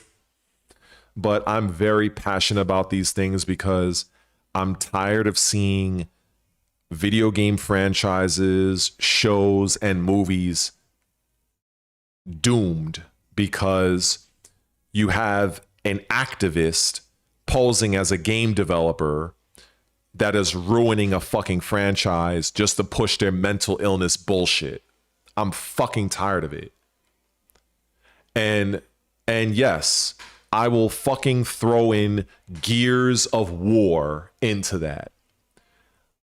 A multi-million-dollar gaming franchise ruined because they could not help but put some fucking girl boss in a franchise that is defined off of male testosterone band of brother energy. That is what made Gears of War Gears of War. Sure, you had some good supporting female characters, but the minute they went girl boss protagonist in Gears of War, that franchise died. And my proof, And I smile on this one. Here we go. I'm gonna zoom in on this one. You know the next Gears of War game that's coming out? It's not Gears 6. It's not the conclusion of the Girl Boss saga. It's a fucking prequel featuring who? Marcus Phoenix and Dominic Santiago. What a coincidence. So these people over at the Coalition, they knew they done fucked up with Gears 5. They knew, because that shit, it didn't come close to any of the original trilogy. So, you know what? I need to see something here. Before I finish this point, how many people is even in this stream? Let me see. Let me see. I want to ask. Okay, so there's 13 of you. That's fine. Maybe 13 of you, maybe some of you are lurking. But I want to ask this question. And this is a question I want to ask just out of curiosity. Maybe I'm bugging. My question to every single person that's watching this stream right now: has there ever been a time in anything that has a trilogy, whether it's a movie or a video game franchise, where during that trilogy, they interrupt the trilogy to create a prequel while the trilogy is still going on? I have never seen this. I don't know if it's ever happened, but I don't think it has. Usually, you would finish your trilogy and then you go and make whatever else after that. But in Gears of War, you have Gears 4, 5, and 6. They're not coming out with 6. They're coming out with a prequel. That told me everything I need to know. They fucked up. The vast majority of the Gears of War community, they don't like Kate Diaz. It was a bait and switch from the very beginning. And now they're trying to get those fans back by coming out with a prequel that has the characters that everybody in that community gave a fuck about. That is not a coincidence. That is desperation. Because even if you are unfamiliar with Gears of War, just know that what they are doing with Gears of War E-Day, it is a prequel. This is a prequel story they could have told years ago. But they're choosing to put it out now because they recognize Gears 5, I'm sure it made money, but it didn't meet expectations.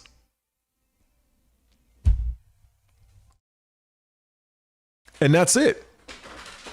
A lot of people, they love, or at the very least, they've heard of Gears of War.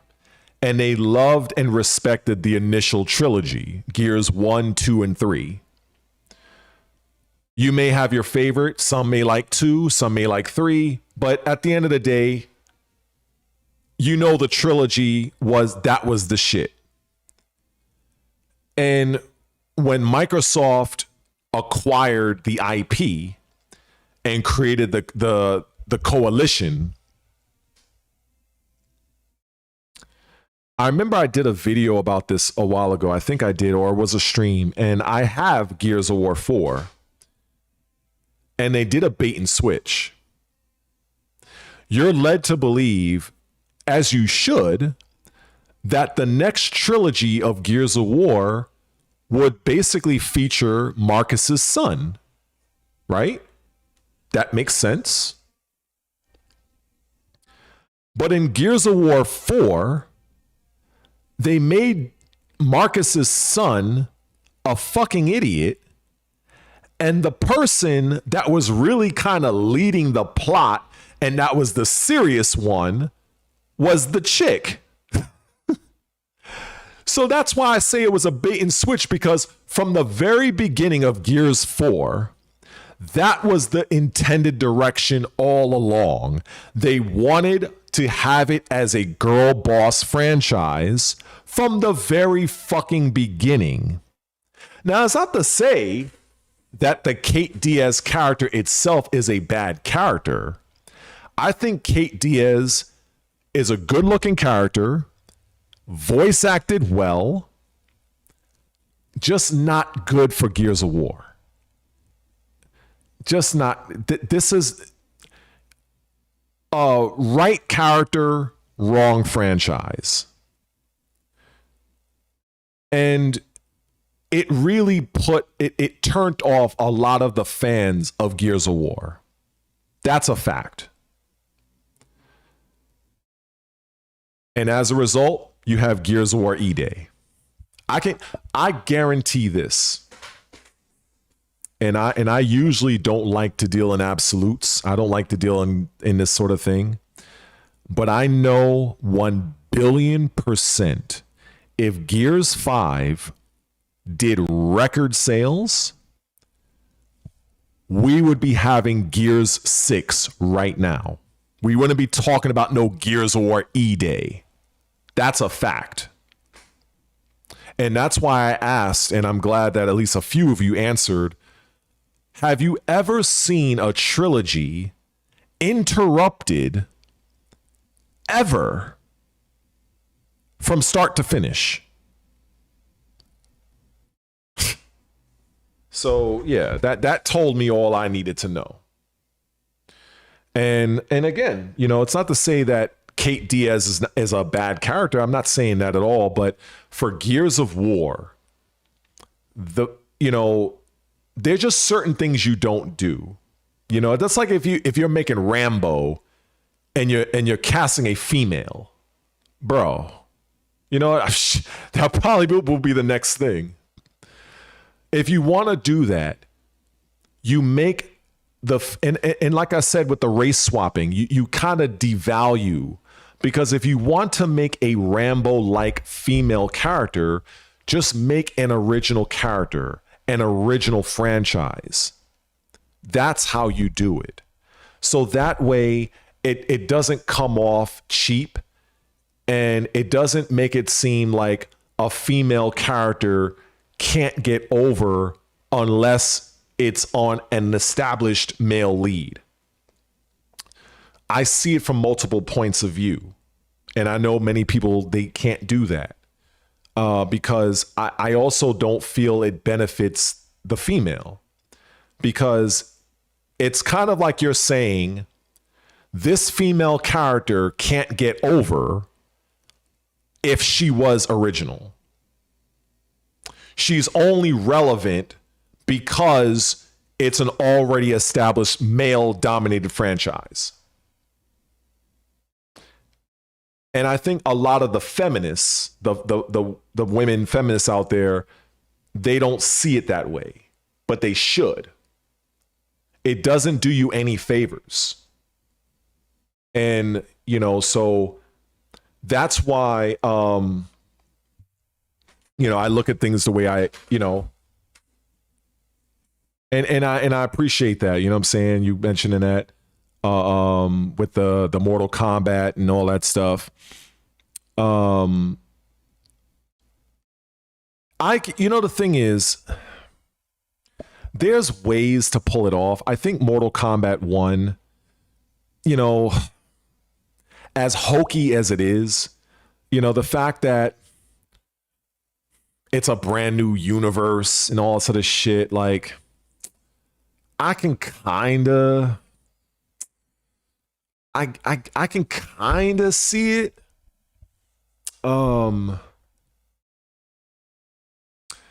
It's like it just, I feel like you have to do a lot of, like, you have to jump through a lot of hoops to make certain things work, as opposed to just making a regular original character with their own backstory, put forth some effort, you know. That's just what I respect more, and that's just something I would like to see, you know. But yeah, there's some people. I'm kind of like, I'm neutral when it comes to MK1. The one I'll tell you, the one thing that I don't like about MK1 is I'm not a fan of the cameo system. I think they could have done without that. But as far as the universe thing, I get it. They probably felt that they wrote themselves into a corner, and they did the universe thing. It's kind of like a grand reset. It's like I said, it's kind of hokey. You know, I already knew it was going to be controversial, but I get it. You know, but I'm, you know, there's to talk on MK1, that's a whole other topic. I mean, shit, that's like a whole video right there. But it is a good point to bring that up. But yeah, I think the point that I'm really trying to make is when you're looking at race swapping and gender swapping, I don't think it benefits as much as people think it does. I think it kind of devalues things. It's like, if you're like, for instance, if you're casting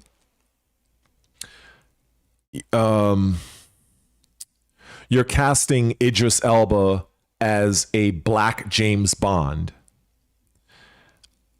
I feel like, why not just give Idris Elba a franchise onto himself to where he can really stand out as a black character in that particular role on his own? Why not do that? Why does it have to be James Bond?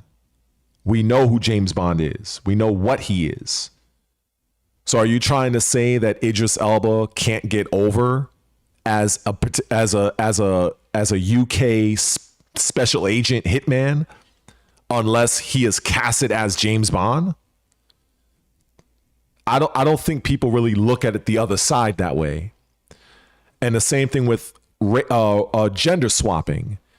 If you have a female, like I said before, if you have a female Rambo, you don't think that a female special agent, like a commando, can work on her own? She has to be in an already established franchise? I think it just devalues the whole thing, in my opinion. I don't think it elevates women as much as they think it does in that regard. I'd much rather see an original female character with her own franchise. This is why I really loved this one particular movie. It came out a couple of years ago. It had Viola Davis. It had some tall white lady in it. It had Michelle Rodriguez. Oh, it's called Widows. That was a really good movie. And I would have loved to have seen them make that into a franchise. It had, what's his name? The guy from, his name is on the tip of my tongue. The guy that played Tekken. Yeah, I got so many things on my mind right now. The guy that played Taken, he's a fucking great actor. He was in the movie. Great plot twists, good action. Each female played to their strengths. You know, I felt it was a really good movie. If you haven't seen it, I would definitely recommend it. Liam Neeson, thank you. Widows was a great movie. I enjoyed it. It was 4 different females. I think their husbands were all involved in some shady shit. I think all of their husbands got killed, and then they were left with having to pay off a debt, and then they had to band together to figure shit out, and they each brought something to the table. They had their strengths, their weaknesses. It was a really well done movie. That's something I like to see. You know what I'm saying? But then you'd had the shit show that is the all-female Ghostbuster movie. That shit was trash, you know. And it's like, you know, if you wanted to do if you wanted to do something like that, you know, just make your own franchise. You know what I'm saying? Like, I just don't like seeing, you know, people trying to create something that was already established. You know, I'm sorry about to remind you of that. My bad. But, you know, I'm just not a fan of that. Like, you know, be original. You know what I'm saying? And yeah, you know, but I mean, that's just how I look at it. Just to, you know, kind of keep it real and shit. You know what I'm saying? But I understand not everybody's going to look at it that way, you know, but I just don't, like, for instance, like, if you're trying to cast a black man or a black woman in something that is already established, right? Like, you know, the guy from the Harry Potter, the Snopes or the Snapes or whatever his name is, but you're trying to shoehorn this black guy to play a white character in this show, which to my understanding is even white, I guess, in the book. It's like that doesn't, I don't believe that to be a win for the black community. I think that's just pandering. You know, a win for the black community would be creating an original franchise with a black actor and having it stand on its own merit. That's what I feel serves the black community more, and it earns more respect. And the same goes for any race, you know what I'm saying? But to have something that's already established and like, oh, well, we're just gonna fucking switch it around, and like, that doesn't, I just don't see it that way. I just think it's just tacky. It's low effort. It's pandering, you know. Yeah, I just, you know. Now, of course, I don't blame the actor, right? You know, whoever his name, I think it's Papa something. I don't know his full name. I don't blame him because, you know, he's just, you know, it's a paycheck for him. Good for him. He took the role, but it's the showrunner, the screenwriter. They're the ones that come up with these ideas, you know. And I just don't think it's a good thing, you know. I just feel like when you have an already established franchise, leave it alone. If you want to do something with it, stick to the lore, stick to the source material. If you want to introduce a brand new character, now that's different, you know. You know, and then maybe, you know, that character has a good showing, and then maybe you can come up with a spin-off for that particular character. That's how I like to see things done. But the whole like, oh, I'm gonna race swap, I'm gonna gender swap, I'm just so not a fan of that shit, and I can't stress that enough, you know. So, but yeah, I'm getting a little hungry. These Celsiuses is empty. Shit. It's like I'm going on, what, 5 hours on this stream? So, I don't know. I went completely random on this one. Shit, I don't even know where, you know, I left a few stream markers in here, but I don't know. I guess I'll dig through this stream later on and see what I'll post up, if I post up anything. Maybe I'll just go live again tomorrow and, you know, talk more about more things and see who taps in and whatever, you know what I'm saying? But yeah, I'm probably gonna call it right now because I need to get some food. I'm hungry. My mouth is as dry as the Mojave Desert right now. My ass is like numb. I've been sitting on this wooden ass chair for damn near 5 hours. Shout outs and salute to everybody that tapped in with me today. Shout outs to Saint Mike and Deadly Rave Neo for the donations. I greatly appreciate that. I appreciated anybody that happened to subscribe or even become a channel member. I greatly appreciate it. And yeah, I'm about to get some food, man. I'll be back. Like Arnold.